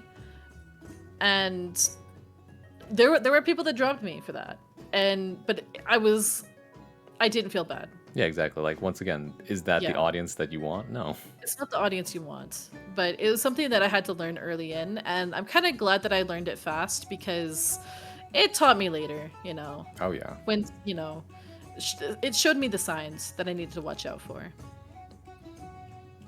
Important information. Whose turn is it? That's a great question. Wish I had an answer. I wish I had an answer too. I think it might be mine. I think it might be mine. Yeah, you take your turn. Sure. I mean, What's the worst that could happen? 18 plus think immediately not safe for work? No. It just means that we don't want literal children in our streams, that's all. exactly. Because Exactly. they're a handful. They ask weird, direct questions without really thinking about things like, like, will you do this for me? Or why are you like this? And I'm just like, I don't know Whoa. why you want me to answer that. Yeah, streamer, I don't like the game you're playing. Streamer, can you change the game you're playing, please? Streamer. I'm just Or- like, okay. Hey, streamer, where do you live? Oh, that was my favorite one. Oh, I was like, that's why I say, you know, every time, because obviously, you know, this is the Yeah. truth, guys. This is obviously the truth. I live in a, you know, another dimension. this is They always shut fun. up real fast when I say You, that. I love when we use chat messages as content. It's so fun. It really is. I was like, oh, what's that? You want to know about this? Oh, well, let me tell you. Mm-hmm. Lives in the mountain. She's a Drago. Yeah. Or well, whatever, wherever your Dragoland is. Avalon. We Avalon. don't have Arthur. That's He's not right. in my basement. No, he's not in your basement. No, never. He's not in my basement. No. Like, and I'm just a bard. I live by the McDonald's parking lot. I live in the McDonald's trash can. Yeah, no. Meet me by the Wendy's out back. Let's see. Or just meet me at Outback. Let's get a blue. Meet me Outback Steakhouse. Big turn tracker on the side. Small brain people. Let's not forget. Can I join the game? Oh, every time. You know, I usually, whenever I see messages like that, I usually like will give them a pretty curt answer. But sometimes I feel like I'll take them as a like a teaching moment, where I'm just gonna tell you. I'm just gonna see. You seem like you don't know, so I'm gonna tell you some things that everyone else will benefit from too. Get curious about the kayfabe, like the business side of VTubing, but I usually ask the VTuber if that's okay to ask. Oh yeah, like it depends on the VTuber. Some are more lax about it. Some like are hard stuck because like there's like, if you think of it like the invisible wall between a stage and an audience, right? As long as they continue acting on there, you want to maintain that curtain of belief, because the moment it comes down, then there's no real acting anymore. There's no magic that happens, right? So it's just an agreement. It's like a tacit agreement between audience and performer that, all right, this curtain stays up because it benefits us both. That's how I feel about it. It does. I think it does, but when it comes to private conversations, like I tend to, especially in voice chat, you know, I'm actually notorious for in collabs. After we're done with the collab, I'll be like, hey, let's talk for another hour. I won't do that to you, I promise. Let's talk for another hour, and I'll just like blah blah blah blah blah blah blah. Here's all the stuff I'm planning. Here's this. Here's that. Oh yeah, you know, this and that and whatever. And it's just like angry. No, I forgot that I had the Arthur. Yeah, I saw that rabbit. You know, but like on stream is a bit different. Pay no attention to the man behind the curtain. It's true. Wizard of Oz was the first VTuber. Oh my god. Wizard. Oh, you're right. He was the little man behind the screen with. I mean, then we can also say like Annoying Orange and things like that too, of that nature. Like I said, VTubing is just streaming with an avatar. That's all it is. Pay no attention to this man behind the curtain. Yeah, exactly. I think my go-to example of what happens when you let the curtain go entirely. Everyone remember the one clip that went viral when Pokimane used the VTuber model one time, and then she just sat, yeah, right. She sat up, left, and then just that's the dead thing on the screen, and everyone got kind of uncomfortable. That's what happened. That's what happens when you drop the curtain. Right. Right. Ooh, I get uncomfortable just thinking about it. You just need to keep the curtain up, at least on stream. Right. And if you really want to meet the actors, do it during a meet and greet or like once they're done performing. Right? And respect the actors' spaces. This is most important. Okay, just because you really identify with somebody or really like them doesn't give you the right to say, like, I know them so well, like we're basically best friends. That's the definition of parasocialism. Yeah. Yeah. Big agree. I have heard that I'm pretty much the same person off stream, but same here. Yeah, like again, you know, I think I'm a little quieter off stream, but it kind of depends. Kind of depends on my mood. Kind of depends on how I'm feeling. Oh yeah, you're right. I am introverted. A lot of people, I feel like they don't believe me when I say that. I am introverted. I have diagnosed anxiety, for God's sake. Okay. Like, There's this there's all this like weird misunderstandings about how extroverted and introverted works, right? Like you can have no traits of either and still be one of the other. Right? You can be like highly extroverted but still be an introvert, because how it works is that it just means that what do you do to recharge your energy, right? Exactly. Because you could be really, really extroverted in front of other people, but you have to be alone in order to feel like you're okay again afterwards. Or like you're an extrovert when like you spend a lot of time alone, you're perfectly fine with that, but you have to go see people and talk to them for hours on end in order to feel good about like, feel like yourself again. There we go. I think there are some days where I feel like talking to people makes me feel better, but I think that's more of a sometimes if it's too quiet and you let your mind wander, sometimes your brain kind of just starts bullying you for no reason. Yeah. I'm sure that's relatable to at least one person in the chat. But for the most part, I feel like I am an introvert where like if I can just curl up for like 2 hours minimum, Yeah. podcast, Splatoon. Oh Yeah, man. exactly. Like at the end of the day, these are just labels that we use that are convenient to us to explain how we're feeling, but that don't necessarily like define us as people. Big agree. I wish more people had that opinion about labels in general. Oh yeah. Like Just it's in nice that we're general. coming out with Because so many different labels these days. Like for example, one thing I learned is executive dysfunction, right? When you have trouble making decisions all the time, I which is have that. yeah, right? I have that. Yeah, before it would be just classified under the label of like maybe a bit autism or maybe ADHD or Mhm. things like that, right? But now we have a more specific label for it, which is really nice for people who can like have the way to explain it, right? In the Mhm. same way, like some people complain, why are academic papers so specific all the time? And it's because we need to be very like exact about the things we're talking about. Otherwise, people will get misunderstood and information isn't properly conveyed. Right? It's that Mhm. same deal. You don't Agreed. need labels all the time, but they're convenient when you need them. Right. I have that. Yeah, Right. a lot of people do. Yeah. Yeah, I had the executive dysfunction is actually what spurred me into getting tested for ADHD, and that is how I found out I have ADHD. Yeah, I might have a lot of things to be honest, but like I said, I never got Oh, diagnosed, and maybe it's I for have the a whole laundry list. It's great. maybe yeah, maybe it's for the better that I don't, because then I could just continue to serve as like an example of you don't need labels to live your life, Mhm. right? The only time, well, okay, my main reason for even getting diagnosed was basically to like get medication to like help because it was getting bad. Yeah, But I do agree. I don't think you need to have labels to really like exist, you know? hmm Like I give myself certain labels because it's like the best way that I can describe things to people, but that doesn't necessarily mean that I think that I fit the label 100% because people are dynamic. The world is dynamic, life is dynamic. It's hard to really fit people into rigid things. yeah. Uh, I totally forgot what I was gonna say. Okay, whose turn is it? Because I I think it's placed it yours. here. But Oh, I you put placed one it here. there. Oh, okay. Hmm. Thanks. Max Headroom would have been the first VTuber if this technology was. Huh. I'm actually not familiar with Max Headroom. Bronzewall and me are best friends, though. We are best friends. We played together several times.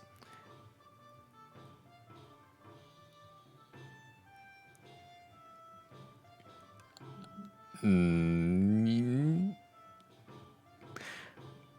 we played together a few times. But hey, thanks, bestie. Unless we talk to folks off cam and get to know them, that's an associate, not a friend. Yes, I agree. I have many associates. I have a lot of associates as well. I Yeah. will say that. I I have a lot of associates. misanthropist. I think I figured out the reason why you're sad, Banks. Oh my god. Your Oh personality depends on the no. place, situation, mood. Yes. Never trust your brain after 9 p.m. Shout out to that one meme. Like my brother talked to me about that meme the other day, where he just showed me this like picture again, like I'd seen before. But it's that like new Sonic fact. Never trust your brain after 9 p.m. I agree with this now. True. Because True. God, I don't know what happens when night manifests itself, but your brain's just not properly working. It's just like no. It's got the brain worms to the max, Yeah, and not the good kind. yeah. Academic papers are so specific because reviewer 2 is an ass and should be sentenced to infinite jail. Oh man, how many times have I had to get my papers checked? It's starting to click. I love labels as constructs for communication. Yeah, never trust night owls is Yeah. what I'm hearing. Maybe the rule is just don't trust your brain 6 hours before you go to sleep. Hmm. I will say this: when I took sociology, we talked about labels a lot, obviously, because that's kind of the name of the game, right? Yeah, exactly. Why? Like, it's hard for people to process information sometimes, and so putting things into labels helps break down information. So that's why humans tend to do it. Mm-hmm. So it's really just kind of like how you're processing things like mentally. We like to put things into boxes. It just helps like our thoughts, our thought processes, Yeah. and how we take in the world. You know, we usually like to identify things and just kind of like go from there, build it from there. And inherently labels aren't bad, but people can use them for bad. So, I mean, with great power comes great responsibility, basically. It's true. It's true. Where did you play? I put it right here. Okay, that's what I thought. The board changes are so subtle. They're very subtle. Let's see. I have one more question for you. Okay. As we wrap up here at the 4-hour mark. I could go another 5 and talk about being a crab. It's true. Oh, That's shoot. true. Question 10.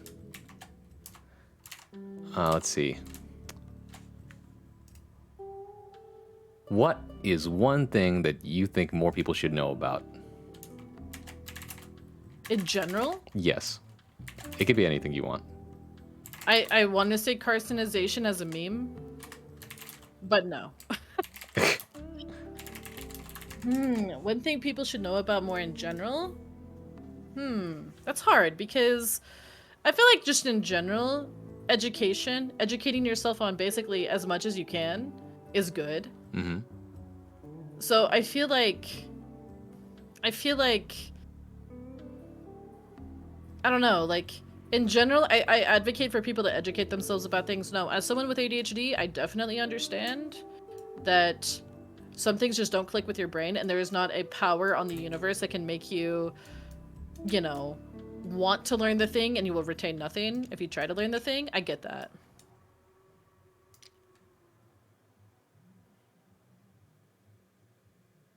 I'm watching you very carefully right now.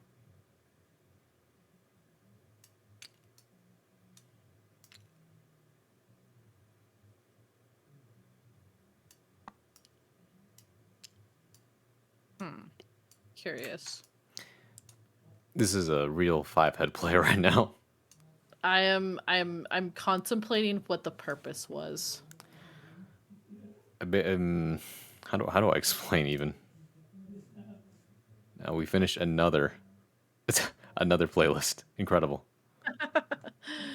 What would I want more people to know about in general? Oh, that's such a hard question. I think like, know more about in general. This is gonna sound dumb. I do not like misinformation, I agree. particularly about the things that I'm passionate about. I want more people to know about the lore of the evolution between Diddy Kong Racing 2 and Star Fox Adventures. This is it. This is it. All right. That's what I want more people to know about. You All know right. why? Because there are so many videos out there that were made before this one interview was released between Miyamoto and some of the devs of Rareware and Imamura-san, who's one of the he was like basically the artist who drew like Fox McCloud, designed Fox McCloud and stuff like that. And you know what? Those videos, they're all wrong because they made these videos, and of course they didn't know that this interview was going to come out, but basically all the videos are now defunct. Yeah. Because the interview came out and disproved like everything the videos were talking about. Okay. So what was the theory and what's the truth? The theory was that, okay, back a long time ago, there was a game that was going to come out called Dinosaur Planet. And that is the game that Crystal was originally going to be one of the protagonists for. There was going to be Crystal and there was going to be Saber. Saber was a wolf. But, so the main... She's about to go off. Exactly. Exactly. You guys I'm thought it here was going to for be it. a serious answer? It's Go a on. meme answer, but it's also kind of serious. But basically, This is what I wanted. Dinosaur Planet, you were going to switch between Crystal and Saber. You had different things you were collecting to try to save the planet. There was like a whole convoluted backstory about ancient civilizations that were at war with each other and like this whole like planets aligning thing. And it was a whole thing, okay? It was a whole thing. And it turns out the Krazoa were going to be evil in the original plan, and Andros wasn't there because it wasn't Star Fox, but the old theory was that Miyamoto like forced them to add Fox McCloud into Dinosaur Planet, which then birthed Star Fox Adventures. Yeah. The interview that came out, it was a couple years ago. It's like they dug up the interview, they like published it or something like that. It came out and it said basically, here's what happened. They were gonna make a game called Diddy Kong Racing 2. And then it became Dinosaur Island, where the main character was Timber from Diddy Kong Racing. Okay. And then they made it into Dinosaur Planet, and the main characters were Crystal and Saber.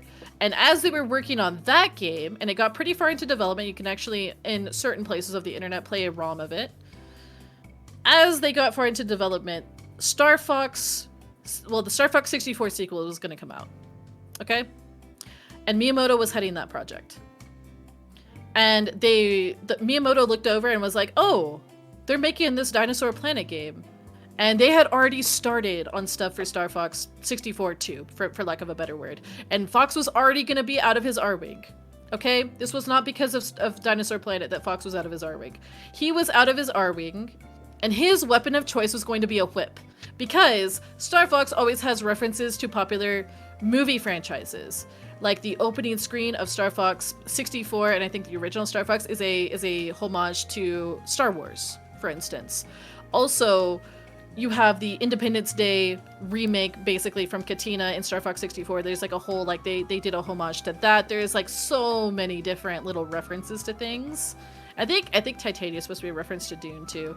But like there's so many, it's just like they just pack it full of silly little references to popular media. Fox was gonna have a whip because of Indiana Jones. Yeah, I figured.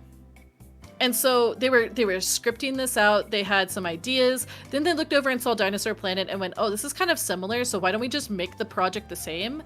And Rareware was like, sure. It was not Miyamoto forcing anybody.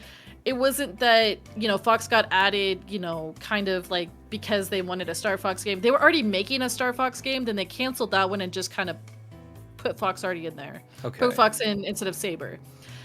So, And then because of time constraints, Crystal's part got nixed and it all became Fox's part. all right. So what does this have to do with Diddy Kong Racing?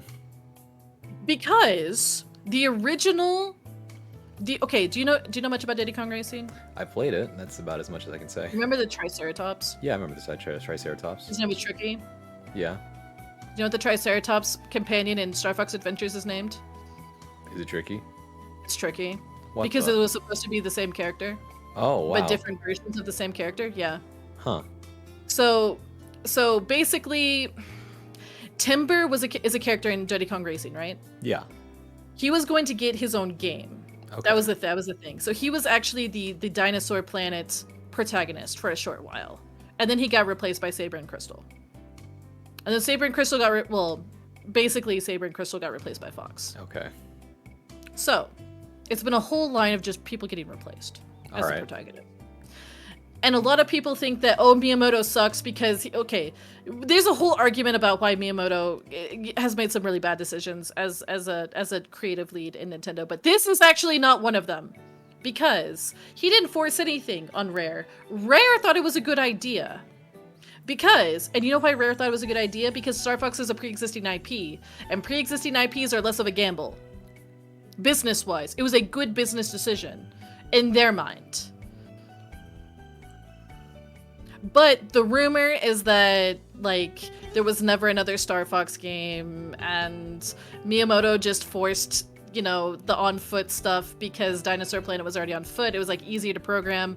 But that's not even true, because Fox McCloud was already going to be out of his damn R-Wing in the other sequel that they canceled. Well, at least we got Star Fox Assault for what it's worth.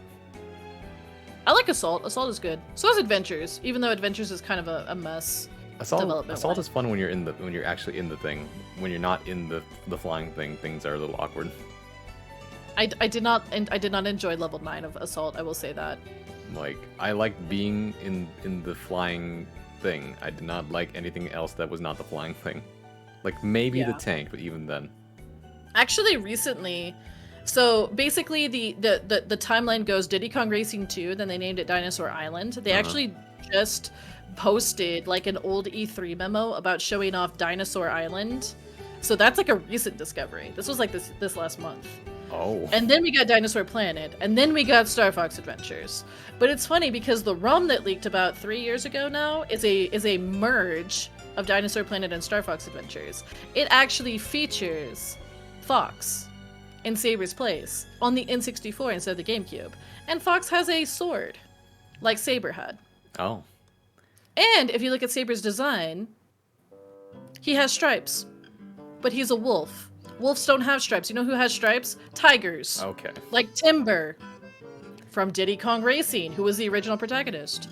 Anyways, basically, I'm that guy you were talking about earlier who's got like all the pens on the board. And I'm just like looking at you guys like with a frazzled face. I'm just like, it's all connected. Yes. And the reason I want more people to know about that is because there's a lot of videos of misinformation, and I'm tired of hearing about how Miyamoto forced the project to do one thing when he suggested it because it would have made more sense as a business move, and he didn't force them. Rare was like, hell yeah, we'll do that. We'll want to work on a Star Fox game. Star Fox is cool. Basically, it's just like, people don't tell the story right. They get it mostly right, but it's not really right. Thank you. That was beautiful. I know it's the most unhinged shit you've ever That was heard. exactly what I wanted, honestly. That was exactly, you just wanted some random, you wanted Star Fox, or did you just want random stuff? No, I just wanted something that you really definitely think more people should know, and that's definitely something that no one knows. Yeah. Nobody knows because this interview kind of came out and I was like, this is huge. Because they even showed like beta versions of Crystal and she had like a mohawk. Yeah. And it was crazy. They're talking about like Fox McCloud is like Indiana Jones basically. And I thought that was really cool. That's like Yeah. something that no one, they never talked about that except in that one article. And nobody ever, they're like, oh, they made Star Fox Adventures because they wanted another Star Fox game and they just took this other project over and they canned it and they ripped it up into pieces. And like, yeah, they did rip it up into pieces. And the end result was not nearly as cool as it could have been. But there was a lot of nuance that is like lost. And it's not as much of a Miyamoto twirling his mustache, not this time. Wait, what did you say was the reason why Miyamoto made some strange decisions in his life? He makes weird decisions. Okay, so you know who Miyamoto is, right? Yeah, of course. Created Mario and all that. Right. Miyamoto doesn't play video games anymore. Yeah, I figured. Miyamoto makes video games still. Of course. So that's led him to be really out of touch with not just like the fan base, but with just like the gaming industry in general. And he admits he doesn't play video games anymore. Yeah. Like straight up, he does not play video games. And Like when he does a lot of creative things where it feels like he's trying to get rid of creativity. Huh? Yeah. He makes creative choices where he's just like, we're gonna make this as boring as possible, it feels. Paper Mario is a really good example. If you look at Paper Mario back then versus now, he is kind of the reason that it's kind of like that, as far as I am aware. Because he has this thing about Mario being pretty uniform. Yeah. About, its presentation. And while there is something to be said for that, I do feel like after the umpteenth game, you kind of got to switch it up, which is why Mario Wonder is such a great game, by the way. Yeah. And also, we're getting a Mario RPG soon. I love that game. I played the Super Nintendo version. Of course. Mm-hmm. You put this here, right? Or was it here? I think it was right there. That's the second one. Okay. Wow, that's awkward. Alright, but that makes sense, I guess. Miyamoto is, well, I guess when you think about it, when you make gaming your whole career, I guess you wouldn't really want to put more of that in your other aspects of life. 1 second. I need to move the dog into another room. All good. Don't mind, she's just looking down, finding the dog. Ah. I'm gonna need to play Mario RPG and Wonders. Oh yeah. We need more Star Fox. I wish we had some more good Star Fox games. That and F-Zero. We only got... it was such a travesty. F-Zero 99. Fun, but still, why don't you just give us an actual game with Captain Falcon as the star again? Right? Sorry, dog was throwing a fit Yeah. about something. I was like, all right, if you can't play nice with your siblings, Yeah, I need to catch up with time Chad again. out. Mm-hmm. Time out. Yeah, timeout time. I love labels as context for communication. Yeah, never trust night owls. No, I already read that. It's after 9 p.m. It's either depression or horny, no in between. True for a lot of people. I'm fighting Revere 2 and they're winning. No. What if you don't sleep? We've seen what happens when you don't sleep. Don't trust your brain if you don't sleep. Obviously, it's not helping. Yeah. Yeah, Malia. Yeah, Malia. Become crab. Carcinization. Yes. Quite a few of the women I know are starting to get officially diagnosed with ADHD as they age. I remember reading how ADHD manifests itself differently in women and is underdiagnosed as a whole. Yeah. It's true. That's true. That is very true. That's why I got diagnosed. Yes. Remember, guys, gender is a social construct, but actual physical sex is a thing. That is true. And And I'm that not does talking play about the with good time your- either. That does play into your chemistry. Yep. Let's see. We can also be on foot in the verses on Star Fox 64. That is true. That is true. Rare bit of info, yeah. That's a pun, actually. F099 is a rare. straight up test to see if people want more. This is what This is like what happened when they held Super Monkey Ball hostage for the longest time. Remember that? Agreed. Because I can't really say much because the creator of Super Monkey Ball is the dude who made Yakuza, and that is a popping off game, right? Amazing. Why would you ever want to go back to Monkey Ball? But the Monkey Ball fans are like, we miss Monkey Ball. All right, so they said, all right, if you love Monkey Ball so much here, why don't you have this game? And we just like, baby game. And everyone's like, well, maybe if we buy it and play it, they'll make more. And you know, Yeah. it's the catch-22. Right? Because yes, they'll make more, but is it more of what you want? Yeah. That is the thing with like Oh, hey, Black Paper Angel, though. Mario. Which Yeah, is why Paper it's cool Mario. that Thousand Year Door is getting remastered, because then Thank people God. in that fandom can be like, hey, this is what we want. In my mind, well, okay. It peaked, definitely the peak is 1 and 2. And then after that, you got Super Paper Mario on the Wii, which is actually a pretty decent game. I heard it was good. Like, it was good. I heard it played was it. good. It was like, it's a lot of fun. Definitely not the Paper Mario we're used to, but it's still fun. Like, definitely like a very unique experience, especially on the Wii. Outside of that, though, those are the only 3 Paper Mario games that exist in my mind. Everything else is not That real. is fair. That is fair. That is fair. I've heard very similar sentiments from a lot of people. But yeah, like it's Miyamoto, I think Nintendo as a whole, they went through this phase where they just, I don't know, they make choices that feel like it feels almost like they're actively fighting against their fan base. And I'm not gonna say the fans are always right, but if you are making content like a video game for fans, it does kind of feel like you should listen to at least kind of what they're thinking, and maybe not just make whatever you feel like making. But there is something to be said for, like, you know, making what creatively comes to you. I mean, I feel like, you know, I mean, that's not bad either. It's just hard, you know. It's hard because exactly. sometimes you can't just spit in the face of your fans either, because that's how you I lose think, fans. It's not like a business strat. Yeah, I should know considering how long I spent like observing the Melee community. Like they just want to be able to play the game, but they can't even do that. Oh god, yeah, that's a whole fiasco. Right. That's a whole fiasco. You know, I'm Made grateful. for letting a franchise end. I mean, okay, but you have to make it end good. Right. You can't just be like, okay, we're gonna end it here, and we're never gonna address plot stuff. Right. Where, like, you know, we're just gonna have it end here, and it's unceremonious. It's a wet fart of an ending, if you will. If you're gonna send off a franchise, I think that you need to make it good. Yeah. Right. Like give some respect to the fans who loved it. Exactly. I mean, That's yeah. why I heard this rumor. I don't know if it's true, but I heard Fire Emblem Awakening was supposed to be the last Fire Emblem. It might have been. Oh, I think so. Because what I remember the story going is that like it was supposed to be the last one, and you know, but it popped off so hard, and that's why they got Fate and Conquest and all that. Right. And then after that, like the Fire Emblem formula just never stopped. You know, the Tokyo Mirage Exactly. Sessions, Fire Emblem Heroes, and Three Houses. Three Houses was such a big hit too, right? That cannot be I stopped love that anymore. game. But it's all thanks to Awakening's like success. And honestly, Awakening would have been a good final game. It would have been. Exactly, But right? then they realized, oh wait, this is actually such a banger. We could do this more. Yeah, you know that's like the whole story behind the company, Final Fantasy 2. I heard that was fake, but Was it? I don't know. I don't know. I heard it was mean- fake. I've heard it was real, but With the whole story of like they named it Final Fantasy because it's literally the last game because the company was going bankrupt. I wish I could meet Sakaguchi and ask him. Maybe I'll go find him on the Japanese server of Final Fantasy 14 because he plays Final Fantasy 14. That's crazy. Yeah. Did they save your recordings of all your interviews? Yeah, they're all highlights.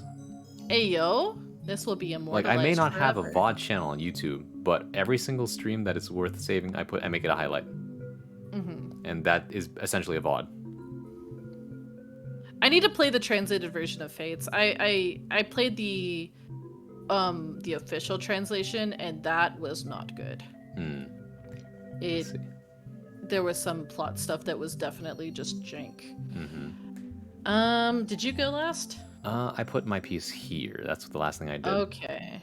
There are a lot of ADHD people getting diagnosed with autism lately too after the DSM changes. Want to play 1,000 Years? Yeah, 1,000 Years is great. Argument to be made for. Oh, I just read that. Yeah, like I don't know. Give it the ending it deserves, not a whimper.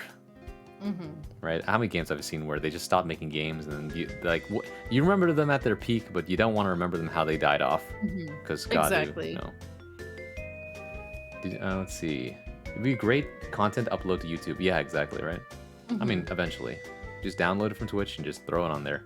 That's the lazy VOD channel. The lazy VOD channel, and hope your ISP does not riot. Right. I mean, that's why you're like, oh, I'll limit myself to one video a week, basically. Yeah. Still feel bad for FE Fates. I played a properly translated version. It's legitimately good. Let's see. But didn't they have? I mean, there is an official English version, isn't it? There is. I played it. It's not great. I see that. It's not great. Okay. I will say this. Oh no, go ahead. Actually. Oh, so it's another case of like the fan translation being better in some ways. Oh, much better. Yeah. Okay. Much better. There are times when fan translations have not rubbed quite right with me, and it usually all comes down to like source material and localization skills, right? For example, I tried playing through Ace Attorney Investigations 2, and it's a good game, but I didn't quite get through it because the tone of translation was just so different from playing through a regular Ace Attorney game, right? Where the jokes are all on point, the humor is tongue-in-cheek. But because of the way that it was translated, it was very kind of direct, and so a lot of the humor was lost. And that's how I felt about it. So there's some nuance to it. Yeah. And basically, like, the translation of Fates, like, where it really fell off is, like, so the whole point of Fates is you get to pick your fate, right? You can either side with the one country or the other country. One of the countries has basically been holding you hostage, and you didn't even realize it your whole life. Oh. And, yeah. You're basically, like, you're from the other country. Yeah, exactly. You're born in the You other never one, really but knew. You grew up in this country. Yeah, basically as a ward. Exactly. And the way that they went about you siding with that country, even though they were the obvious bad guys. Yeah. It I mean, was, come on.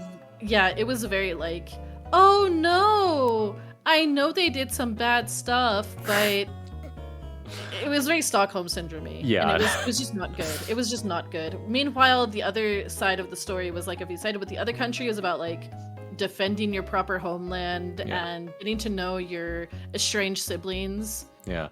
That you were like taken away from. It was like pretty good. Crackhead theory, maybe. Originally it was just one narrative, but they decided to break it up into two because they wanted to sell more copies. That could be. That could be. Because this other version of the timeline just seems so flimsy.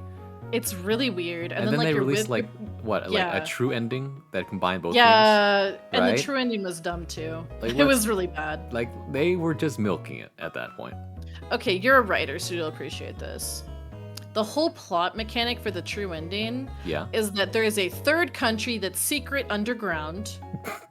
And the reason that they're not mentioned in the other two games is because if you mention the country's name, you die instantly. Oh, really? Yeah. What is this Deus Ex Machina? It was so weird. It was so weird. It's a cop-out, or whatever it's called. It was a major cop-out. It was just like, oh, well, we wanted to make a true ending too, so we're gonna just make this like random-ass third ending. I don't know, it's almost similar to like Three Houses when you find out there's a secret. Spoilers for Three Houses fans. There's a secret fourth house hidden in the basement. There is a secret fourth house hidden in the basement. Just saying. Right. And then there's secretly 4 routes that whole time, but it's called Three Houses. Exactly, right? It just like, all right. Go ahead. Just write your way out of this one. I give Ashen Wolves a pass because I like Yuri. Exactly, right. Like, everyone loves Yuri. He's so Everyone cool. loves Sayu, okay? He's a good voice actor. He's a good voice actor. You guys didn't know Sayu is this person who did Yuri's voice as well as Mr. Genshin, Water Beam Man. Water beam. Wait, no, actually, no, wrong person. Sorry, that's Ray Chase. No, I was thinking. Oh, sorry, the other dude, the dude from the desert. There we go. Yeah, the desert dude. What was your yes, Rabbit Sensei? Thank you. Thank you.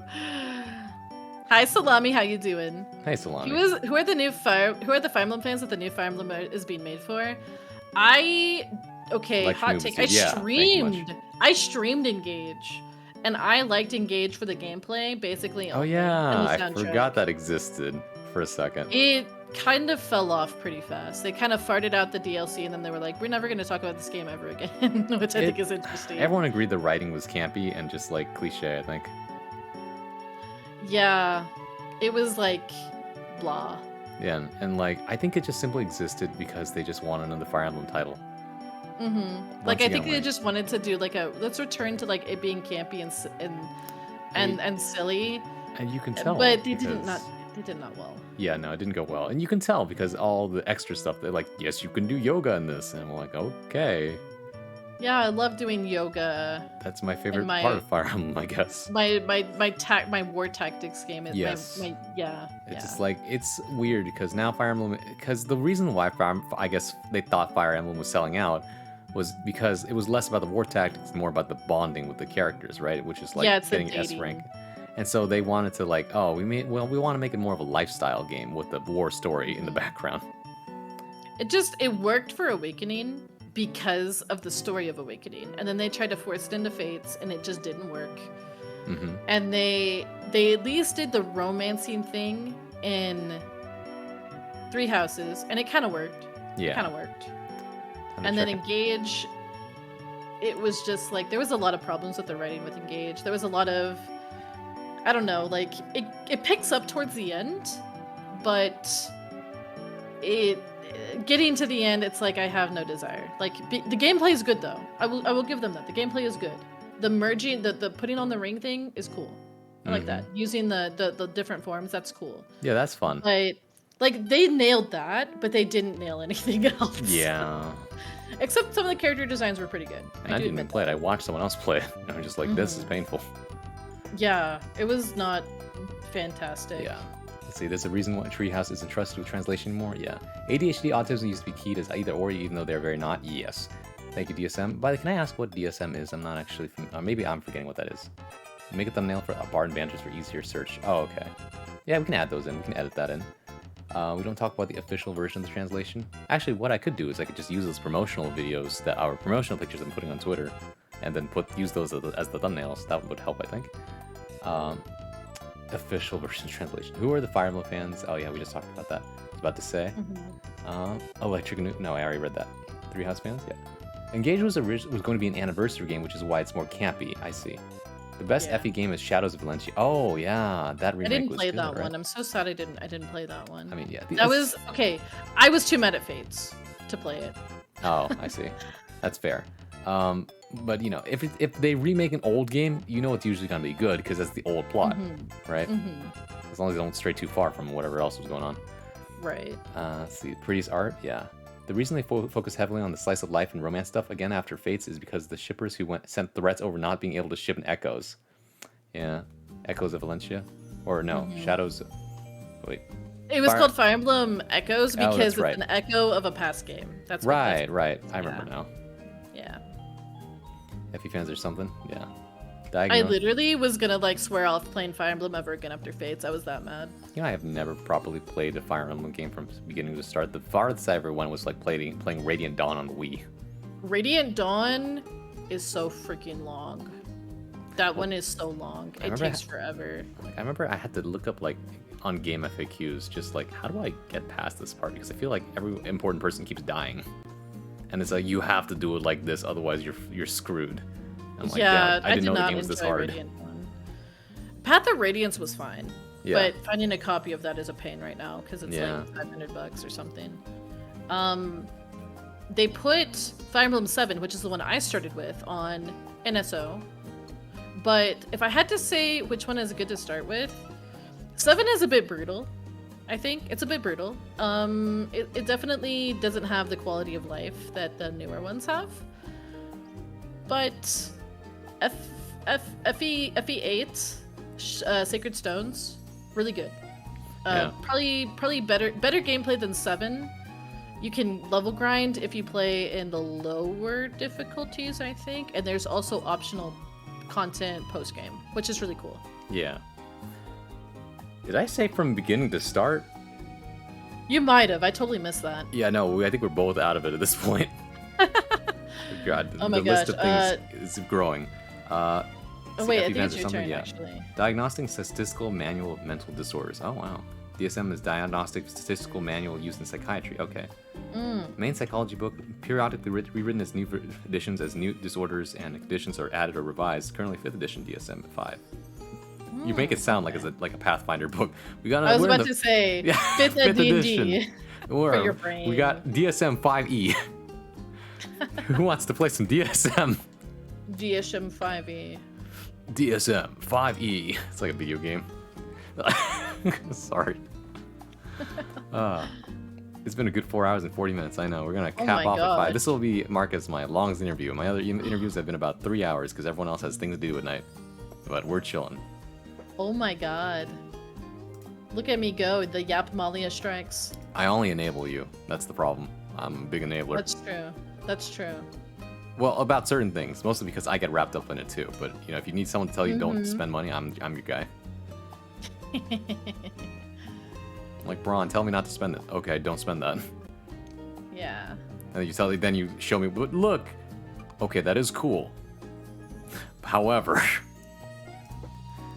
DSM 5e is Did you just go? rigged. Did you go? Did I miss that? No, I don't think I went yet. Hold on, let's see. I Oh, was gonna okay. put it I right. thought I blinked and missed it, and I was Yeah, just no, like, huh? I'm gonna put it right here. That's where I'm gonna do it. Okay.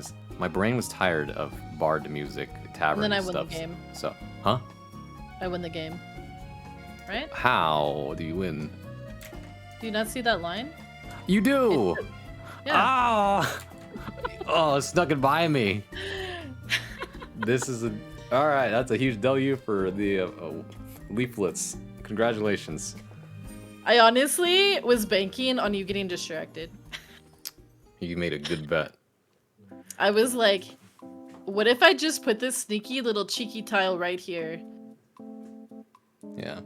You know, sorry, I was watching you wiggle around, and I realized that one of the things I love about your wiggle is that it looks like your shoulder goes in when you lean towards one side, right?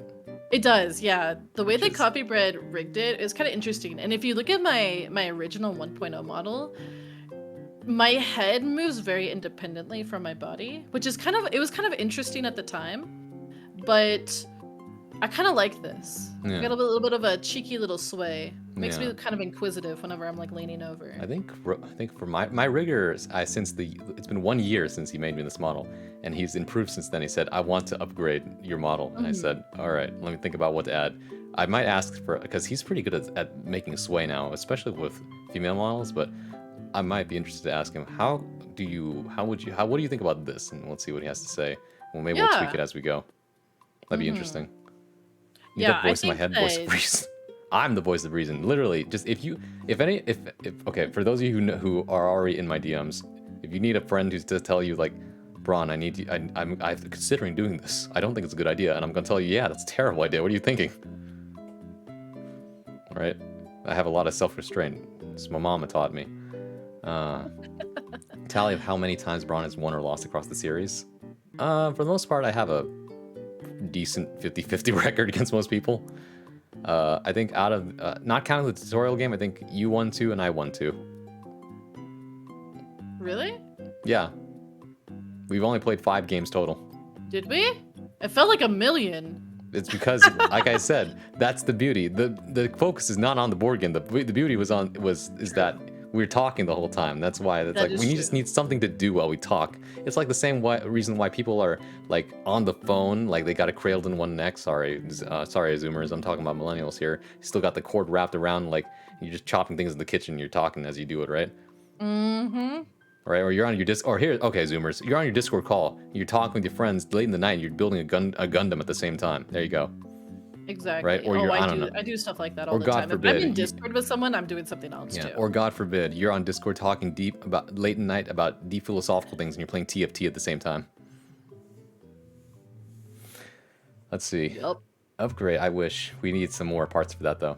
Has it really been a year since the new model? Not yet. That's my birthday. I need you not to tell people to restrain themselves. I can't do that. Because, like, I don't know, there must be balance in the universe. Should I buy a Dyson fan or a $40 fan? How much is a Dyson fan again? Isn't that like over $100? What does the Dyson fan do that makes it cost that much? Apparently that's also like part humidifier or something. Makes the airflow Oh. cooler. $300! Ugh. Look, I am an Asian person.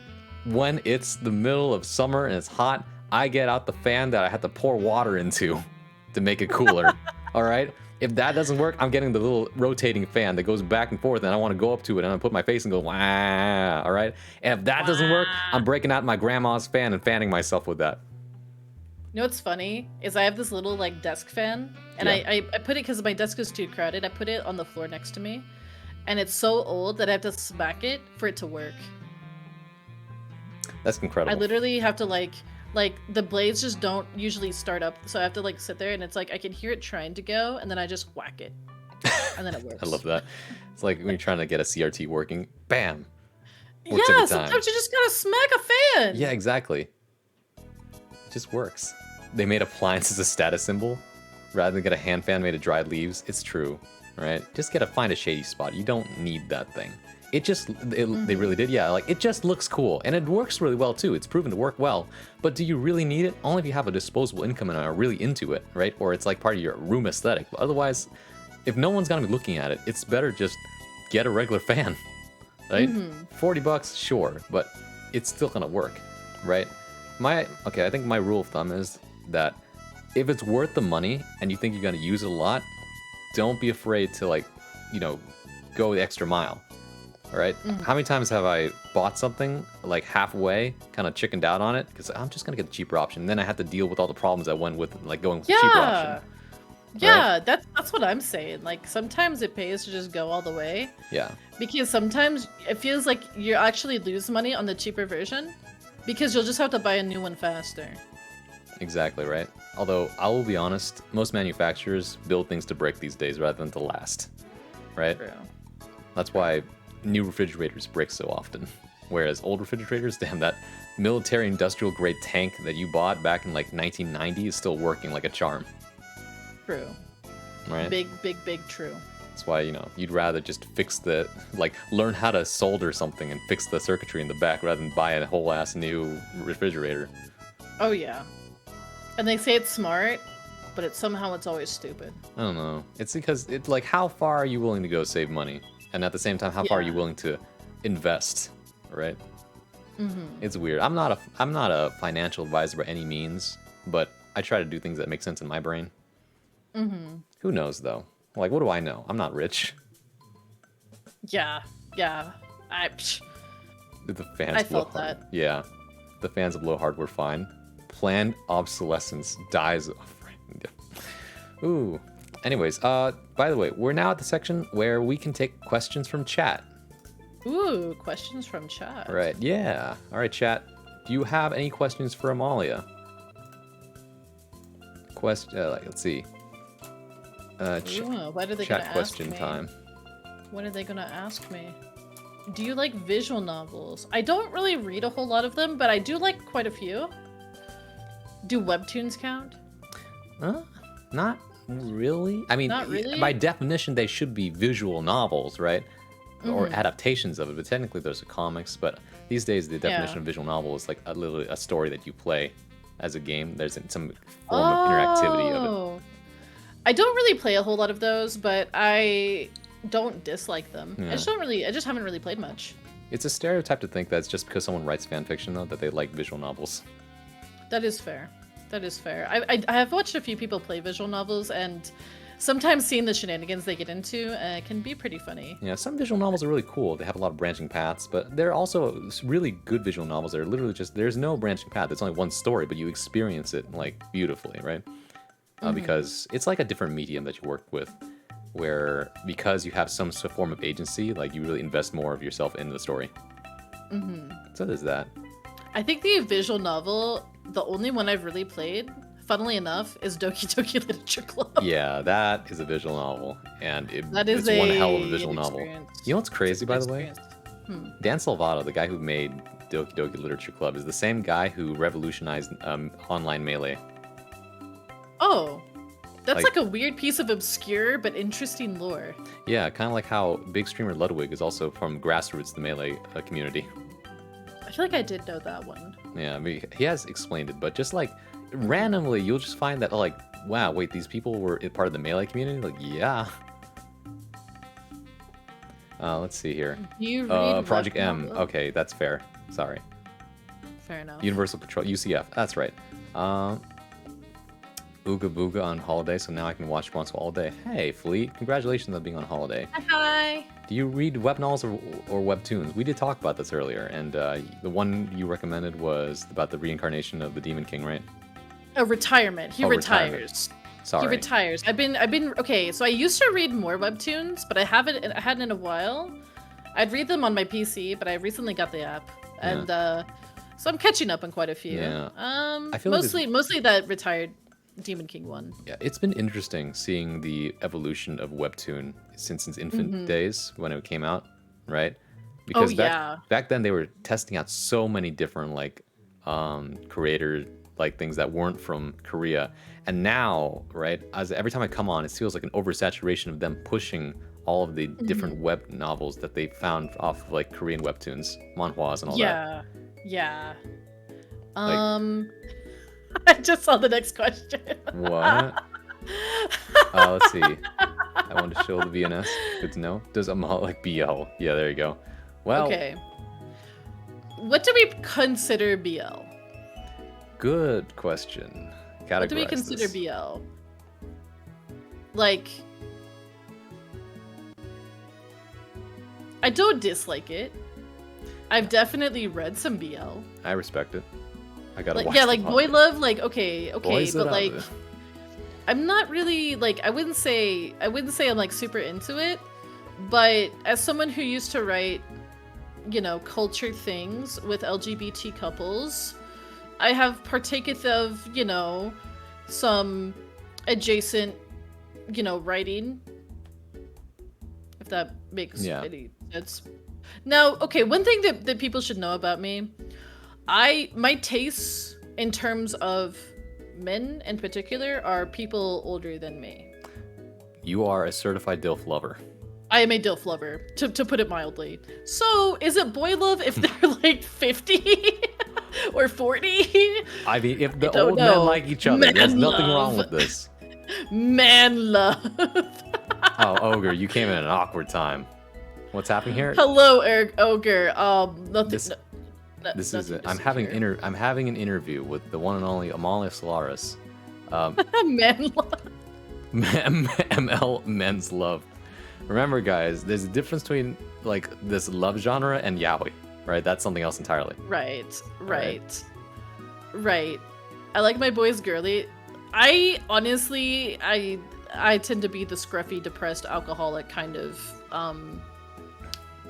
Yeah. person. That is Thankfully, what we I- have no that's what I shortage of enjoy. those these days. We do not. Although a lot of them in media sometimes are kind of boring. I do have standards, you know. It's Yeah. not just any sort of. It's not just any old man you find off the street. Exactly. I've got standards. Like the ones that come to my mind personally are Dojima from Persona 4. I knew that you were was gonna one. say that. Yeah. I have a Dojima Daki. It's like there's like a whole. I literally have a Dojima Daki IRL. It's the only Daki I own, and my community bought it for me. They don't necessarily need red flags, Rabbit. Also, Rabbit's question was Pokemon or Digimon? There's no wrong answer. I didn't really watch Digimon as a kid, so I gotta say Pokemon. You do. I was really you into do Pokemon. Infinite Fusion streams, so I'm just gonna say, of course, right? You Yeah. know they're a Digimon fan though when they're like legitimately playing Digimon games on stream. I've always been interested in Digimon. I just didn't really get into it, and I was so absorbed into Pokemon Yeah. that it was just like, you know, I had no space in my little hatchling brain. And even now, like, I'm kind of back on a Pokemon kick, anyways. Yeah, I have. So no, you know. I have no room in my brain for more Pokemon because, or what am I saying? I have no room in my brain to add Digimon because Pokemon has occupied all of it. I can name every Pokemon up to like Gen 6, I think. That's kind of how I feel. It's like Yeah. I kind of like latched onto Pokemon, and now I'm like, I don't need I anything mean, else. I think in terms of identity, Pokemon had just a much stronger showing. And Digimon was fun. The first season was fun to watch, but somewhere along the way, it just did not know what it wanted to be, in my opinion. From outside looking in, I'm sure like Digimon fans think, oh no, it's great, guys, and I agree, it's great with like singularly this and that, but for the most part, I think that it just didn't know. Like you're not catching them, you're not really friending them. They evolve, but they also have like Mon in the name for almost half of them, so it's just confusing a lot of the time. Yeah, Alcoholic. I agree. Oh hey Venta. Not the alcohol. Like, yeah, Dojima's one. I would say Guys Van Baelsar's one. Sorry. I had a friend who's into Digimon, not for the Digimon. I think Oh, I think no. I'm picking up what you're putting down. If I catch your drift, to borrow from Shakespeare. Oh, Uh. I see. I see. Well, that was a nice moment. Old man is still BL. Okay, then I guess I'm into it. Okay, I do care about the chemistry though. It's Gotta have true. good chemistry. Like anything can be cute if it's good. Right. I am very a gender is whatever kind of person. I will read and consume whatever I think is good. Yeah. You know, there was like talk among these smaller communities I've been a part of that there would be a round table for talking about BL, the BL round table. And for whatever reason, they want to rope me into it. I mean, I know some people that play good BL visual novels on stream. No, as in like, what do I have to do? I have nothing to do with this, but they want to rope me into it. Maybe they just want your hot take as an outsider. That's true. I'm the control group of this, I guess. Yeah, I like that. You're the control group. We need someone who's not partial. Okay, sure. I should send you these things that my other friends sent me about, like, this person on Tumblr had a friend who's in prison who's been reading romance novels and just giving his takes on it. I love that. I'll send you the links later. I love that. Hot take of a straight man. Yes. I have to keep reinforcing this. Like, I'm straight. I'm very heterosexual. But for some reason, everyone says I give bi signals. Maybe it's the bard thing. Well, because people think that bards are the horny class in D&D. Okay, I get that. Once again, And then there's I this waved like that off. connotation that bi people are horny all the time. That's also true. It's okay. People think I'm gay. Ogre, you're bi. I joined the lol to bi signals. Oh, hey, Katie. I think, you know what it is? I think it's the ruffles. You think it's the ruffles? It's the Edgeworth effect. Oh. Think about that for a second. Edgeworth is for sure straight, I'd say. But because of the way he acts and the way he dresses, everyone ships him with right.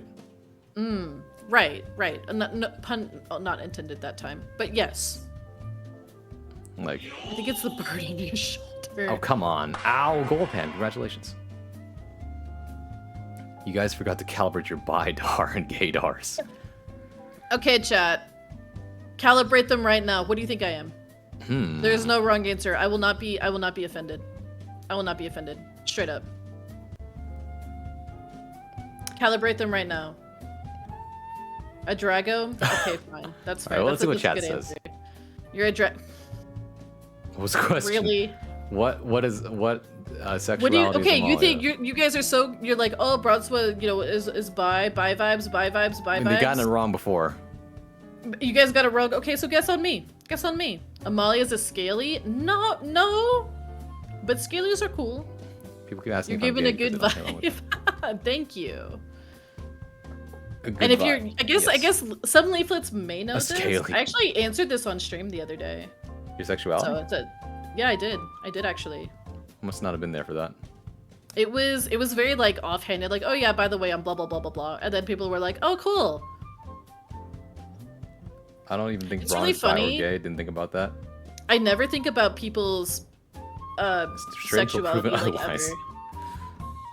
This is not a bad Bi way to go pan, about it. that is correct. I Yeah. am actually I do ID as pan over bi personally. I was gonna say, you but- give up pan vibes. Yeah. Yeah. Because considering what your tastes are, just like, yeah, you could probably love anything if you really wanted to. I really could. I really could. Like, the joke is that I like alcoholic, depressed Oji-sans or whatnot, but I actually, you know, girls. Girls are nice. Girls and NBs and everybody. I mean, if they're hot, you know, it's like Blaine said in Pokemon Puzzle League, if you're hot, you're hot. True. I'm just saying. It's true. More people to compete for the women with. Yeah, girls are pretty. It's not easy being a straight man in 2023. That's not true, actually. It's still easy as hell, and I hate it. I hate that about the world. Girls are so pretty. True. It's true. It's true. Guys I can be- didn't. Guys can be pretty too. I didn't realize I was pan for a long time. Yeah. But in high school, I think there were definitely signs. Like this one girl pinned me against a wall one time, and I felt my heart flutter a bit. Oh wow. And I was like, "Hi." Yeah. And in hindsight, I was like, I was not scared. Nice. I feel like I should have been scared. Hmm. I was not scared. Somewhat aroused instead. I was just like, We're entering into the weird hours now. It's now. we are like- definitely entering in the weird hours. I mean, I don't like. This is what happens when you leave chat the questions. That's true. I already know the That's answer you told me, so it's cheating for you to say yeah. Girls, women, ladies, yes, Binks. If the vibes are strong, I may think of that. I can make a joke, but I feel like I shouldn't. It's 2 a.m. In the Eastern Coast. It is in Eastern Coast. It is 2 a.m. right now. It is The After midnight Dark for me. segment, I guess so. You know what's funny? Like when I really thought about it, like how straight am I, right? Right. Because it's not like so much of a like a rigid thing, right? Well, no, as in I'm very straight. I know this because I can only get hard to things that aren't masculine, Okay. right? Right. But then I thought about this. Okay. Okay, hold on. I need everyone to buckle their seats for this idea. Okay. If I were the buckle opposite in. gender, real quick, Uh-huh. would I still like, girls? Because then that would make me, what's it called? That would make me gay if I was a girl, right? Uh-huh. And I realized that, if I were a girl, I'd probably like guys.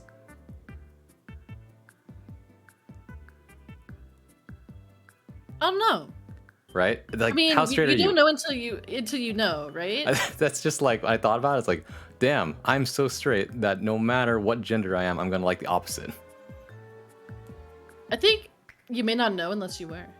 All right? So, I don't know. Because I don't know Entertain what a I would like. possibility. I don't identify as a guy, so I would know. Exactly Would I right. be gay? Maybe. Would I be pan? I mean, Maybe. I guess don't at the know. end of the day, it doesn't really matter because they're all labels anyway. You just love who you love. Exactly. That's kind of what I was talking about when it comes to labels, because like I ID as like bi pan or whatnot, but like I think the truth of the matter is like everyone's version of what that means is kind of different, you know? Mm-hmm. Kind of different. So I just kind of like I don't worry about gender or anything when it comes to dating. I just kind of like, Oh yeah. hey, I vibe. Yeah, You're cute. it's true. Like you're not you're non-binaries out there. Mm-hmm. At first I was confused. Like, what do you call it when you're only attracted to non-binary people, like androgynous looking people? I don't know. And there's not really a I've word never for it, so thought everyone about just that. puts it under pansexual, I guess they do, don't they? right? True. Huh. If you hot, you hot. Exactly. If you're hot, you're hot. Exactly. Thank you, Blaine. Just like Blaine said. And, like I always have to once again make that distinction that just because you identify as something, it doesn't mean that like sexuality is different from gender identity. Right. Once again, right? Right. People get those confused all the damn time, They do. right? Like you can identify as whatever you want, and you can love whoever you want. Mm-hmm. At least that's the idea, right? Mm-hmm. Of course, traditionalists would say otherwise, but yeah. Yeah. What is It's the a theme? whole thing. Yeah. What is the theme song for Amalia? I do have custom BGMs or custom songs that have Yeah. been made for me. I have quite a few. I would encourage not to shill my stream, but I do use them as starting soon music. Mhm. I would say that'd be a good place to go listen to them. I do want to set up a sort of way, like a playlist, so people can listen to it. Let's see. Listen to all the music and stuff. Mm-hmm. I have a battle theme. I do. I commissioned Oh. my own a boss theme for myself. Oh, that's crazy. Yeah, I was don't think like, I've ever heard it. heck it, Weeball. You might have, but you probably didn't realize it was. Oh, okay. You might have. Let's see, I had a guy pin me to a wall in middle school. I was only shocked because he had a girlfriend. Huh. Ryan Reynolds is the pass. Ah, okay. Any incarnation of me will love Luis. Woman lover for life. True. Rising's back up. Oh, was it down? I didn't even know. Since we're on the weird hours already, would you date a clone of yourself, both a direct clone and one that's the opposite sex? I wouldn't. Easily. I would not. I think it would be because weird. I feel like, okay, morality aside about self-love Clones in and all that that. sense, I don't think that I could provide to myself what I need in terms of a partner. Not to say everybody needs a partner, but I think in a partner, I would not look for the qualities I have because I already have those qualities. Yeah, that's a makes good point. sense. And some people Yeah. think like, oh, well, it really depends on the person. Some people think opposites attract, and other people think like, oh, the more similar you are, the better. It depends on what you need in your life, right? Right. Is it narcissism to love yourself? It depends on how you love yourself, right? In this case, if I were to date a clone of myself, no for the guy, obviously, and for the girl version, I don't know. I feel like it would have to be enough of a separate, individual, because if it's literally the same, then I think that's weird. And the person, like, if that's me, that my consciousness in that body, it would be thinking the same way. Like, that's weird, right? The only time it's not weird is if both consciousnesses, which are yourself, are thinking, nah, that's not weird. I do it, right? So it really just depends. Not to do a sudden shift, I might need to get up for a second and handle something in the manner. I should be back in a second. Is that okay? No, yeah, go ahead for it. I will Okay. pacify chat as I always do. Okay. I will make a silly face, I guess. I think. All right, We I'll love be right back. K-Fab.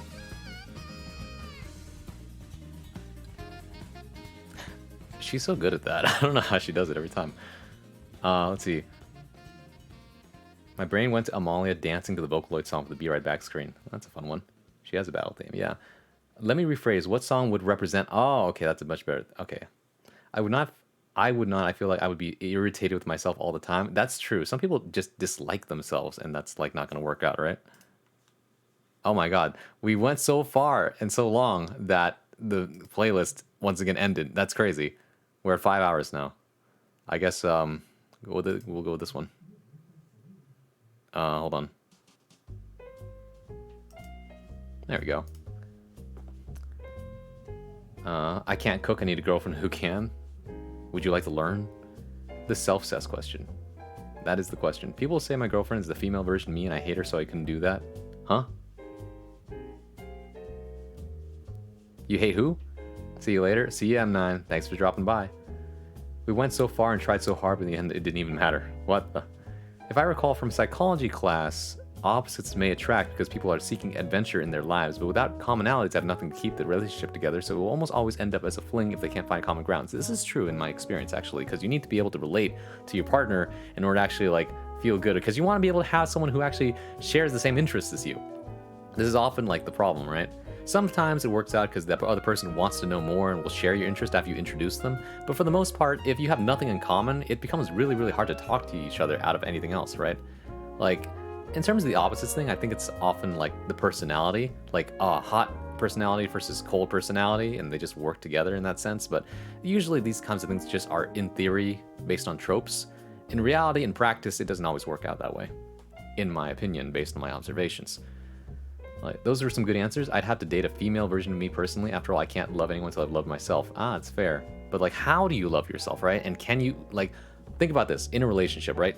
A relationship is a two-way street. You got to think about what do you get out of the relationship, or what are you putting in, right? You can't just always take from a relationship, because that's how things go wrong very fast, because then you're not caring about what the other person's feelings are. So when you say you love yourself, right?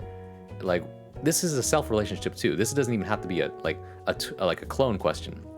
How do you treat yourself? Because you can have a toxic relationship with yourself too. Think about that for a second. Think about for a second, the things you say to yourself, if they're mean, like, would you ever say mean things that you say to yourself to other people? Would you treat other people that way? If the answer is no, then you might be treating yourself toxically. That's another thing to think about. Let's see. But yeah, in this case, like, when you say you love yourself, right? How do you love yourself? What kind of love are you giving? If you say companionship, then that would probably work out in that sense. But if it's for other needs, maybe you yourself can't give that to yourself. That's something to consider. I hate her. I never want her to leave my life, but Lord, I want to drop her, kick her sometimes. That, I'd never heard this before, based on how, like, she's... all I ever hear is that she's really good to you, but I didn't know that you don't get along with her. But maybe that's just part of the trade-off? I don't know, actually. It depends on how you work it out. I saw you playing Ultra Kill. How was that? That was a stream. That was definitely a stream that I don't want to talk about. You may look at the VOD if you really wish. What if you have multiple personality disorder and you date a clue who has different personalities? Well, once again, who are you that day, and does that person get along with you? Right? In that case, you're just like dating different people all at the same time. Right? Dating someone with multiple personality disorders is like, am I dating one of those personalities or am I dating all of them? Can I get along with all of them? Because there's gonna be days where like you wake up and your partner's just like, you're not insert name here.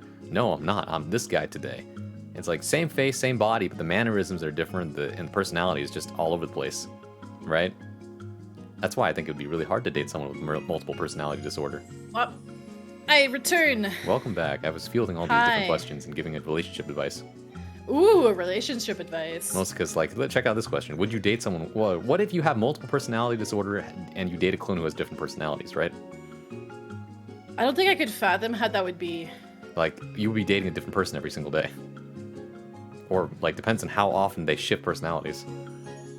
Yeah, I don't know if I could comprehend. I mean, I don't know. I mean, maybe if I was used to it, maybe if I loved them enough.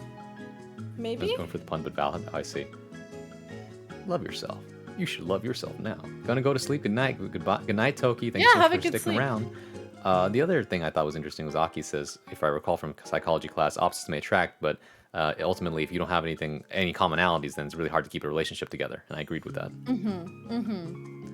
Yeah, I do feel you have to have some sort of commonalities. Yeah, exactly. I've also heard people like masculine leaning people tend to date people that are similar to their mothers in some regards. I've also heard that feminine leaning people tend to date people that have traits like their father, kind of like an Oedipus, you know. This sounds like complex. A little like Freud theory, to be honest. It's a little bit. I've heard it's not like their parent, but it's like, how to put it? Similar traits. Some qualities. I mean, if you think some qualities. Now, obviously, it's not always true, right? Correct. But there's always some truth to everything, right? And here's my theory that I've come up with. Like if you have a good relationship with your parents, right? And then you're gonna obviously see value in certain personality traits. Like, oh, your mom is always like very tidy and very clean, so you're probably gonna value that in a partner. Like, oh yeah, I definitely want someone who has those traits. Right? Right. That makes a lot of sense. That's kind of how I interpret that personally as well. Right. It's different if it's like, oh, I like this personality trait because I think it's cute, and that's some weird territory right there. Yeah. Like I would say, like my father was the kind of person who cracked jokes at like everything. Oh. So I feel like I would probably value someone with a good sense of humor. Yeah. For instance, you know. Something like that. And thank you for the reminder, Ryo. Ryo actually wanted to rephrase the question. What song would you consider like your theme song if you had to pick one? My theme Or what song do you identify with? I feel like that changes daily. That's fair. Or depending on life. The song that immediately comes to mind probably is a Red Flag song. But if I had to go with more of like IRL stuff, leaning more into IRL stuff than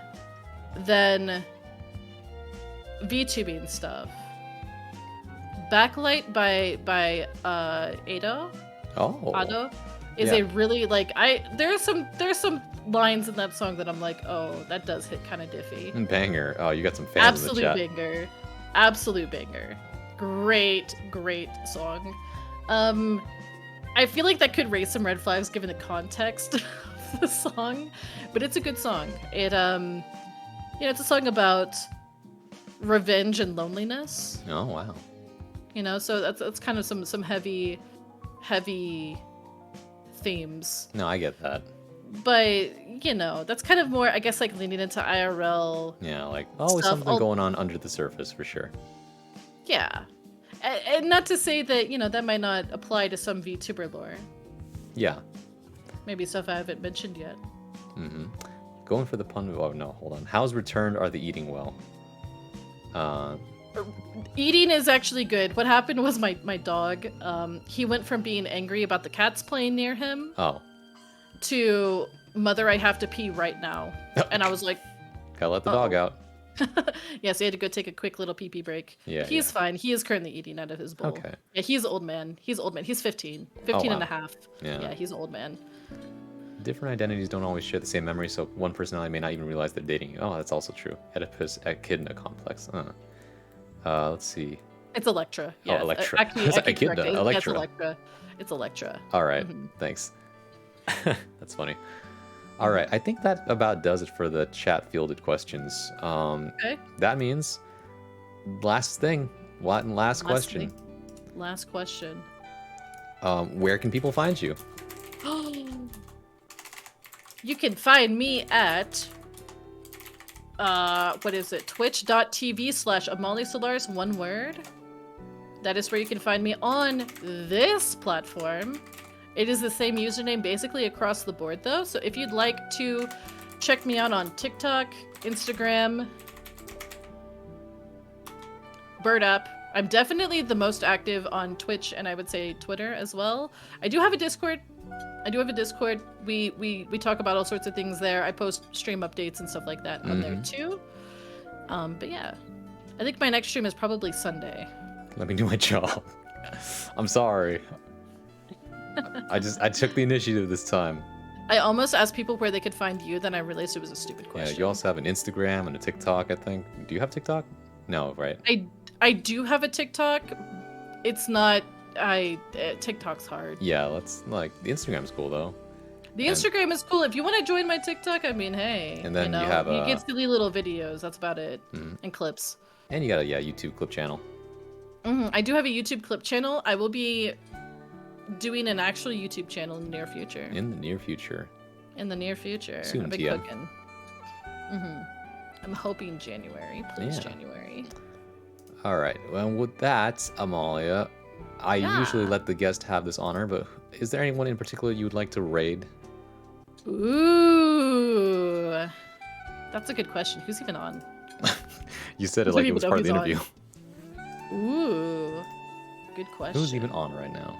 Who's even on right now? Oh my goodness, there's quite a few people. It is a Friday night. It is a Friday night, which we managed to spend 5 hours of it talking. That's great chemistry, That is I guess. true. Hey, I could do this another 5 hours, honestly. It's true. You could do it by yourself. You don't need me for that. Yep, Molly is real. It's true. She's a menace. Oh, you don't want to see me. Like, actually, I've never stress tested how long I could go for a just chatting stream. You should give it a try. You'd surprise yourself. I think I have surprised. It's just that I never have a full day dedicated to streaming.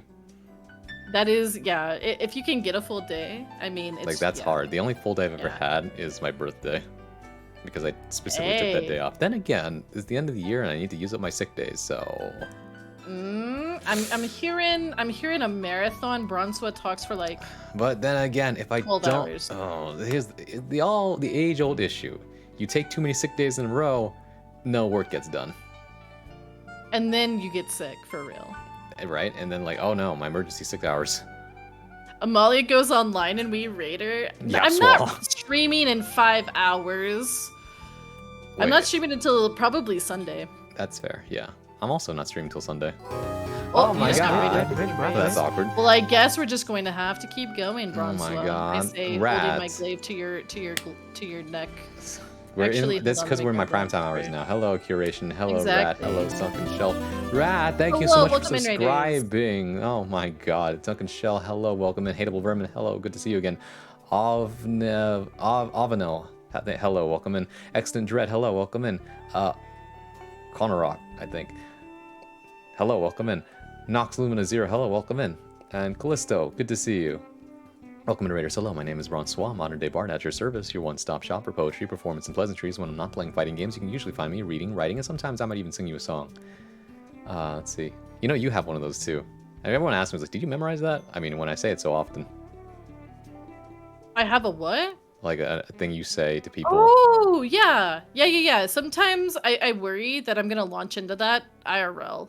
Oh my god. Like, I've heard these horror stories about people fear. work in, like, service industry, or, like, they're on, like, they pick up the phone to answer customer service, and, like, they're about to do their VTuber spiel. It's like, I know. catch yourself. It gets scary. Thankfully, I have a Pavlov condition where I only do that if I hear the very specific notification sounds I've made for myself.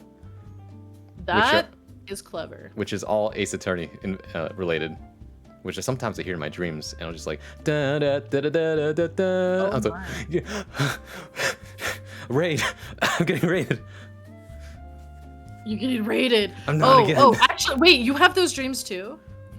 Not, I mean, like streaming dreams, not actual like. Yeah. Yeah, occasionally. Yeah. Yeah. I have those dreams. Yeah, it's just like, Yeah. I'm not streaming right now. I'm not streaming right now. It's Yeah, similar to the yeah. I'm not in school dreams. Yeah, like I wake up and I'll be like in a cold sweat, and I'm just like I bolt upright. I'm just like, My God, I hope I didn't say anything controversial. I'm just sitting there going like, oh my god, I fell asleep on stream. Oh no, then- my other nightmare. And then I remember, oh, I'm in my bed. It's okay. Yeah, no, That's don't. another reason why I stopped streaming at night. I kept having those. Yeah, don't call me resident sleeper, please. No resident sleeper. No resident sleeper. No resident sleeper. Russian sleep experiment himself. No. I've said this one time, but about the Pavlov's dog experiment. Do you think Pavlov like conditioned himself to like want to ring the bell every time he saw his dogs? That would be interesting. Right? It's like reverse Pavlov. I would like to know that. Yeah. I have dreams of Francois all the time. That's crazy. Braun gets raided by the FBI, and here's Ace Attorney. No. I It's like have that- people that show up in my dreams. It's almost like a recurring cast. It's Yeah. like there's just a certain amount of people that just end up in my dreams. Danny and Murph are both Oh, I people was gonna that say end up in my you dreams. also have the VTuber dreams, or like, why am I seeing this VTuber in my dreams right now? Right, yeah. I had a dream that Danny and I were playing Fortnite, and he got eaten by a shark. What in the?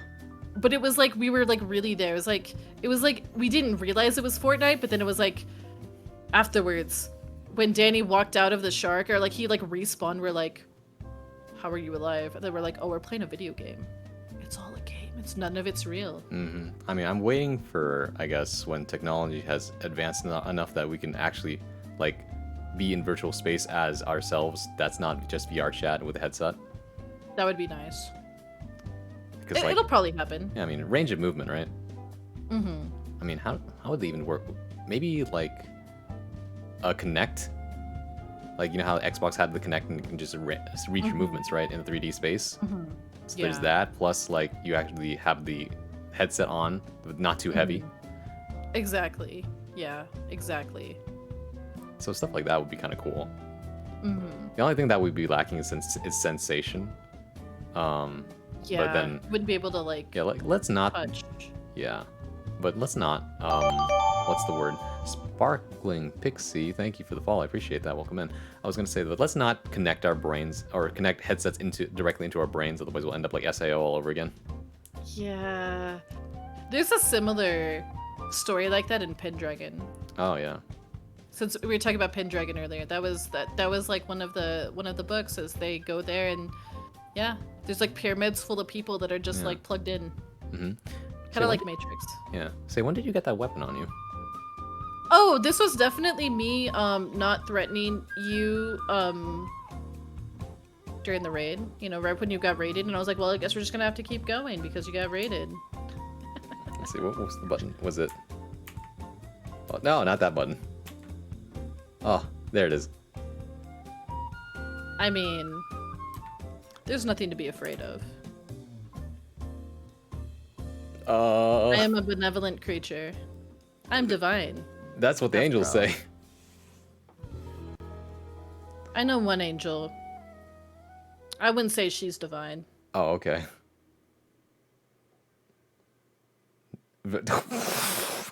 Sorry, I just read Binks's message.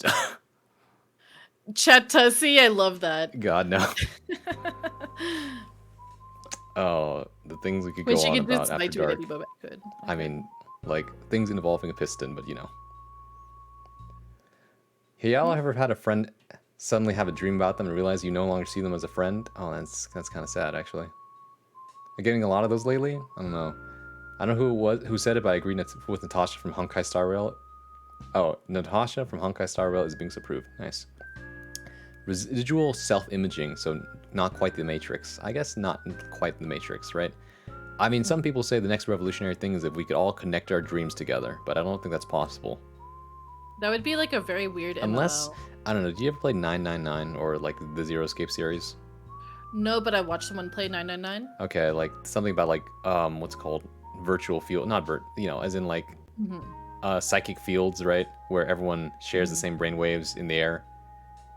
Like that weird experiment how, like, if I'm over there and you're over there, but I send my brainwaves over to you, you can still unconsciously get the answer. So what if you were to break through the science of that and then somehow connect everyone's thoughts when they're dreaming? If that's going to happen, and if you guys connect to my dreams, there's going to be a lot of random shark attacks. I Right. don't know why, but I dream about a lot of shark attacks. Like the next level, that would be like, okay, we've connected the thoughts, but now we can manufacture like spaces within dreams where everyone can, like, it's more structured, right? Okay. I mean, actually, well, when I think about it, that's actually just the plot of Hardcore Leveling Warrior, another webtoon that's really good. Huh. Well, I think about sometimes there's like recurring places in my dreams that I'm pretty sure aren't real. Uh-huh. So I'm just thinking like it'd be kind of interesting to like make those be something that people could visit. That'd be kind of interesting. It ends up just looking like the sets in Shark Boy and Lava Girl. Oh no. It's like, oh no, Not Shark Boy and Lava Girl. my trade of consciousness is derailing. Literally. I have not played that Aki, but I've watched some people play it. I didn't really understand what was happening because it came in halfway through. That's true. Summoning Files is by the same people who made the Zero Escape series. Okay. So it's good. Let's see. How you see them romantically now, not just platonically? Wake up from that dream? Oh, I see. Juni, Mary, Oh. It has a daddy. I see. A lot of my dreams are just having W Riz and then I wake up and remember I have L Riz. I mean, why? What's stopping you from having W Riz like in the dream? Think about that for a second. Argue with a few of them. Widmer's scary, that's why. But you love women. But I guess that's Women are pretty scary. They can be pretty scary. Case People in are point. scary. Speaking of which, did you have a raid target in mind? Oh yeah! I was looking for that. Yeah, I was like, I feel like we're forgetting something again. We are forgetting something. Oh wait, I was too busy threatening you. Oh yeah. If I were a different man, I probably would have said thank you. Are you feeling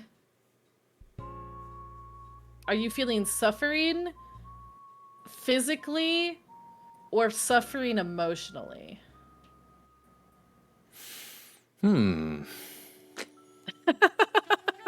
Because I have two in mind. One is probably physical suffering, one is probably emotional suffering. You know, usually I lean towards emotional suffering. I do have someone playing The Walking Dead. Oh, that season is pretty finale. emotional. What was the other one? Yeah. Lords of the Fallen. Oh, no, that's just physical. But it's chill. That's exactly what I meant. Funny enough, physical suffering is more chill than the emotional suffering. Is it? I mean, I don't know. I feel like they're about on par. I mean, okay, look.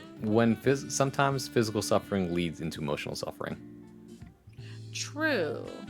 And sometimes emotional suffering leads to physical suffering when you've cried so hard you can't feel your arms anymore. Yeah. That's a thing. Yep. Make sure you breathe all the time, even when you're crying. Please. Yes. We got radiant info. Yeah, That's that is great. like really important. Actually, don't forget to do that. Yeah. That. That's actually a great piece of advice. Everyone remember that. Please breathe. Yeah, please breathe. Oh no, that's gonna trigger people to use the command. Not command, Oh, but I yeah, have a. here we go. I have. Okay. Do you have one of these? I have a useless channel point redeem. I don't, but I thought about getting one. It's because like it kept on asking me like, can we have one to waste points? There it is. It does nothing. It just breathes does air. Nothing. Oh. Ow. Ow. I'm quite proud of that one actually. I put it together. That was pretty cool. Yeah, it took me a while to figure out. Most people use Twitch integrated throwing system, but I use this other free version called Krasubok, which only uses like 2D images, not 3D. Okay. But it works for me. Society. Sorry, that's right. You're not listening to the stream right now. No. I see you jerking around, so I just figured that that's the pan falling on your face. Oh, no. See, they're playing all sorts of different redeems right now. Oh, are love they Tim's farting again? thanks. Are they farting? Oh, it looks like they are farting. They were a little bit. Just a little toot. Just as a a little treat. bit. Just a little bit. All right, so. Oh, I'll actually teach you one thing about the coin flip that I do. See, the coin flip is not to necessarily decide for you, Toot toot. but rather the coin flip is to reaffirm how you feel about a decision. Right? Here's what I Okay. mean. Let's say you are trying to decide between rating two different people. And you say, okay, I'm kind of feeling this one actually, but I want to do a coin flip because I don't know how I feel. Right? Okay. So you flip the coin, and you get the result that's the opposite of what you intend. Is like, okay. And then you realize, wait a minute, I felt bad about the decision, which means I actually wanted this one for sure. That is good. That is good. Right? It's like, what a smart way to use the coin. At any rate, so The Walking Dead or Lords of the Fallen, huh?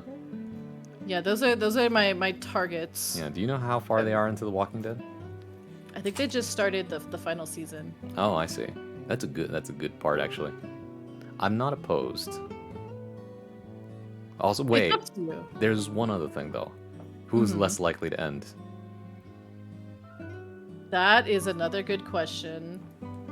This one will be going at least until 4 a.m. my time. Oh my god.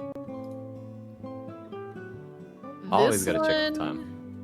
Has been going. I don't know when this one will end. This one has been going for over 4 hours, so I don't know. I don't know. But could go for 12, so I don't know. Like, Alright. it's very like, oh, it could go for 12, it could not. Alright, now technically I left the decision to you, but it sounds like you're leaving it to me. Oh yeah. I can't decide which one. I'm friends with both. Okay, I see. Equally. I understand. Don't worry. I became an expert at making decisions because I realized that not making this, like, indecision is kind of annoying. Indecision is a decision in itself. Exactly. Remember, But not it's taking not side necessarily is a good one. not taking a side is actually just the bystander effect, and that's actually problematic. Yes. As a sociologist, I can confirm. Yeah. Sometimes you just gotta make a choice and stick with it, and that's the consequences. Which is why actually I recommend playing Slay the Princess. Oh, I should play that one. I've been It's wanting so to. good. You would love it. Not my monkeys, not my circus. I see. All right. Ooh, ah. Ooh. What noise was that? What did I just say? What did Sorry. you just? I think you just called me something on monkey. No, I did not. I would never. We're at 5.5 hours. I'm saying The Walking Dead. Let's do it. Okay, we're rating Danny Doncho. Oh my god. Look, the man, the myth, the legend. I didn't even know who it was. And he managed to attract me to it. It's true. Gosh it's true. darn it. How does he do it every time? You can hear live Amalia, because he'll do it. What else is it? I forget if he remembers how to pronounce my name. It'll be funny. It's okay. Do you know how many times I've been Amelia Solaris? Amelia? Amelia Solaris. Yeah. My alter ego. Wait till Or Amelia Solaria. That's my other favorite. It wait doesn't till you happen hear in the much, list though. of names people have butchered or people have called me. It's very long now. Oh, I'm sure. I'm sure. Let's not get into that right now. It'll take me at least 2 minutes to get through the whole thing. He'll introduce himself as Amalia's little Soon guy. He actually did that the last time I raided into him. Like, I'm he the was like, guy. "Hello, I'm that guy." The guy you hear in the voice so call, that's proud. me. He was so proud of that. Yeah.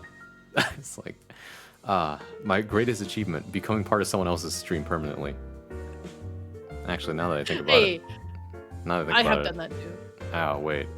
Damn, actually, I'm guilty of that too. Someone has a framed painting of a framed photo of my PNG, like, constantly on their stream. Mm-hmm. It's like, it's always there. Mm-hmm. It's, yeah. Incredible. Literally, anytime I come into certain people's streams, everybody stops and goes, it points, Amalia! And I'm just like, hello? I'm all in all caps in that inflection. Amalia. It's like, I know, I could be lurking for 3 hours, and they'll never know I'm there, then I'll say one thing, and then they all just, like, point at me. And it's like, I feel like a spotlight has just dropped on my head, and I'm just like, hello, everybody. Hello, everybody. Hello, friends. Hi, I'm just a little guy. I'm just a little guy. I'm just a little guy. It's like an Oshi sign. What? Oh my god. Oh, don't forget everybody. Shemaya is having her debut this weekend too. Yeah. Shemai is one of the chats that I could be lurking in, and then as soon as I say something, chaos. Yeah, can we get a shout out for Shemaya? I almost did the shout out. I don't know why I did that. I had that reflex. I That's think it's because I was Shemaya modding. Live. That's the name of the channel. Yeah, That's the emote Shemaya right there. Live. Shemaya is fantastic. We absolutely love Shemaya. She's so Cracked sweet. art too. So good at art. Also made one of my emotes, the Amalia Squeeze Shake one. I'm guilty of pointing out Amalia. No, it's fine. It's wholesome to me because everybody, you know, when people like are excited to see you, it does give you the good happy serotonin. Oh, in yeah. your brain. Yeah, you're like, oh, Feels they good. love me. I They feel like me. like that feel when your reputation precedes itself. It's like, you're that True. guy. Oh, hi. Yeah. Right? Yeah. That happened to me in a few streams. It's like, wait. I know recognize who you. you are. All right, it's fun. It's fun. Mm-hmm. All right, as much as I'd love to keep going, I want to release my chat. So, That is true. Release the chat. like, we can Do you need the name? I already have him because I'm already followed. I was about to say Like, I would be fool not to. he's a goober. Yeah. All right. So how this usually goes, if you've seen my streams, at the end of them, I ask you to follow me over here to this thanks for watching screen. Come on. All right, and then the song is playing, and I say hello. Sorry, thank you everybody for coming. Thank you so much for joining us. This has been a great interview. Thank you so much, Amalia, for joining me. It was really, really fun. Do you have any last words for chat? Follow Bronswa if you haven't, Uh, because he's cool. Thank you. I appreciate that. Same to you. Smash that follow button. Yes, if you're watching the VOD, thank you so much for taking time out of your day to come see me. Hopefully I get to see you live one of these days. Aki, thank you for the follow. I appreciate that so much. We're going to be rating Danny Dancho. If you don't know Danny, Danny is amazing. A great entertainer, full of energy, very contagious. I love him. He's currently playing Walking Dead. Check it out. Stay for the raid if you want the points, or because you want to see Danny. Either way, it's fine with me. And next time you see me will be, for sure, Sunday. I have a collab on Sunday at 12. Actually, I'm gonna be on Marigato's stream for that, and we're gonna be solving Ooh. crimes in the Wild West. And then later tonight, I don't Crime. have a time yet, but I'll be reading and writing like always. So at my usual time, look out for me. Outside of that, my name is Bronsois. Your name is. Amalia Solaris. Yep. We'll see you around. Thank you so much. Bye, everybody. Bye. Bye, everybody. Bye. I missed them already. Yeah, I know. Hold on, I forgot to mute our mics. Hold on. No, that's perfect. It's perfect. We're just gonna go out like that. This is the secret ending, huh? The secret ending. The secret ending for the people who stayed. Hot mic. Yeah. Yeah, I know, right? Hot mic. We love that. Cold mic. Cold mic? Wait, hold on. Cold My mic mic. is pretty cold, actually. Oh, really? Oh, it is pretty cold. What the heck? It is pretty cold. What? Cold ass mic. It is getting kind of cold. I miss chat. Yeah, I miss They're chat cool. too. They're cool. And there they go. Bye bye. Bye bye.